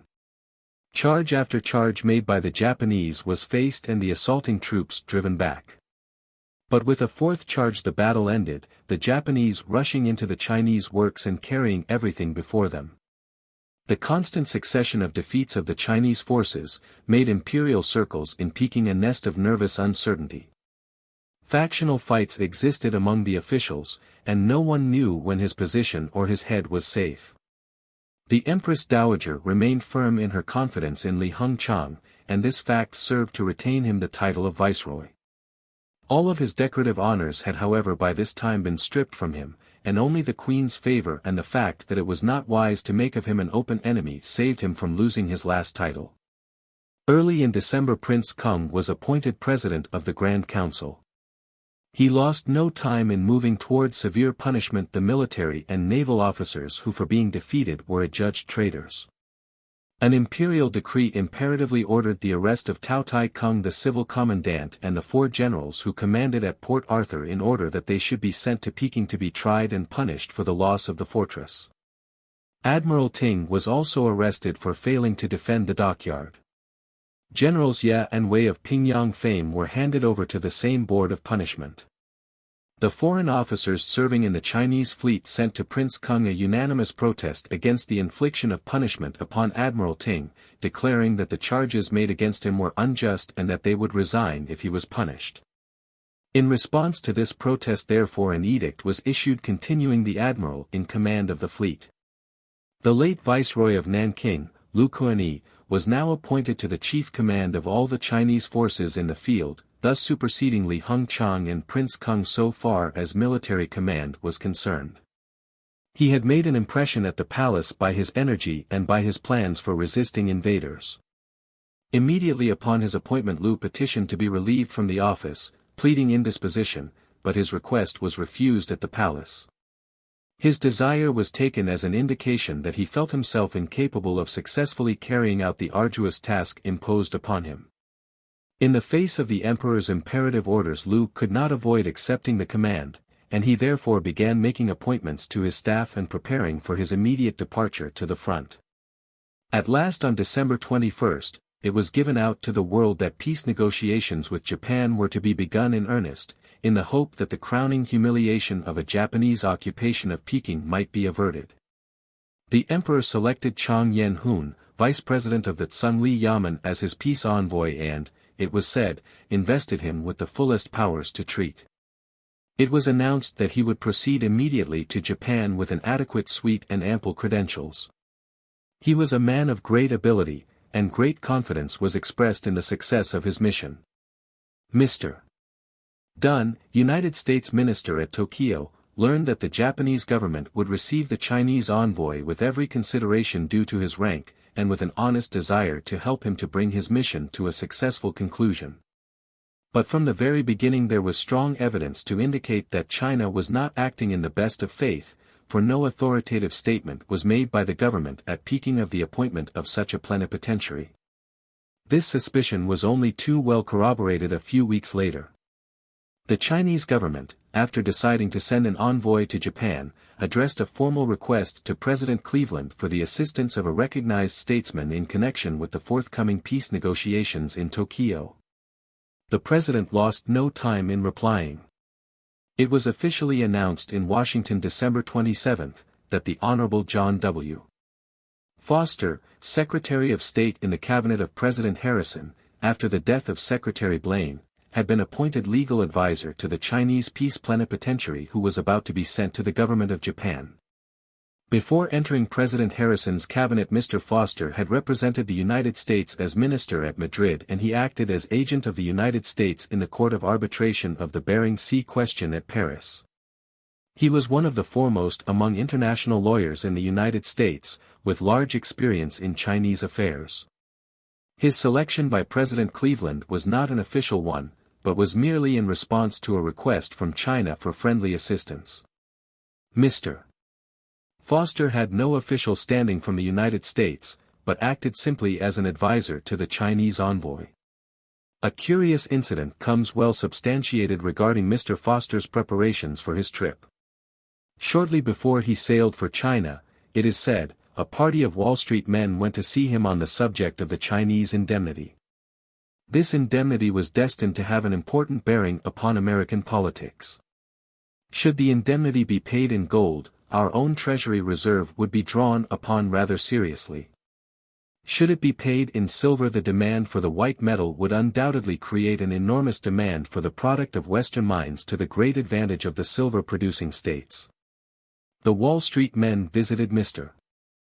Foster in a body and urged him to favor a gold settlement. The diplomat became very much incensed at this. He declared that the representations of the bankers were a gross violation of diplomatic ethics, and that he would act as he thought best in the interests of China. From that time forward, the prospective treaty was anticipated with great interest by American bankers. The 8th session of the Japanese Parliament was opened at Tokyo, December 24.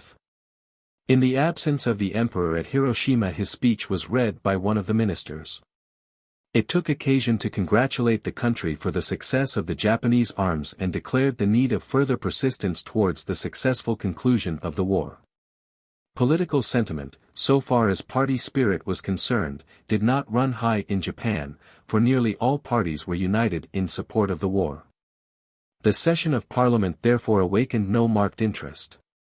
The colossal nature of the task that devolved upon Japan when she undertook to reform the Korean administration was becoming daily more apparent. The first difficulty presenting itself was the fact that all the high offices of state were occupied by protégés of the Queen, members of the Ming family. The Queen was a woman of considerable and large ambition. She exercised great influence over the king and employed it to secure preferment and appointment for her own relatives. But the Queen and her friends were indefatigable supporters of China.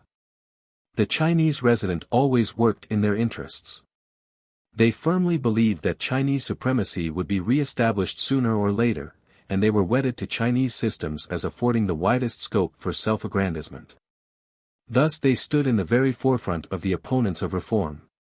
That was recognized from the outset, and the device was adopted of entrusting the chief powers to the Taiwan Kun, an inveterate enemy of the Ming family. But the old prince, whose political record was written in blood, cared not one jot for reform. His one idea was the Taiwan Kun.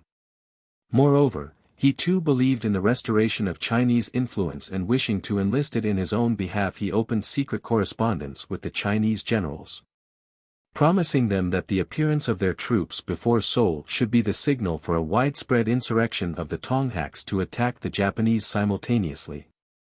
These letters were discovered and placed in the hands of Count Inoue.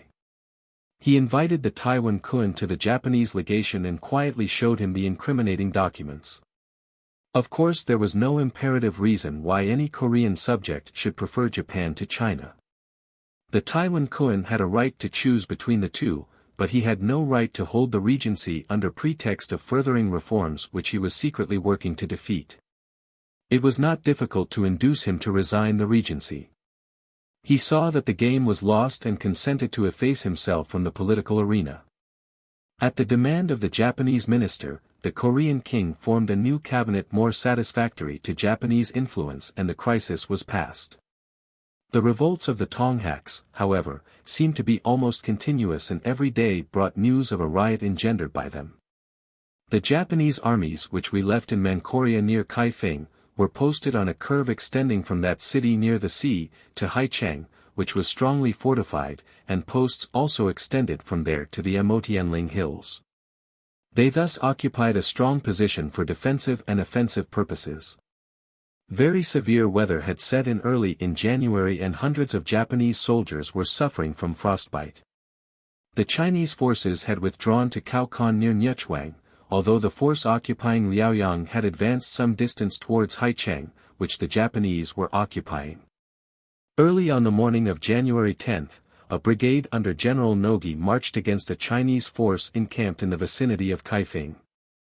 The attack was made at dawn, but the deep snow rendered military movements, especially the bringing up of guns, a matter of great difficulty.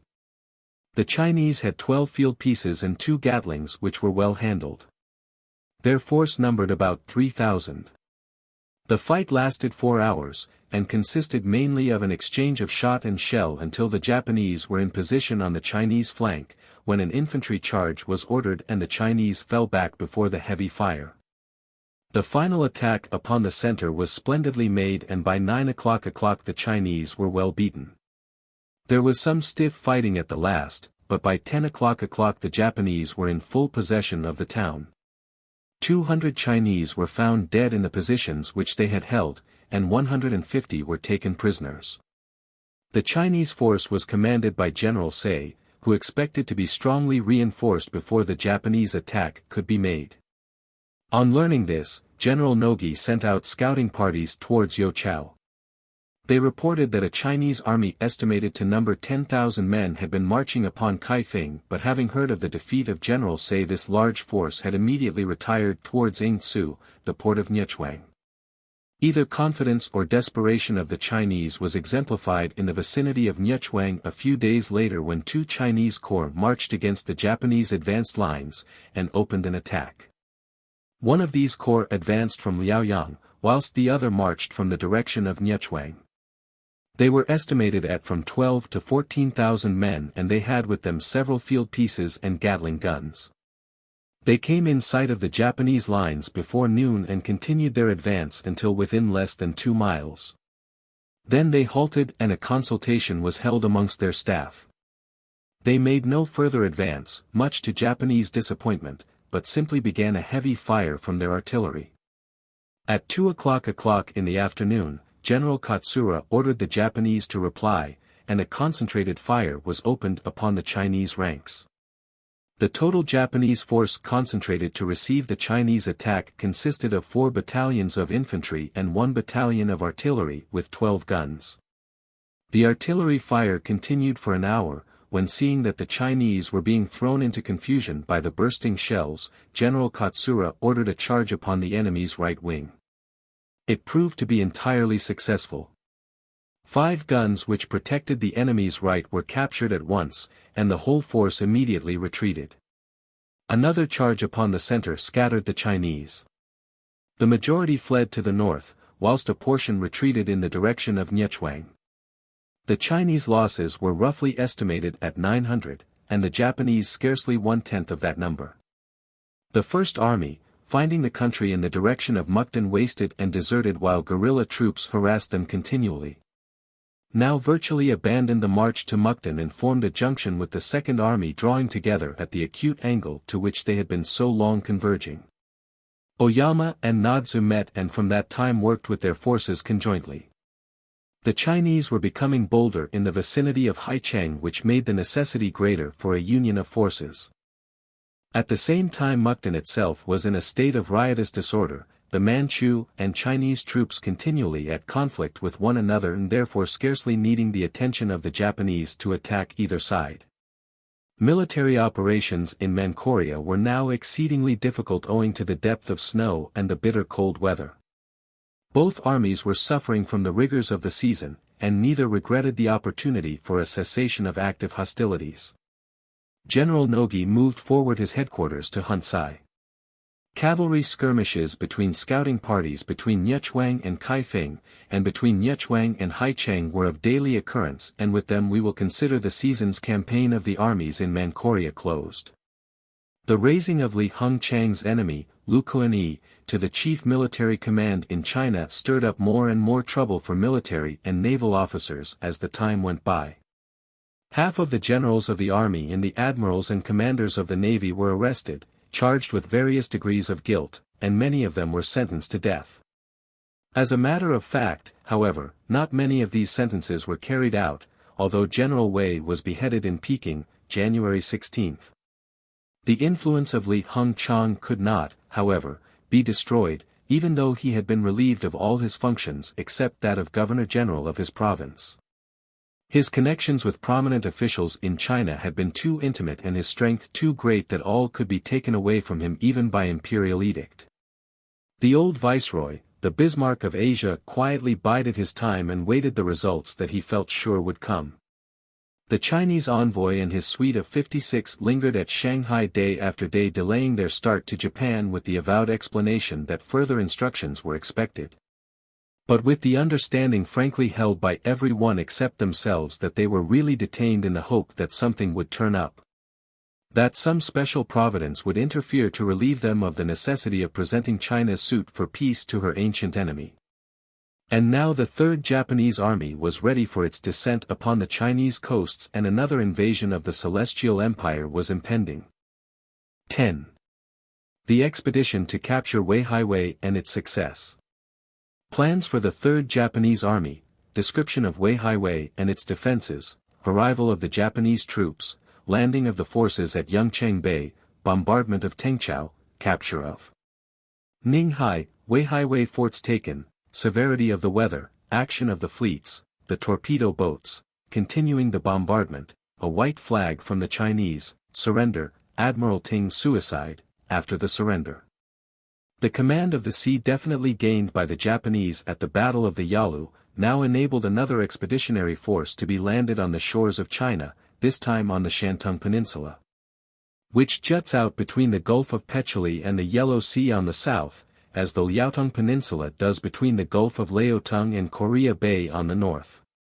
Since that eventful action, the Chinese fleet had remained in port, and the Japanese had been free to use the waterways of the east, as if no enemy's ships existed.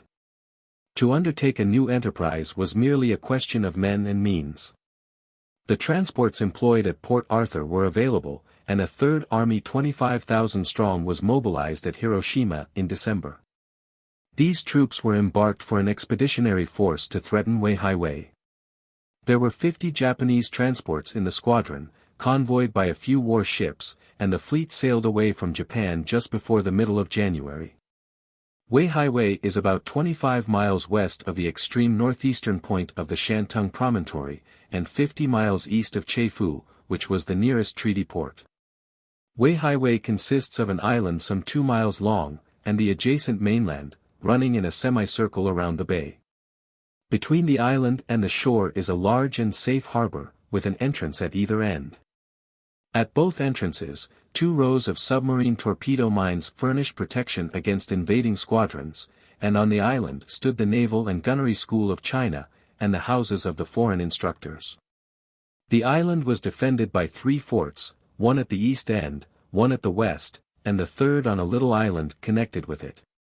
On the hills which rise from the island also 6 small batteries with quick-firing guns. In one of the forts were 4 heavy Krupp guns, in another 3, while in the third were 2 Armstrong disappearing guns of 25 tons, on revolving planes.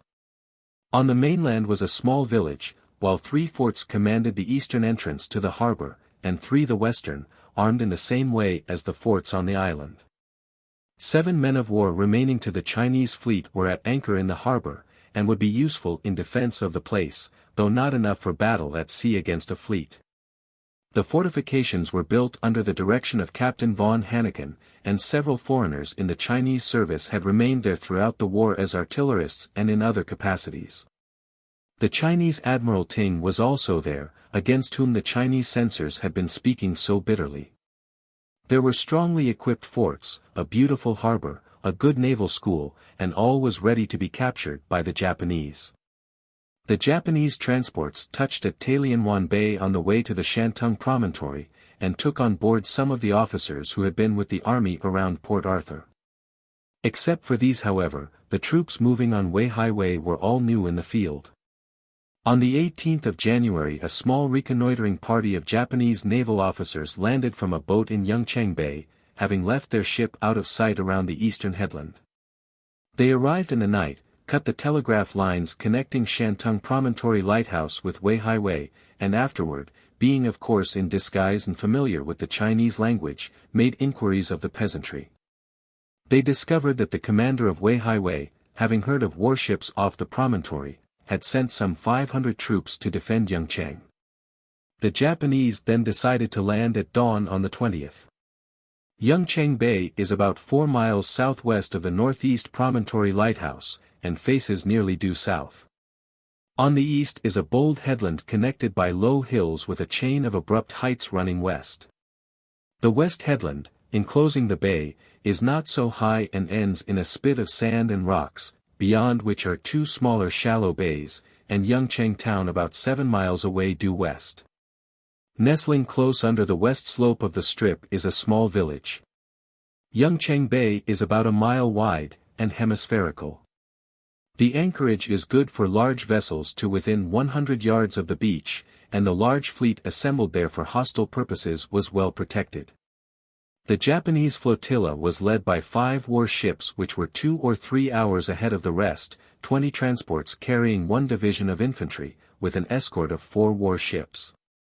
Other warships were on patrol duty, with torpedo boats blockading Wei-hai-wei completely. The transports which came on the 22nd contained another brigade of infantry, a strong force of artillery, some cavalry, and the large and important commissariat and transport sections. The Chinese troops first took up a position on the sand spit and opened fire on the ships with 4 field pieces, without effect. Meantime some 200 Japanese marines were being landed on the beach under the eastern bluff. As the boats drew near the shore a few shots came in their direction, but the Chinese marksmanship was utterly useless. The Japanese succeeded in getting ashore without any mishaps whatever by 7 a.m., while daylight was still faint. The ground was covered with snow a few inches deep. A shell from one of the warships set fire to a small cottage where the Chinese were, and they were forced to retire to the village behind the knoll. Here planting their guns, for Krupp field pieces, on rising ground, with infantry in the broken ground about the village, they tried their best to make a stand. But the guns of the warship were making the position untenable, and a bayonet charge of marines put an end to their resistance. They fled to Yangcheng, leaving their cannon. The losses on either side were slight. By 8 o'clock the transports had arrived, and the landing of troops began, finishing before dusk. The disembarkation of the rear guard, which came on the second fleet of transports, was also carried on expeditiously on the 23rd. During the afternoon of the 20th a battalion of the newly landed soldiers pushed on without delay or rest to Yangcheng. The Chinese force of about 500 made slight resistance. There was a little firing, but no casualty on either side, and the place was taken. A detachment of Japanese followed westward in pursuit of the enemy. A quantity of arms, ammunition, and stores fell into the victors' hands at Yangcheng.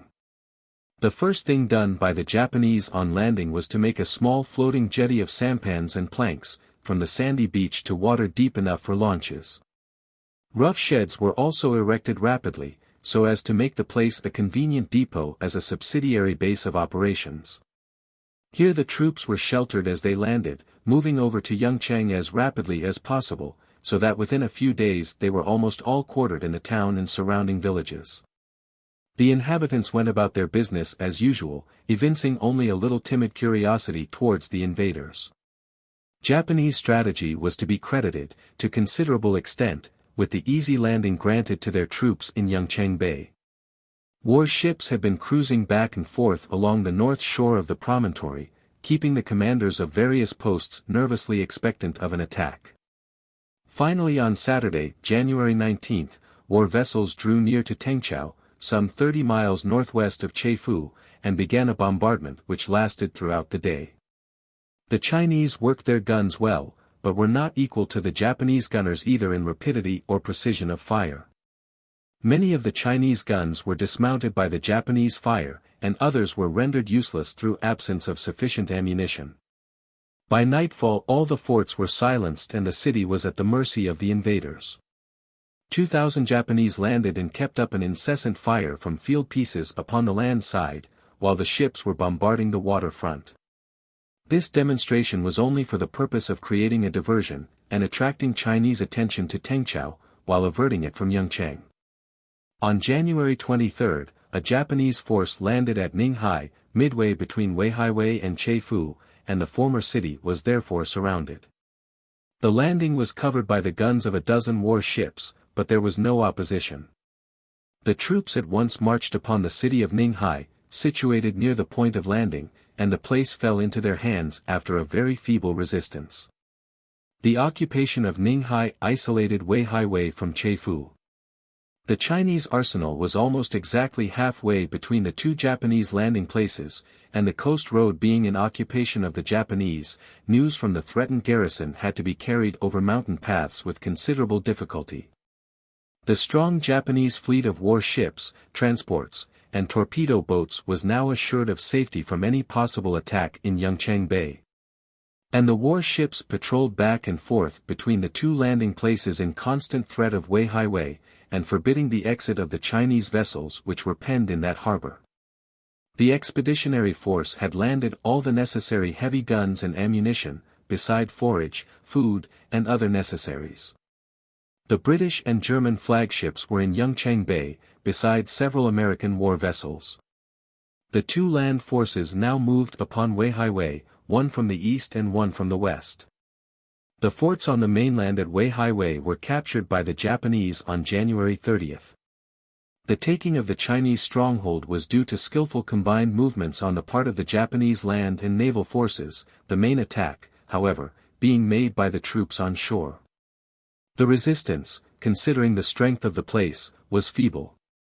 Some of the forts, however, were stubbornly defended, and the loss was heavy on both sides. The Japanese troops of the 6th Division were under arms at 2 o'clock in the morning, and the advance was at once ordered. As soon as it was daylight the assault on the enemy's defensive lines began, and by 9 o'clock the outlying batteries and entrenchments were almost all in the hands of the Japanese. Meanwhile the 2nd Division was delivering a direct assault from the southwest on the Paichieso line of forts, a position of great strength, with precipitous sides about 100 feet in height.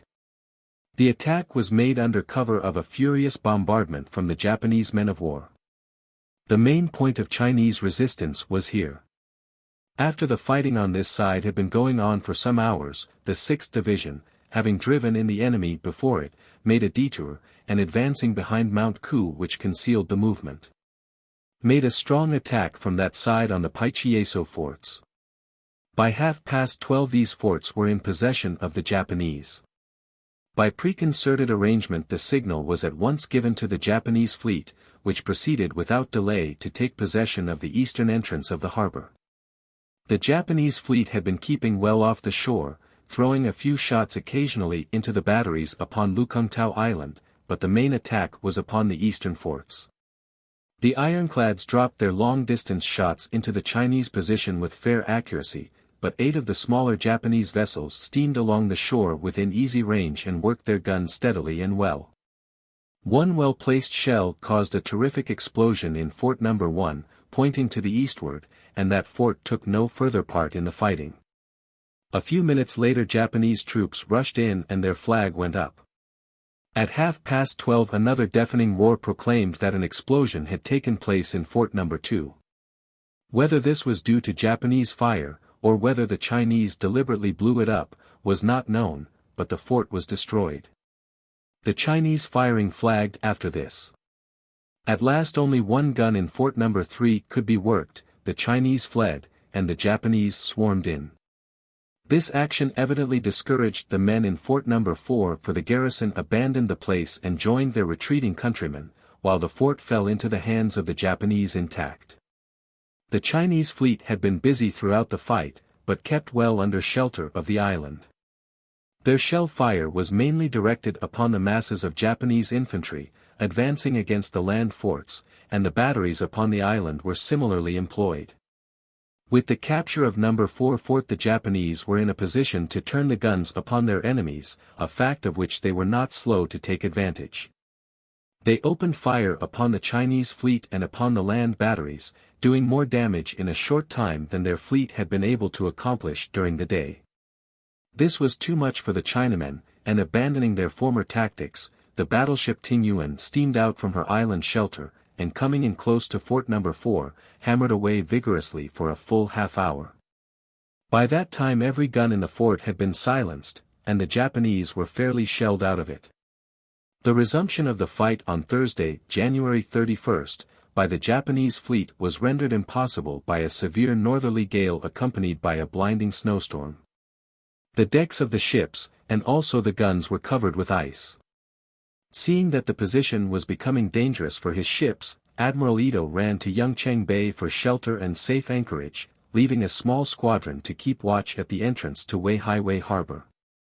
On shore the Japanese made great efforts to strengthen their position, and for the next few days there was desultory firing, but no continuous bombardment. The hardest day's fighting for the Japanese fleet was Sunday, February 3rd. The tempestuous weather which prevailed during Friday and Saturday kept the main squadron in shelter, and while the other ships were watching the two entrances to the harbor, their work gave greater opportunities for seamanship than for gunnery. They engaged the island forts occasionally and exchanged shots with the Chinese warships, but the land batteries did most of the firing. Sunday, however, was the Navy's day, although the land batteries were not idle. Almost with daybreak the fleet opened fire upon the forts of Lukumtao Island, which replied vigorously. The bombardment soon became terrific. The flagship and several other large vessels were in possession outside the bay, and concentrated their fire upon the eastern island batteries. The 2nd Division rained shell upon Fort Zai. The bombardment had scarcely begun when the Chinese fleet joined in very gallantly. The Tingyuan used her 37-ton guns without effect, but succeeded in drawing some of the Japanese fire to herself. The Liuyuan, the smaller ship, stood towards the Japanese and fought well, suffering considerable damage and many casualties. 2 of the Chinese gunboats also took an active part in the defense and were not badly damaged. These 4 vessels fought with great determination until darkness set in, when the firing ceased on both sides. The bombardment had caused great damage to the Chinese works, particularly at Zai, where many men had been killed and wounded. Several guns were dismounted, and towards the close of the fight the fire from the Chinese batteries slackened in a marked manner. The sea was still rough on Sunday night, but the Japanese ships did not seek shelter. It was confidently expected that some of the Chinese ships would endeavor to escape during the night, and the harbor exits were therefore blocked by the Japanese fleet. Admiral Ting, however, made no move, and when morning broke his squadron was seen in its old position, under the shelter of the island. It was learned from a prisoner taken on shore that Admiral Ting had issued a general order to his captains that even if the defenses on the mainland should fall into the enemy's hands, the warships must remain inside the harbor and help the island forts to destroy the Japanese fleet. Every officer was ordered to remain at his post until the last, under pain of dishonor and death. Monday morning the bombardment was resumed. The Japanese fleet engaged both forts and ships, and the land batteries bombarded the Chinese squadron. The fire from Fort Zai continued weak, and the Chinese battleships were so repeatedly and so seriously hit that their guns were handled with difficulty and with less spirit. Finally, towards the close of the fight, the Tingyuan was disabled. It gradually settled down, and at length foundered amid loud shouts of triumph from the Japanese on land and sea. The Chinyuan, too, was badly damaged. When the remaining vessels of the Chinese fleet were captured, they were in serviceable condition, but badly damaged. The torpedo boats of the fleet made a rush through the western entrance of the harbor, to escape capture. The Japanese flying squadron immediately gave chase, and for hours maintained a most exciting pursuit. Some of the torpedo boats were sunk almost before they cleared the harbor, but others managed to get past the Japanese squadron. They were not, however, in a condition to make their best speed, and one by one they were overtaken and either sunk, driven ashore or captured. The Japanese fleet, on the other hand, did not escape unscathed. The torpedo boat which sank the Tingyuan was destroyed by a hail of shot, 8 of her crew being drowned. Another Japanese torpedo boat had her engineer and all her stokers killed by a shell bursting in the engine room, and indeed it was a much damaged flotilla that returned to Admiral Ito. Only one boat escaped entirely uninjured. So severe was the cold that on one of the torpedo boats during the stealthy approach to the bay, a lieutenant and his 2 lookout men were frozen to death at their posts. Monday on shore was as busy as on sea, and the fighting continued without cessation throughout the day. The guns in the eastern and western forts that could be brought to bear upon the Chinese fleet and the forts on the island were worked all day by Japanese gunners, and the Chinese artillery men fought their guns well in reply. On the land side, the infantry of the 6th Division moved against some minor lines to the west still held by the Chinese. The latter did not wait for the Japanese onslaught, but fled away westward, leaving arms and stores behind them. By noon there was not a single fortress or battery on the mainland around Wei-hai-wei that the Japanese had not captured. Marshal Oyama meantime had ordered the 4th Division to attack the town of Wei-hai-wei itself. The place however surrendered without a shot being fired. The Chinese garrison had fled in the early morning, and the citizens opened the gates to the Japanese forces. No injury was sustained by the town or inhabitants. As fast as was practicable, fresh guns were mounted in place of the disabled ones in the captured forts, and every hour added to the weight of metal thrown against the Chinese fleet in island forts. But night set in, and the Chinese fleet fought with as much determination as ever. Searchlights were kept playing by both belligerents throughout the night. An occasional shot was fired by one or the other, but the fierce cannonade of Sunday was not resumed until dawn. Then the large Chinese warships, sheltering themselves as much as possible under the island, shelled the various forts in turn. The smaller Chinese vessels were scattered about the bay, taking little part in the fighting, and escaping the attention of the Japanese gunners. The Chinese had burnt or sunk every junk and boat in the harbor in order to prevent their being used by any large body of Japanese to make an effectual landing upon the island. The roar of the big guns during Monday was incessant. Shells were dropped repeatedly into the island forts, and the Chinese battleships were hit again and again, but there was no sign of the fleet giving in or of their ammunition giving out. At night the firing ceased, and again the searchlights illuminated land and sea. On the night of Monday, February 4th, the Japanese after many hours' exertion succeeded in clearing the entrance to the harbor of Wei-hai-wei of all the torpedoes and submarine mines that had been laid. And under cover of the darkness torpedo boats stole in and launched their projectiles at one of the great Chinese ironclads. The torpedoes took effect, and the vessel sank. Day after day the shore forts at Wei-hai-wei, aided by the Japanese fleet, continued their bombardment of the Chinese warships and the forts on the island, getting a reply which gradually diminished in strength. The fleet could not escape from the harbor, owing to the presence of the Japanese flotilla just outside, so they fought on bravely, doing much damage indeed to the Japanese, but accomplishing no final results. The timber obstructions at the eastern entrance to the bay were destroyed by the Japanese to admit their torpedo boats to that side, as they had already been admitted to the other entrance. With the Chinese torpedo fleet escaped and destroyed, there was no adequate defense against this threat. Finally it seemed that there was no use in further resistance. On February 12, a Chinese gunboat flying a white flag came to the Japanese fleet with a message from Admiral Ting. He proposed to the Japanese commander-in-chief to surrender all his ships remaining afloat and all arms and ammunition, and to give possession of the forts still holding out.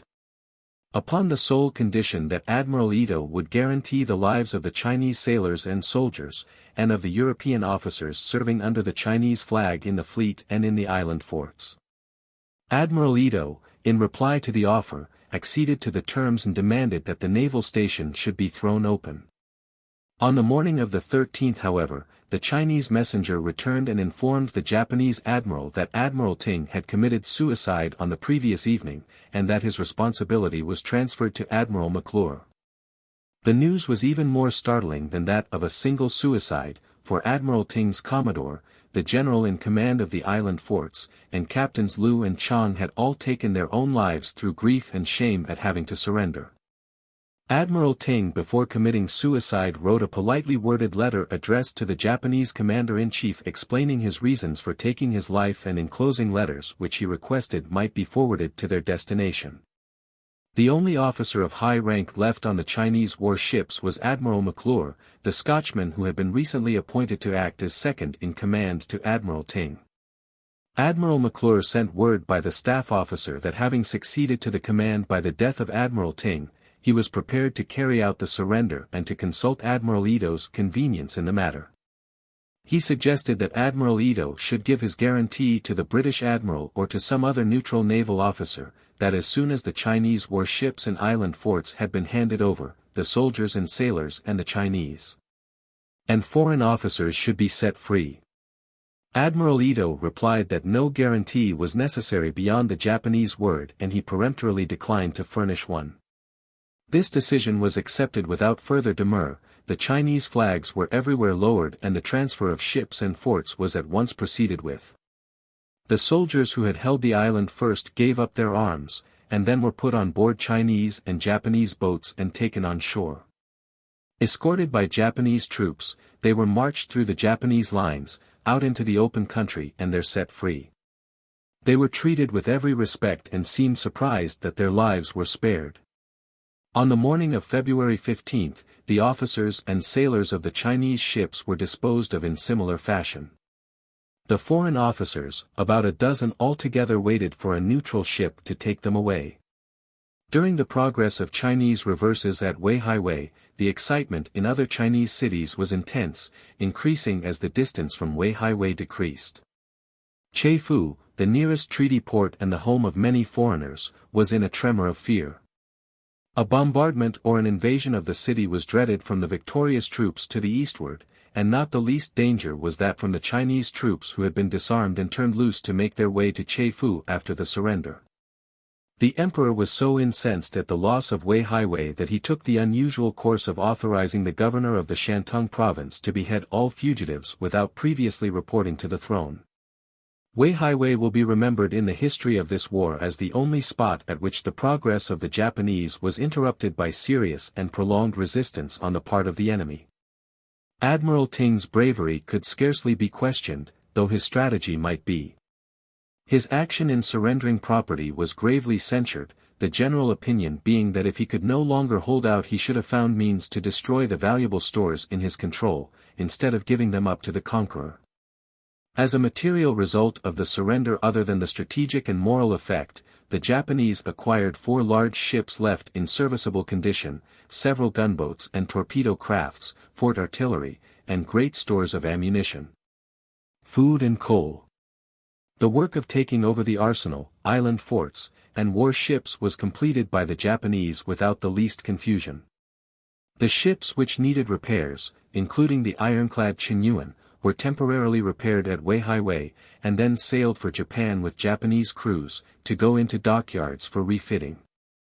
Marshal Oyama and his staff occupied the Chinese government building. All of the foreigners who took part in the defense of Wei-hai-wei, except the American Howie, were paroled and sent to Chefoo in the steamship Kangchi. This vessel also carried the bodies of Admiral Ting and his fellow officers who committed suicide. The Japanese fleet paid a touching tribute to the memory of their brave opponents. As the Kangchi steamed out of the harbor, all the vessels had their flags at half-mast, and from Count Ito's flagship minute guns were fired for some time after the vessel sailed.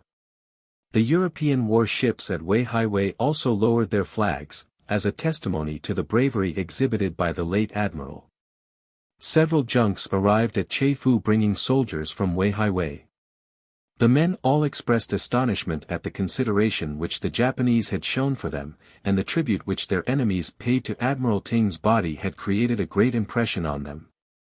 It will be remembered that Howie was one of the Americans arrested early in the war by the Japanese officials at Kobe. He was on his way to China, under contract to destroy Japanese ships by means of a new explosive whose secret he possessed. He was released at Kobe at the intercession of the American minister to Japan, under the promise that he would not assist the Chinese in the present war. He was detained at Wei-hai-wei for a trial by court-martial, and it was believed that unless his government interfered his punishment might be a severe one. After the capture of Wei-hai-wei, all efforts were directed by the Japanese toward strengthening the land defenses and those on the island. Fresh guns were mounted in many places. The island forts were still manned by marines, while the mainland forts were each held by a battalion of infantry, as well as by artillery men. The amount of stores seized was so great that the troops had a superabundance of supplies. The roads were patrolled for miles around. A civil commissioner was appointed, and Marshal Oyama issued a proclamation assuring the inhabitants of kind treatment and of his protection so long as they followed peaceful pursuits. Inasmuch as no atrocities had been committed and the Japanese did little looting, the confidence of the people was retained and they continued their usual vocations. The Japanese withdrew from the advanced positions east and west of Wei-hai-wei, evacuating the town of Ninghai. A large part of the army then left for Talienwan Bay. 11. The end of hostile operations. The armies in Manchuria and their actions in the cold of January, skirmish and battle, assault on Nyechuang and capture of the city, desperate fighting in the streets, taking of Inkau, a threat towards Formosa, attack on the Pescador Islands, capture of Haichao, the island of Taohua, Peking thought to be in danger from the Japanese. We left the Chinese and Japanese troops in Manchuria centered about the region around Nyechuang, trying to pass the cold weather with the least suffering possible. There was no considerable interruption of time between hostile encounters, possibly on the supposition that they could keep warmer by fighting than by remaining idle. On the morning of the 17th of January the Chinese under General Chang and General Chui began aggressive movements. Some 12,000 strong they attacked Haicheng, but were repulsed after a short struggle. 5 days later, on the morning of the 22nd, the Chinese again attacked the Japanese position, but were repulsed by 2 o'clock in the afternoon with heavy loss. This was rather a long-distance battle, with a good deal of artillery practice in it. The Chinese worked their guns fairly well, but could not compete with the Japanese gunners, who were the better protected and suffered little. When the Chinese began the retreat, the Japanese guns were moved forward and played upon the retiring enemy. The Chinese then became demoralized, and made speedy retreat towards Nyechuang. The Japanese loss was very slight.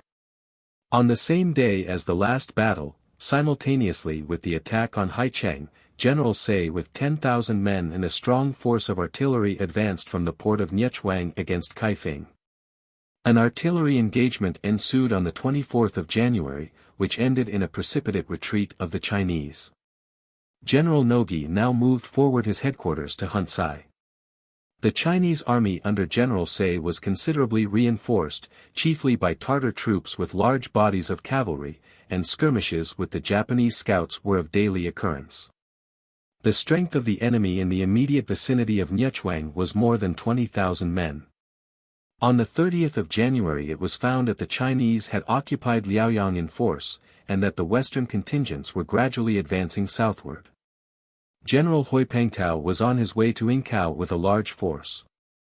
On the 1st of February the Viceroy Lu arrived at Nyechuang and assumed the supreme command of the operations in Manchuria. He brought with him an army said to number nearly 20,000, so that his whole force numbered probably twice that many. It seemed certain that the Viceroy intended to advance against Haicheng in full force. The Japanese armies were also united, or in close touch with one another, at Kaifeng and Haicheng, ready for a decisive battle. February 16 a Chinese army of 15,000 men attacked Haicheng from Liaoyang and the Nyechuang road. The fighting lasted 3 hours, and extended over a considerable tract of country. The attack was successfully repulsed, 150 Chinese being killed and wounded, and the Japanese loss considerably less than that number. The news of the capture of Wei-hai-wei reached the Japanese and Chinese forces in Manchuria, and the Viceroy Lu was evidently disheartened, for there was an entire absence of activity during the next 10 days. The incessant drilling in the neighborhood of Nyechuang was stopped, and the forces were steadily dwindling through desertion. On the last day of February, after a period of comparative inaction, the Japanese troops began an advance on Nyechuang and its port Inkau. On that day General Nadzu attacked the Chinese positions between the Liaoyang and the Nyechuang roads. The Japanese artillery first opened a heavy fire upon the Chinese. This lasted over an hour, and then the 5th Japanese Brigade threw itself upon the Chinese right wing with such impetuosity that the enemy scarcely made a stand in that part of the field, but broke and fled in disorder. While this was going on, the main Japanese column under General Nadzu marched against the Chinese center, which rested on the village of Changhotai.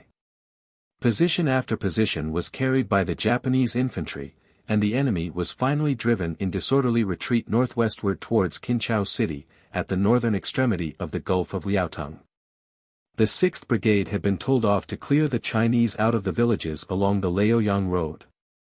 This it accomplished without loss, and then by prearrangement it joined hands with the main column, the combined forces thereafter occupying Tungyangtai and all the villages and heights near that place, in the direction of Liaoyang. General Nadzu's division extended its line southwestward from Haicheng, so that the army extended through a very wide front. The Chinese forces engaged numbered about 18,000 men with 20 guns. General Yi was in command.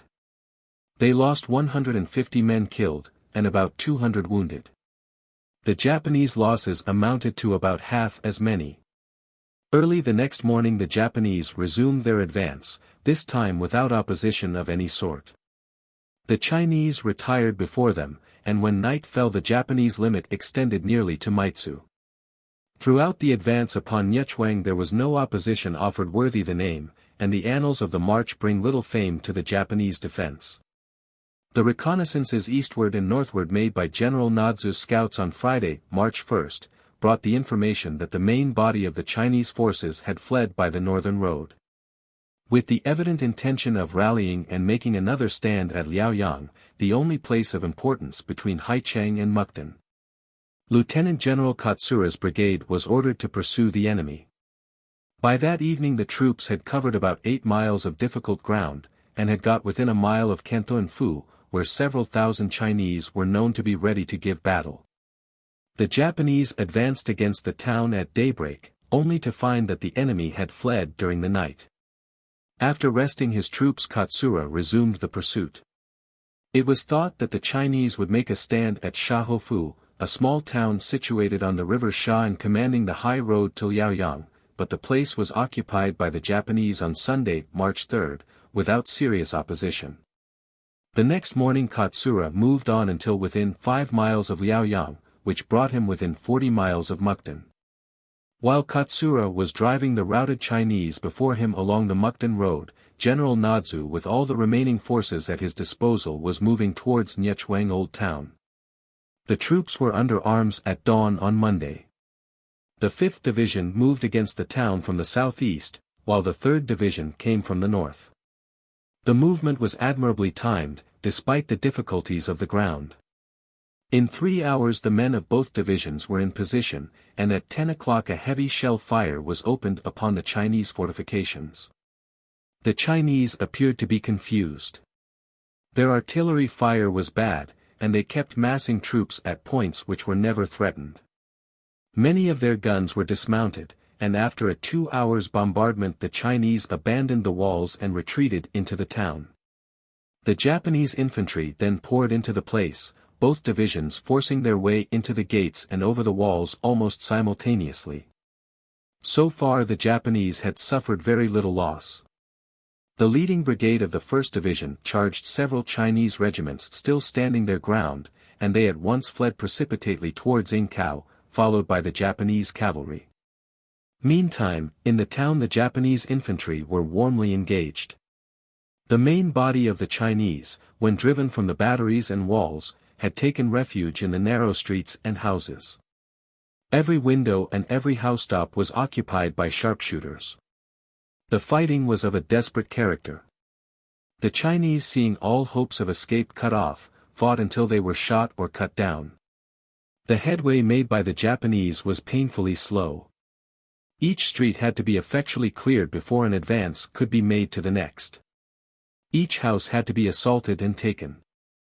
Throughout the day the fighting continued, but slowly the Japanese cordon was brought more closely around the center of the city, and by 11 o'clock at night all opposition had ceased. Many of the Chinese, after nightfall broke through the Japanese lines, and made their escape into the open country, but a large number accepted quarter and remained in the hands of the Japanese. The Chinese fought with desperate valor. Repeatedly they charged the Japanese troops in the streets, and hand-to-hand fighting was frequent. The officers too, encouraged the men by their own example, and the defense of the streets was conducted with some military skill. Nearly 2,000 Chinese killed and wounded were found in the houses and streets, and 600 prisoners were taken. The Japanese losses exceeded 500 in killed and wounded. A large quantity of stores and provisions fell into the hands of the victors, beside 18 cannon, and a large quantity of rifles and ammunition. After the engagement of the 4th, Lieutenant General Yamagi's division of the 2nd Japanese Army advanced upon Pemiatatsu, where it had been reported that the main body of General Sung's defeated forces had halted. The enemy, however, did not wait for the Japanese troops, but fell back upon Inkau. General Nogi, following close along the coast road, came up with the Chinese and attacked them. During the fighting which ensued the Chinese were reinforced from Inkau, but they were soon driven back under the protection of the town batteries, leaving many dead upon the field. Most of the Chinese retreated in a northeasterly direction, but General Sung and troops immediately under his command made another stand at Inkau. The Japanese artillery was well handled, and the infantry fought with great spirit, driving the Chinese before them. By the time the town was entered, General Sung and his troops had fled towards Chinshotai. Meanwhile the Japanese artillery had concentrated their fire upon the shore forts, which protected the estuary. The Chinese brought their heavy guns to bear upon the assailants, and held their own for some time, but finally the Japanese infantry under cover of the fire of their artillery, carried the forts one after the other. And by nightfall Inkau was in undisputed possession of the invaders. As soon as the fort had been captured, guards were placed for the protection of the foreign settlement, and the streets were strongly patrolled. Scouts were sent out along the Nyechuang road to meet General Nadzu's patrol. On the morning of the 6th, General Nadzu sent a brigade towards Inkau, which the Second Army was to attack that day. Tung Kia-thun was found destitute of Chinese troops, and the Japanese advanced nearly to Khao Khan without seeing anything of the enemy. Here they camped for the night, and before morning the outposts of the two forces had met and had exchanged the good news of the success of each. The retreating Chinese, under Generals Sung and Ma, were reported to have halted at Chinshotai. The occupation of Nyechuang and its port by the Japanese marked a distinct phase in the interesting campaign in Manchuria. For many weeks Nyechuang and Inkau had sheltered the Chinese army. From them a succession of feeble attacks upon the Chinese positions had been delivered. General Sung's unwieldy forces were now broken up, the Japanese front was advanced to the river Liao, and the First and Second Armies had joined hands. The third important fortified harbor had fallen into the hands of the Japanese. The defense of Nyechuang was maintained with vigor, the Chinese fighting most bitterly to the very end, but uselessly. The coast defenses too at Inkau made some show of resistance, but being attacked in the rear had quickly fallen in accordance with all established precedents. The general situation in Manchuria was now entirely changed. The Japanese, encouraged by the half-hearted attacks to which they had been subjected, had broken up the forces in their vicinity. The difficulties of movement in large bodies, combined with the incapacity of commanders, and general disorganization, had effectually prevented the Chinese from gaining any advantage from their superior numbers. Nyechuang, a city of 60,000 people, a town with an immense annual trade, had fallen into Japanese hands, and its capture was unquestionably an important stroke. On the Japanese right Katsura had pushed forward until he was near Liaoyang, and after the occupation of Nyechuang relieved some of the troops there, another brigade moved northward to his support. The country centering at Nyechuang was practically in undisputed possession of the Japanese. Thus, after a march of about 400 miles, the troops of the First Army which landed at Kamolpo were once again on the seaboard, and in possession of an important port. On the 9th of March the 1st Division of the 1st Japanese Army attacked Tianchuangtai, on the western side of the river Liao, to which place General Sung fled after the capture of Inkau. A fierce engagement ensued, lasting 3 hours and a half. The main body of the Chinese force numbered 7,000 men with 30 guns, and the Japanese forces were but few less than that number. General Katsura commanded the Japanese center, and General Oku the right wing. The left wing was composed of Yamaji's troops from Kaifeng. The Chinese fled towards Kinchao, leaving 1,400 dead on the field. For strategic reasons the village was burned, and the Japanese returned across the river. A proclamation was issued by the Japanese commander at Inkau urging the inhabitants to continue their peaceful pursuits, promising all law-abiding inhabitants justice and protection, and warning them of the consequences should they commit any belligerent acts or create any disorders. The commanders of the foreign war ships in the river called on the Japanese general, and asked him to telegraph to their respective admirals that all the foreigners in the town were safe. The general complied with this request, as well as with that of the consuls who asked him to telegraph in the same way to their governments. All Chinese were strictly prohibited from entering the European quarter, unless employed by or having business with the foreign residents. 600 troops were told off to carry this order into effect and to patrol the streets. English and American officers united to express their thanks to the commanding general, for the elaborate precautions taken to ensure the safety of foreigners. It will be remembered that from the very beginning of the war a Japanese descent upon Formosa was one of the operations expected and frequently reported. To provide against this threatened danger, a large body of the famous troops from the south of China known as the Black Flags, were sent to the island to entrench themselves and arrange for its defense. They were scarcely settled in comfort when they began a series of outrages on the native population that made them feared and hated by everyone, and justified their name. Early in February they extended their outrages from the native population to the British residents. Disturbances on the island increased, and affairs became so bad that foreign residents became alarmed and left in haste. The British consul at the chief treaty port of the island, sent to Hong Kong an urgent call for assistance, which was furnished without delay. The warship Mercury left for the island in haste, and its presence acted strongly to quell the disturbances and ensure safety for the people. A Japanese squadron too, which was seen patrolling the island on several occasions, acted as a damper upon the spirits of the rioters, and the Chinese authorities themselves were able to quell the disturbance. 25 of the ringleaders were arrested and punished, and peace was restored.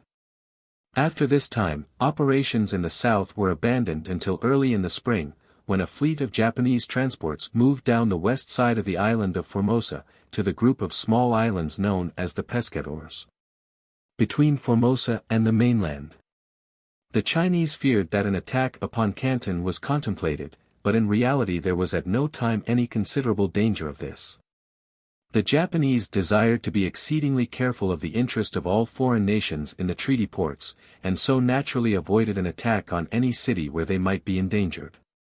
The real point of attack intended by this course, was the town of Makung, in the southwest of the island of Penghu, the largest of the group. Makung had a large and absolutely safe harbor, capable of affording accommodations for vessels of large draft, and was protected by its citadel and a line of defensive works. Admiral Ito was in command of the squadron, which numbered 9 cruisers and 2 gunboats. Bombardment was begun March 23, from all the vessels of the fleet, the fire centering on the East Fort, which dominated the others. 1,000 troops from 5 transports landed simultaneously and attacked the same fort. The Chinese evacuated the place during the night, and the Japanese entered at 6 o'clock on the morning of the 24th, and turned the guns upon the other forts. One of the western forts blew up before it was evacuated. 1,000 Chinese prisoners were taken, the rest of the garrison escaping in junks.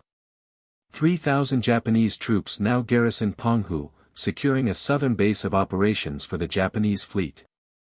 Within a few days the Japanese were in entire possession of the Pescador Islands. South of Yongchang Bay, the Chinese coastline had remained inviolate up to this period of the war, in spite of frequent rumors from startled Chinese sources, of the appearance of Japanese squadrons and their threatened attack. The Japanese fleet had been profitably used to foster a continual state of nervous terror in all the Chinese coast cities, but attention was now turned suddenly in a very different direction, and actively developed towards the southward. Simultaneously with the attack on Penghu, the Japanese on the 24th of March made a descent upon Haichao, on the seaboard of the province of Jiangsu, some 200 miles north of Shanghai. It was early in the morning when the Japanese squadron appeared off Haichao and at once opened fire upon the small forts there. Under cover of the bombardment, a force of several thousand Japanese troops landed and attacked the Chinese positions. After a few hours fighting, the stout resistance of the Chinese proved unavailing, and they abandoned their works, having lost some 300 killed. The island of Yuchao, which lies off Haichao, had already been occupied by the invaders. At Haichao the Japanese were less than 50 miles in a direct line from the Grand Canal connecting Nanking with Peking, which at this point approaches nearest to the coast. The canal had been the chief route by which supplies were conveyed to Peking, and had been of invaluable service for the movement of troops to the capital and to the front by way of Tientsin. The threatened dash of the Japanese upon this main artery of travel startled those who realized it. This sudden and unexpected descent upon the Chinese coast served to bring home the realities of war to a section of the population which probably had never heard of the Japanese successes. The Viceroy of Nanking awakened to his danger, and hastily ordered troops to the front to oppose the Japanese advance and recapture Haichao. A third portion of the Japanese fleet, with war ships and transports, appeared simultaneously with these other operations, sailing past Taku into the neighborhood of Shanhaikuan. Passing the latter city, which marks the end of the Great Wall of China where it comes down to the coast, the fleet left terror behind, and moved upon the island of Taohua. This island lies but a few miles off the mainland, and 55 miles northeast of Shanhaikuan, at a point where the main highway from Manchuria to Peking lies close to the coastline. It was therefore about halfway between Nyechuang and Taku, the port of Peking, and an excellent base for offensive operations against the capital. The armies in Manchuria were practically idle during the latter part of March. The Chinese had nearly all withdrawn to Qinchao, in the north, while the Japanese contented themselves with restoring order in Nyechuang and Inkao, and in completing the military arrangements consequent on the junction of the armies. Snowstorms prevented an intended advance towards Qinchao. The 1st of April therefore found the Japanese ready to act on the offensive at several points, spread over a distance of 1,200 miles, and extending from the Pescador Islands in the south to Nyechuang in the north. On the Liao River the combined forces numbered nearly 40,000 men, with a further strength of some 10,000 men on the Liaotung Peninsula at Qinchao, Tailianwan and Port Arthur. The whole of these troops could be transported to Shanhaikuan in 24 hours, as soon as the port of Inkao was free from ice. There were no troops to be spared from the garrisons at Port Arthur or Wei-hai-wei, but further levies would undoubtedly be brought from Hiroshima to these places to await transport. The distance to Shanhaikuan from all these ports were short so that the troops could be closely packed for the short voyage. In a few days therefore, at least 75,000 men could be concentrated at Shanhaikuan and the transports would be available for maintaining a supply service. At the same time the possession of the island of Chaohua would facilitate the cutting of the line of Chinese communications between Manchuria and Peking. With Haichao held by the Japanese and threatening the line of communication from south to north by the Grand Canal and Japanese forces threatening Formosa and the south, the possibility of the repulse of an advance in force on Peking seemed very slight. It was the approach of these dangers and the final certainty that nothing else could be done to avert them that brought the Chinese at last to humiliate themselves and sue for peace at the hands of the Japanese. 12. The negotiations for peace. John W. Foster in Japan, failure of a peace embassy, diplomatic discussions, foolish pride, Li Hung Chang again in favor, his journey, the Viceroy New China, the envoy in Japan, attempted murder, the Mikado's appeal, what the assault indicated, declaration of the armistice, provisions of the armistice, continuing negotiations, signing the treaty, its terms, no alliance of China and Japan, the Mikado proclaims, peacefulness enjoined, what of the future? Ultimate effect of the war.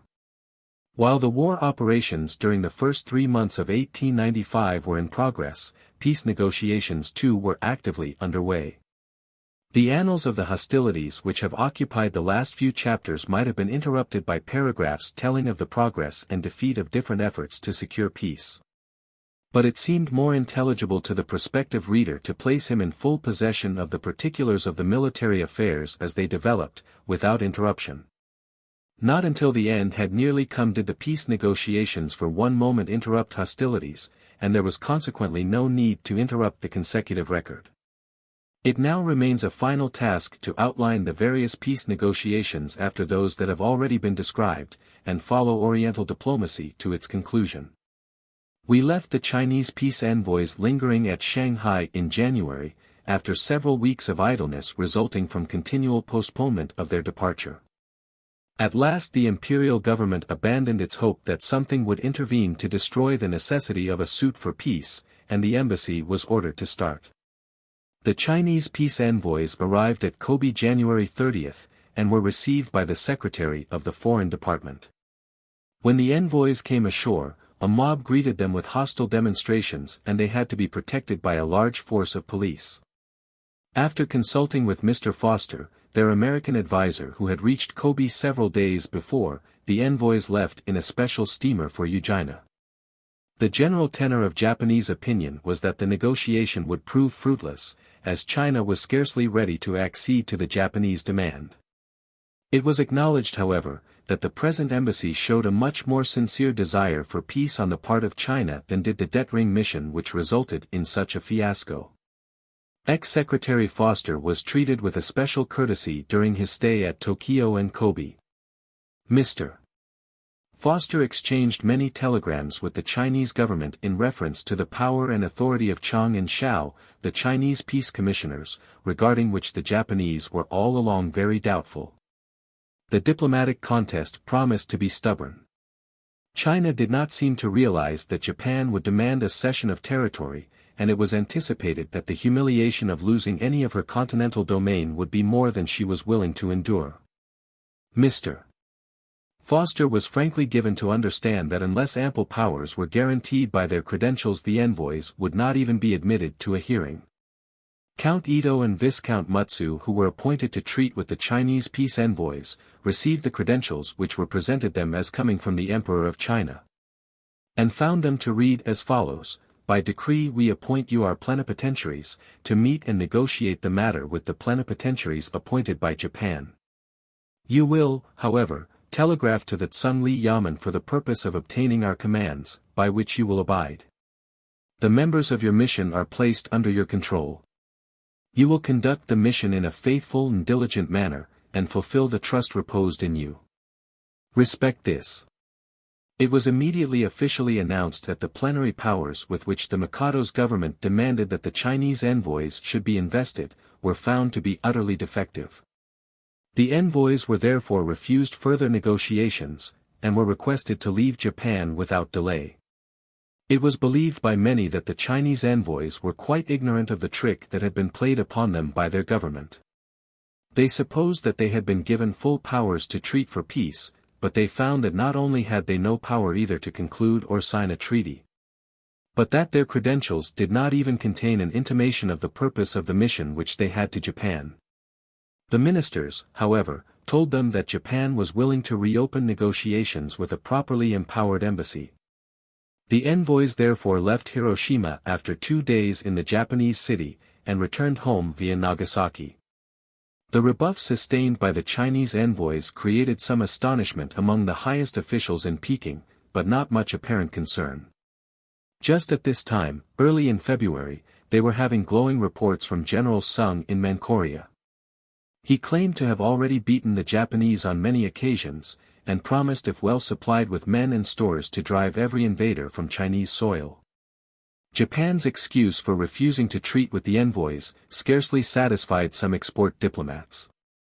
It was insisted that it would have been very unusual for any government to endow its agents with final powers as long as it was able to communicate with them daily and hourly if necessary by cable. The Chinese government once gave final powers to one of its ambassadors who went over to Russia to negotiate a boundary treaty, and his head would have been amputated when he returned to Peking.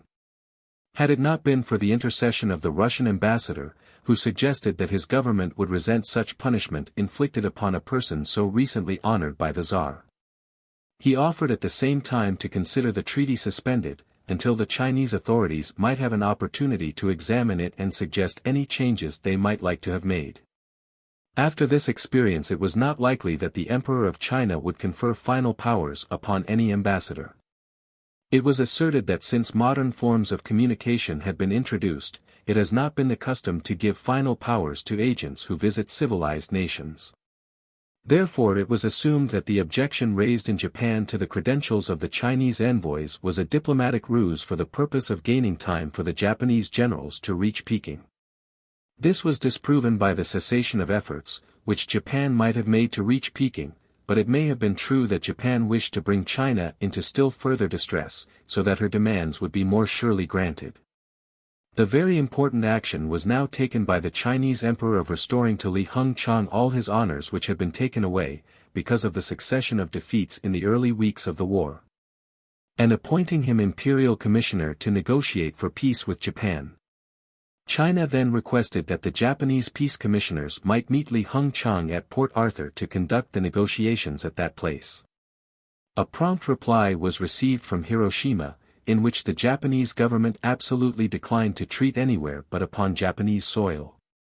The Grand Council of the Chinese Empire met on Sunday, February 24, and deliberated for several hours upon the question, shall the war with Japan be prolonged or shall we treat for peace? It was resolved that before the council took a final decision, the same question should be put to all the provincial authorities, from the first to the third rank inclusive. Their opinion was urgently demanded by telegraph. The replies received were nearly all to the effect, that although the war was unjustly provoked by Japan, it was very desirable that peace should be concluded. Some of the replies, however, declared that the terms of peace should not be too exacting.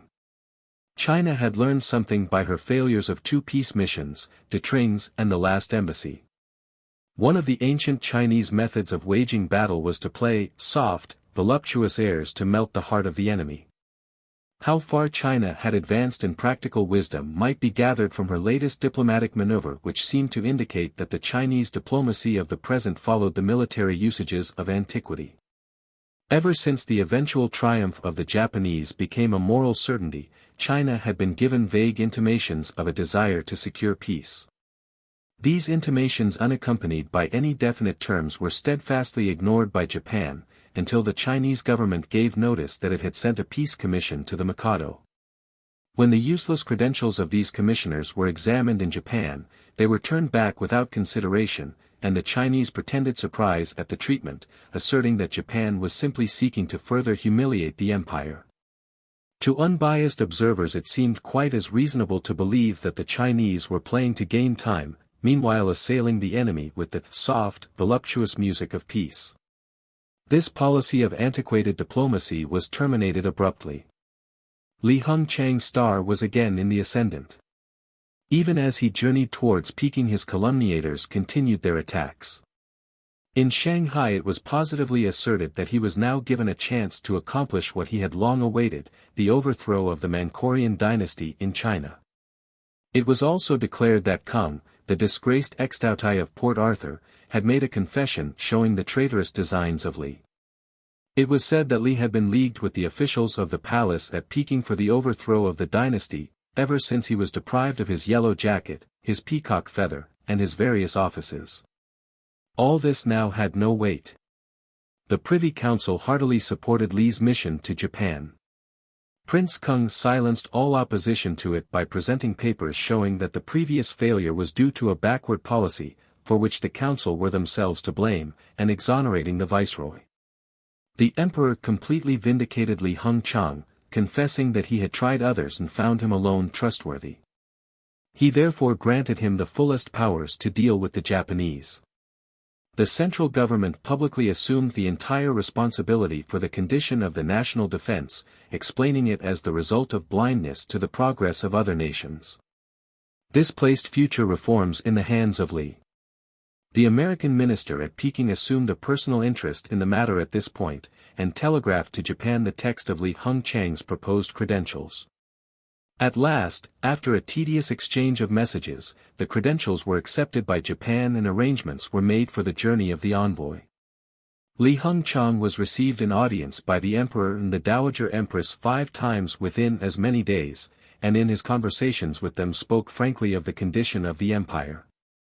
His powers to negotiate were made complete, his commission bore the emperor's signature, and on the 5th day of March he left Peking for Japan. There were signs at last that the Chinese were beginning to recognize the imperative necessity of concluding peace with Japan. With their strongholds in Japanese hands and their fleet practically annihilated, the sooner they made submission the more easy would be the terms which they could obtain. It was therefore gratifying to all friends of the empire to learn that the viceroy had been appointed as envoy to proceed to Japan to discuss terms of peace. Holding a position second only to that of the emperor himself, it was impossible that the Japanese should refuse to treat with him on account of his inferior station, or his insufficient credentials. His mission was the first genuine attempt that China had made to open negotiations. It was a proof that Chinese pride and obstinacy had at length been overcome, and that there was a real willingness to take steps calculated to bring the disastrous war to a close. But for the messenger himself. Surely history, which delights in setting at naught the hopes and filling the fears of men, never saw a sadder faring forth than the journey of Li Hung-chang to Japan. He was old now, paralytic, his side and arm half useless, his eyesight dim, his family long since gone, and all the fabric of empire to which his life had been given in ruins about him. He saved it once before in straits as great. He of Honan men about him, all come down from the central hills of China, sturdy and tall above the men of the plains whom they swept aside, Gordon and Ward aiding, leading and winning the early battles, but the work in the end done. And the rich harvest reaped by those sons of Honan whom Li Hung-chang found poor among their fields of tea and millet, and raised to half the posts of honor in China. That was 30 years ago. The great work spread and grew. The old boundaries of the empire were regained. The Russian advance in Asia retired for the first time in 2 centuries. On the Amur it was halted. France retired discomfited. England treated Chinese frontiers with a new respect. In Burma, in Siam, in Nepal, Chinese aid was sought. The big empire was never so big, never looked so strong, never had more deference or outer respect since the days of the great Taizong, when China ruled from the Pacific to the boundary of the Roman Empire. And the Roman Empire extended to the Atlantic, 2 realms between the 2 oceans. Through it all one man knew how hollow it was, Li Hung-chang. He pleaded for railroads and telegraphs. He bought warships and ironclads. He urged that the old policy be reversed and the military and naval forces of the empire duly organized. For years he had seen the cloud gathering, and in the great quagmire of Chinese corruption and conservatism sought to make ready for it. It had been in vain. Army, fleet, and court had collapsed. Korea and Manchuria were conquered. If Peking was not occupied it was because Japan wished to leave some semblance of central authority with which to treat. Any war fine could be levied by the victors, any vassalage exacted of the vanquished. Port Arthur could be made a Gibraltar. The policy of Peking could be controlled by Japan. Japan would dominate the Asiatic seacoast. The Japanese ambassador at Peking would be supreme whenever his government chose to speak. All this was in the mind of the paralytic old man as he journeyed by land and sea. For 40 years he had greatly ruled, a great empire was the greater for his work, and it had all come to this. Were the French tricolor to be near Berlin, and Bismarck wearily seeking peace at Paris, the tragedy were no less than that with Li Hung-chang as its central figure in the East. Li Hung-chang spent a few days at Tientsin, and then passed on down the river to Taku, whence he sailed with his suite on March 15 for Shimonoseki. The viceroy sailed in royal state, with a suite of 130 persons in 2 vessels. On the morning of the 19th they reached their destination in Japan. Shimonoseki is on the extreme southwestern coast of Japan, and it was here that in the early 60s the foreign powers forced Japan to assent to certain indemnities demanded of the empire. Upon arriving, the envoy was immediately visited by the representatives of the Japanese Foreign Office, and later Li Hung-chang, accompanied by his American advisor, John W. Foster, visited the Japanese Minister of Foreign Affairs. This was the first time in his life that the venerable statesman of China had ever set his foot on other than Chinese soil. The viceroy and his party were escorted to the Foreign Office by Mr. Inoue, who cordially greeted the statesman, and placed his services at his disposal. The party was received on landing by a guard of honor, and was taken to the Foreign Office in carriages under escort. The following day was spent by the peace envoys in examining each other's credentials and powers. Both sides devoted much time and thought to this matter and were assisted by experts in matters of diplomacy and etiquette. The Chinese letter of credential proved to be precisely what might have been expected from Chinese character. The phraseology had been repeatedly discussed through the ministers of the United States in Tokyo and Peking, and a form satisfactory to Japan agreed upon. Whether intentionally or not, the Chinese had given more than one indication of waywardness in preparing the document. They were very particular in honoring their emperor with his proper title, but they did not insert that of the Emperor of Japan. Moreover, they used an expression signifying that it was in consequence of Japan's desire for peace that an ambassador was sent. This was not allowed to pass uncorrected. As finally amended, the paper was virtually in accordance with Japan's dictation. In the end, all the documents were found to be in due form, and polite notes to this effect were exchanged. Subsequently, Li Hung-chang and his suite went ashore. The viceroy was received with a military salute, and all the honors due to his exalted rank. He proceeded to the chief hotel, where accommodation had been prepared for him and part of his suite. Further communications passed on the morning of March 21, and at 2:30 in the afternoon the first business conference in connection with the peace negotiations began, Li Hung-chang, Count Ito, Viscount Mutsu, and their secretaries, together with the sworn interpreters, being present. The deliberations, which were conducted in secret, lasted for an hour and a half. There was much diplomatic fencing, Li Hung-chang being evidently anxious to ascertain at the earliest possible moment the terms upon which an armistice might be granted. Nothing occurred to suggest the possibility of a breakdown of the negotiations, and some gratifying progress was made towards a general understanding. It must be remembered that during all this time there was no cessation in the war operations which were going on in Manchuria and on the Chinese coast. Fresh troops were being hurried forward from Japan for active service, and the war spirit gave no sign of subsidence. In Yokohama, the success of the peace negotiations was regarded as doubtful. The military element, which was all in favor of the continuance of the war until the victory of the Japanese was made complete by the capture of Peking, had at that time a predominant voice in Japanese politics. And this feeling was reflected in Parliament. Notice was given in the House of Representatives of a resolution declaring that the time for peace negotiations had not arrived. While negotiations were thus progressing, they were interrupted by an incident that amazed and shocked the civilized world. As Li Hung-chang was returning to his lodgings on March 24, after having attended a conference with the Japanese peace plenipotentiaries, he was attacked by a young Japanese who sought to murder him. The young man's name was Koyamaro Konosuke, and he was but 21 years of age. The bullet struck the Chinese envoy in the cheek, and it was believed that the result would not be serious. The news of the attempt at assassination created much excitement in Japan, in China, and in the Western world. The ministers of state and other officials visited Li Hung-chang without delay, to express their deep sorrow at the occurrence. Every precaution was taken by the police and military to prevent any trouble. The Mikado was deeply grieved at the affair, and sent his two chief court physicians, Surgeons Sato and Ishiguro, to attend the Chinese envoy. The bullet entered the cheek half an inch under the left eye, and penetrated to a depth of nearly an inch and a half.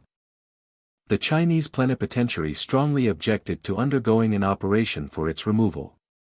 The Empress of Japan, to show her own regret, sent 2 nurses to assume the care of the old man, and from every side letters and telegrams of regret and sympathy arrived in great quantities. Beside the physicians, the Mikado sent the imperial chamberlain to convey his condolences to the viceroy, and to the public he issued the following proclamation. A state of war exists between our country and China. But she with due regard of international forms and usages sent an ambassador to sue for peace. We therefore appointed plenipotentiaries, instructing them to meet and negotiate at Shimonoseki. It was consequently incumbent upon us, in pursuance of international etiquette, to extend to the Chinese ambassador treatment consistent with the national honor, providing him ample escort and protection. Hence we issued special commands to our officials to exercise the utmost vigilance in all respects. It is therefore a source of profound grief and regret to us, that a ruffian should have been found base enough to inflict personal injury on the Chinese ambassador. Our officials will sentence the culprit to the utmost punishment provided by the law. We hereby command our officials and subjects to respect our wish, and to preserve our country's fair fame from impairment by strictly guarding against a recurrence of such deeds of violence and lawlessness. The would-be assassin belonged to the class known as the sashis, or political bravos, who are always ripe for any acts of riot or violence. When the attack was made, Li Hengchang was in a palanquin being conveyed to his hotel from conference with the Japanese negotiators. He had nearly reached the house, when a young man rushed out of the crowd, and seizing the hand of one of the carriers in order to stop the palanquin fired his pistol almost point-blank at the Chinese plenipotentiary. There was little room for hesitation as to his motives. He was a fanatic who thought to serve his country by murdering the Chinese statesman. No delusion, it is hardly necessary to say, could be more gross than such a one. The criminal had done a grievous injury to his country and its government. Japan had striven long, earnestly, and successfully, to earn the reputation of a civilized state. Nobody of course should be unjust enough to upbraid her with the conduct of an irresponsible and apparently an isolated malefactor. Individuals with ferocious passions and ill-balanced minds are to be found in all countries, and such a crime as this, deplorable and unusual though it was, might have occurred in any European capital or our own capital city under similar conditions. Nevertheless, there were those who chose to take it as an index of national feeling condemning the country for the act of one.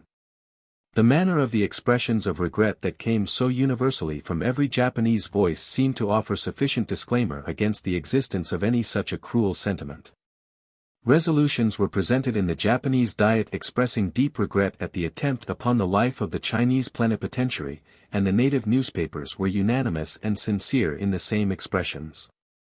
It had to be recognized, however, that an element existed among such people as the sashis, inclined to violence under such circumstances, and precautions were doubled. No government is adequate to control fanaticism of the extremer sort, and the attempt upon the life of Li Hengchang was a symptom of the frenzy which had been engendered in a large element of the Japanese people by the war. It was now learned for the first time that Mr. Detring was attacked by a sashi in November, but was defended by the police. He kept silence in order to avoid embittering the situation. The immediate effect on the negotiations of the attempted assassination of Li Hengchang was that the Emperor of Japan on March 29 declared an unconditional armistice. This was avowedly done because of the attack on the Chinese plenipotentiary and was so declared in notifications which were sent to all countries and to all Japanese legations. The language of the notification thus sent out was as follows. On the opening of the negotiations the Japanese plenipotentiary proposed armistice, which Japan was willing to accept on certain conditions. While this negotiation was going on, the untoward event happened on the person of the Chinese plenipotentiary. His Majesty, the Emperor, in view of this unhappy occurrence, commanded the Japanese plenipotentiaries to consent to a temporary armistice without conditions. This was communicated to the Chinese plenipotentiary. It was now felt that the power of the Japanese government to execute the armistice would be put a critical test. The military power of Japan, in the judgment of many intelligent observers, had almost outstripped the civil power during the war. This had caused serious concern as it was feared that the military element backed by the war spirit among the people would not submit to an armistice even if the civil authorities ordered one. To meet this emergency a change of army commanders was made early in March. There had been 3 army corps operating in different campaigns and each under a general of supreme authority over his particular campaign. Prince Komatsu was created commander-in-chief over all armies in anticipation of an armistice. The purpose of this step was to concentrate authority in one man in close touch with the imperial household, who could thus execute an armistice by a simultaneous cessation of hostilities by the 3 armies. It now remained to be seen whether Prince Komatsu could execute the important commission given to him. The splendid discipline shown by the army during the war gave assurance that there would be immediate acquiescence by the military, and yet Prince Komatsu had to contend against a war spirit inflamed by many victories. It had been said that an armistice would be so unpopular among the people and soldiery that it would ensure the political retirement of Japan's 2 chief statesmen, Count Ito and Viscount Matsu, who had served as peace envoys. On the opening of the negotiations, after the arrival of Li Hung-chang at Shimonoseki, the Japanese plenipotentiaries at first proposed the following conditions for the conclusion of an armistice: the occupation of Shanhaikwan, Taku, and Tientsin by Japanese troops. Japanese control of the uncompleted railroad from Shanhaikwan to Tientsin and custody of the various forts and fortifications, together with the arms and ammunition, the payment by China of the war contributions required for such occupation. Li Hung-chang sought to obtain more moderate conditions, but the Japanese plenipotentiaries refused, and it was then proposed to continue the negotiations without a suspension of hostilities. This was the stage which the negotiations had reached at the 3rd conference, when the attempt was made on the life of Viceroy Li. In view of this circumstance, the Emperor of Japan, waiving the conditions previously made, ordered the Japanese plenipotentiaries to consent to an armistice until the 20th of April. The armistice was to apply to the forces in Manchuria and in the circuit around the Gulf of Petchali, including the 2 great promontories, but did not include any operations to the south of that region. Neither government was to be prevented from making any new distribution or disposition of their troops not intended to augment the armies in the field. The movement of troops and the transport of goods contraband of war by sea were, however, prohibited, and if attempted would be made at the risk of capture. The armistice was to terminate should the peace negotiation be broken off in the meantime, and a convention embodying these terms was signed. The news of the armistice was received excitedly by the Japanese and Chinese living in the United States, but only the former found it possible to concede the truth. A characteristic crowd of excited Chinamen gathered in front of a Chinese temple in their own quarter of New York City, discussing a flaming red poster, the translation of which read, "The war between China and Japan has ended, and it is time for everyone to rejoice. Our fathers and brothers have fought the old enemy, and those who have not been butchered will be honored at home. China is a greater country than Japan, and if the war had been allowed to go on, the Japanese would have been whipped out of their boots and China would have annexed Japan as a colony. It is well for Japan that her people have been called off by the emperor, but the time will not be long before the war will be opened again. For it is written in the mystic language of the shrine that China and Japan cannot dwell forever on the same earth." During the time of Li Hung-chang's illness resulting from his wound, his son, Li Ching-feng, acted as his representative in Japan and continued the negotiations. On April 7 the wound in Li's face had completely healed and the bandages were removed. The young man who had committed the assault was sentenced to imprisonment for life at hard labor, while the chief of police and the prefect of Shimonoseki, together with all their staff, were dismissed in disgrace. After 3 days of obstinate silence, the assassin dropped his air of bravado and made a full confession to Judge Toyama, who conducted a private examination at the Bakan court. The prisoner declared that he had long brooded over the causes leading to the disturbance of peace in the East, and had reached the conclusion that the evil practices of Li Hung-chang were accountable for all of them, beginning with the mismanagement of affairs in Korea. He believed that as long as Li lived, peace could not be restored, and resolved at one time to go to China and kill the viceroy. This purpose was defeated by his inability to raise the necessary money, but when he learned that Li was coming to Japan as peace ambassador, he felt that his opportunity had arrived. He bought a revolver in Yokohama, March 11, and the next day started for Tokyo, reaching Bakan, March 24. At 4:15 o'clock that afternoon he approached the sedan chair in which the ambassador was returning from the conference hall to his lodgings in Shimonoseki and discharged his weapon, aiming it at the victim's breast. Although he endeavored to steady his right arm by clasping it with the left, he missed his aim, inflicting only a slight wound. The conditions of the peace which was to be concluded by treaty now began to interest the civilized world almost as closely as the two contending nations. The conditions which were demanded by the Japanese were guessed at by everyone who thought himself competent to form an opinion, and the varying opinions were sent out for discussion in the press of the world. At one time it was asserted to be arranged that Japan would conclude an offensive and defensive alliance with China, the object being to oppose European interests in the Far East. This prospect occasioned considerable excitement among European diplomats. It was recognized that should China's numbers and enormous resources be united to Japanese progression, activity, and administrative ability, the coalition would be almost impregnable to any assault that might be delivered upon it. And that it might enjoy excellent success in any Asiatic aggressions which it cared to attempt. It will be unprofitable here to discuss the various conditions of peace that were supposed to be proposed when we have at our command the settlement that was actually made. Nor is it worthwhile to consider the threatened intervention of Great Britain and Russia and France and Germany, each to protect her own interests in the East. For as a matter of fact no such interventions were made unless through the most secret diplomacy. Inasmuch as Japan's demands did not encroach upon any rights possessed by those countries in the East, there was no proper reason why they should intervene. Finally, on Monday, April 15, a peace convention was actually signed at Shimonoseki by the plenipotentiaries of China and Japan. The independence of Korea was recognized. It was conceded that Japan should retain temporarily the important places that she had conquered. Port Arthur, Wei-hai-wei, and Nyechuang, including all the territory east of the Liao River. The island of Formosa was ceded permanently to Japan. An indemnity was provided for to be paid by China to Japan of 200 million taels in silver, which is equivalent to about $150 million in American gold. China agreed to no longer impose upon foreigners the odious tax known as Li Qin, levied upon all goods and sales, and a uniform standard tael was required to be adopted by China for her currency. All foreigners were to be permitted to introduce into China factories and machinery, and to lease warehouses in the interior.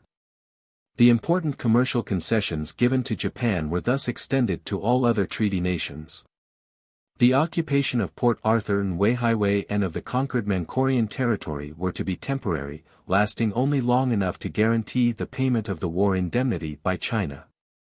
The terms of this payment provided that it should be made in silver in 6 annual installments. Japan retained extraterritorial jurisdiction in China, that is the right to try her own subjects arrested in China on charges of crime, and on the other hand China gave up the right to extraterritoriality in Japan. The Chinese customs were not placed under Japanese control by the terms of the treaty as had been alleged, and the stipulations provided that on the payment of the first 2 installments of the indemnity to be paid by China, Wei-hai-wei might be evacuated, provided China pledge her customs revenue in order to ensure the payment of the balance due. This it was officially announced was optional, and might never take effect, while at the present time there was no intention of touching the customs revenue of China. It was understood that China conceded practically everything required by Japan, except making Peking an open port, and this was strenuously resisted. At the solicitation of the Chinese envoy too, the indemnity demanded was reduced from 300 million to 200 million taels. So frequently were reports circulated, that Japan and China had concluded an offensive and defensive alliance, and that the commercial advantages secured by Japan were to be exclusive. That the government felt it desirable to deny those statements and issued the following announcement regarding the matter. Misapprehensions are reported to be current in Europe in regard to the terms of the Japan-China Treaty. It has been represented that Japan has secured a 2% ad valorem duty on imports instead of specific duty and has also formed an offensive and defensive alliance with China. The commercial concessions obtained by Japan beyond those already secured by the treaty powers under the favored nation clause comprise the right to navigate the Yangtze-kiang to Chongqing. And also the Woon-sung River and the canals leading to Soochow and Hangchow, and the right to import machinery and certain goods duty-free and to establish factories. These concessions are not exclusive to Japan. They naturally extended to European powers, in virtue of the favored nation clause. In securing these privileges for all, Japan expects the approval of all the powers. The reported offensive and defensive alliance does not exist. Li Hung-chang and his suite started home to China escorted to their vessels by a guard of honor, and Count Ito and Viscount Matsu. The officers who negotiated the Treaty of Peace were received in audience by the Emperor on their return to Hiroshima. He expressed himself as entirely satisfied with the principal points of the treaty, which added much to the glory of the empire, and highly pleased at the signal service rendered by them. On the afternoon of April 22 the following proclamation was issued by the Japanese Mikado. Through peace, national prosperity is best promoted. Unfortunately, the rupture of relations with China forced upon us a war which, after a lapse of 10 months, is not yet ended. During this period our ministers, in concert with the Army, Navy and Diet, have done all in their power to further our aims in obedience to our instructions. Our ardent desire, with the assistance of our subjects, in loyalty and sincerity, is to restore peace and thereby attain our object, the promotion of national prosperity. Now that peace is negotiated and armistice proclaimed, a permanent cessation of hostilities is near at hand. The terms of peace fixed by our Minister of State give us complete satisfaction. The peace and glory thus secured renders the present a fitting time to enlighten you as to the course of our future policy. We are rejoiced at the recent victories which have enhanced the glory of our empire. At the same time we are aware that the end of the road which must be traversed by the empire in the march of civilization is still far distant and remains yet to be attained. We therefore hope, in common with our loyal subjects, that we shall always guard against self-contentedness, but in a spirit of modesty and humility strive to perfect out military defense without falling into extremes. In short, it is our wish that the government and the people alike shall work to a common end and that our subjects of all classes strive each in his sphere for the purpose of laying the foundation of permanent prosperity. It is hereby definitely made known that no countenance will be given by us to such as, through conceit at the recent victories, may offer insult to another state or injure our relations with friendly powers, especially as regards China. After the exchange of the ratifications of the Treaty of Peace, friendship should be restored and endeavors made to increase more than ever before the relations of good neighborhood. It is our pleasure that our subjects pay due respect to these expressed wishes. Let us now take a hasty glance in conclusion at the condition in which the three countries with which we have dealt are left at the close of the war, and the prospects for their future. The Japanese government is in the hands of a progressive and able emperor, supported by a cabinet composed of the foremost statesmen of the East and reigning under constitutional forms. Naturally elated by the wonderful success of their arms, it is to be fairly expected that they will continue in the progressiveness which has marked the island empire's history since Perry opened the door for Western light to shine in. In the East they should become by virtue of the abilities the dominant power, unless by chance the Chinese have learned a lesson which they will put into effect. With the constant impression of Western civilization upon them, it is to be hoped that the Japanese will acquire a firm moral and intellectual basis for the manners of life that their intelligence and activity have adopted, and become in the best sense a civilized nation. What they lack now to reach this point, are the things that can only come by a succession of generations of civilization. Wonderful record as the last 40 years have made for the empire, they have not given to that realm yet a complete and rounded civilization. The best friends of Japan hope and believe that she will not permit her splendid successes of the war to make her overlordly and conceited. China is the enigma of the East. It is certain that the influences of their defeat will open the Chinese empire very rapidly to modern civilization and investment. But whether or not China retain her conservatism and refuse to adopt the things that are interspersed among her people can scarcely be predicted. The established system has received a severe shock from the Japanese victory, and surely a new or civilized and more vigorous one will take its place. It is an actual fact that so far as can be said by those most familiar with the country, the knowledge that the war has even been in progress has probably not yet penetrated to the confines of the empire. So poor are the means of communication and so indifferent are the people of one region to the things that are happening to those of another province. An experienced traveler in China relates that he penetrated from Shanghai southwestward through China towards India immediately after the destruction of the summer palace of the emperor by French and English troops, and the investiture of Peking 35 years ago. The expedition was considered dangerous, as the antagonism of the whole country, smarting under humiliation and defeat, was to be feared. On arriving at Ichang, 1,100 miles from the coast, the war news had just come to the knowledge of the government officials. 300 miles farther west there was absolute ignorance that any war had occurred. At the city of Pingshan, 2,000 miles west of the coast, the party heard of a Mohammedan insurrection of some years' standing, ranging in the province of Yunnan. But the bare fact of such an important disturbance had not yet reached the coast. Certain it is, however, that if China does assimilate the lesson that she has had a chance to learn, a new power will exist in the East that will need to be watched by Western nations. As to Korea, it is difficult again to prophesy. Should Japan take stringent pains to provide for civilizing that hermit kingdom, it is possible that the work may be done, but so difficult are the political conditions in that peninsula, and so unsympathetic are the Korean rulers and chief men with all Western ideas of progress, that the task will be a bitter one. If Japan maintains the independence of Korea in its purity, that must mean that she will keep her own hands out of Korean affairs. This is scarcely to be expected, for the energetic empire has imposed upon herself the task of reforming Korea, and it is sure that she will make strenuous efforts to do it. As one result of the war between China and Japan must be to increase the points of contact between the Eastern and Western worlds, the fortune of parties and the evolution of domestic politics in those countries must, in future, command to a greater degree than in the past, the attention of American and European observers. Political evolution has been rapid in Japan. Changes which in Anglo-Saxon countries have been the slow product of centuries, are, in this portion of what has been called the unchanging East, crowded into little more than a single generation. What may be done in Korea and China cannot be told. But the fairest prophecy would be that the horrors of war will be utilized, by the influence of time and a better understanding, to improve and modernize the Orient.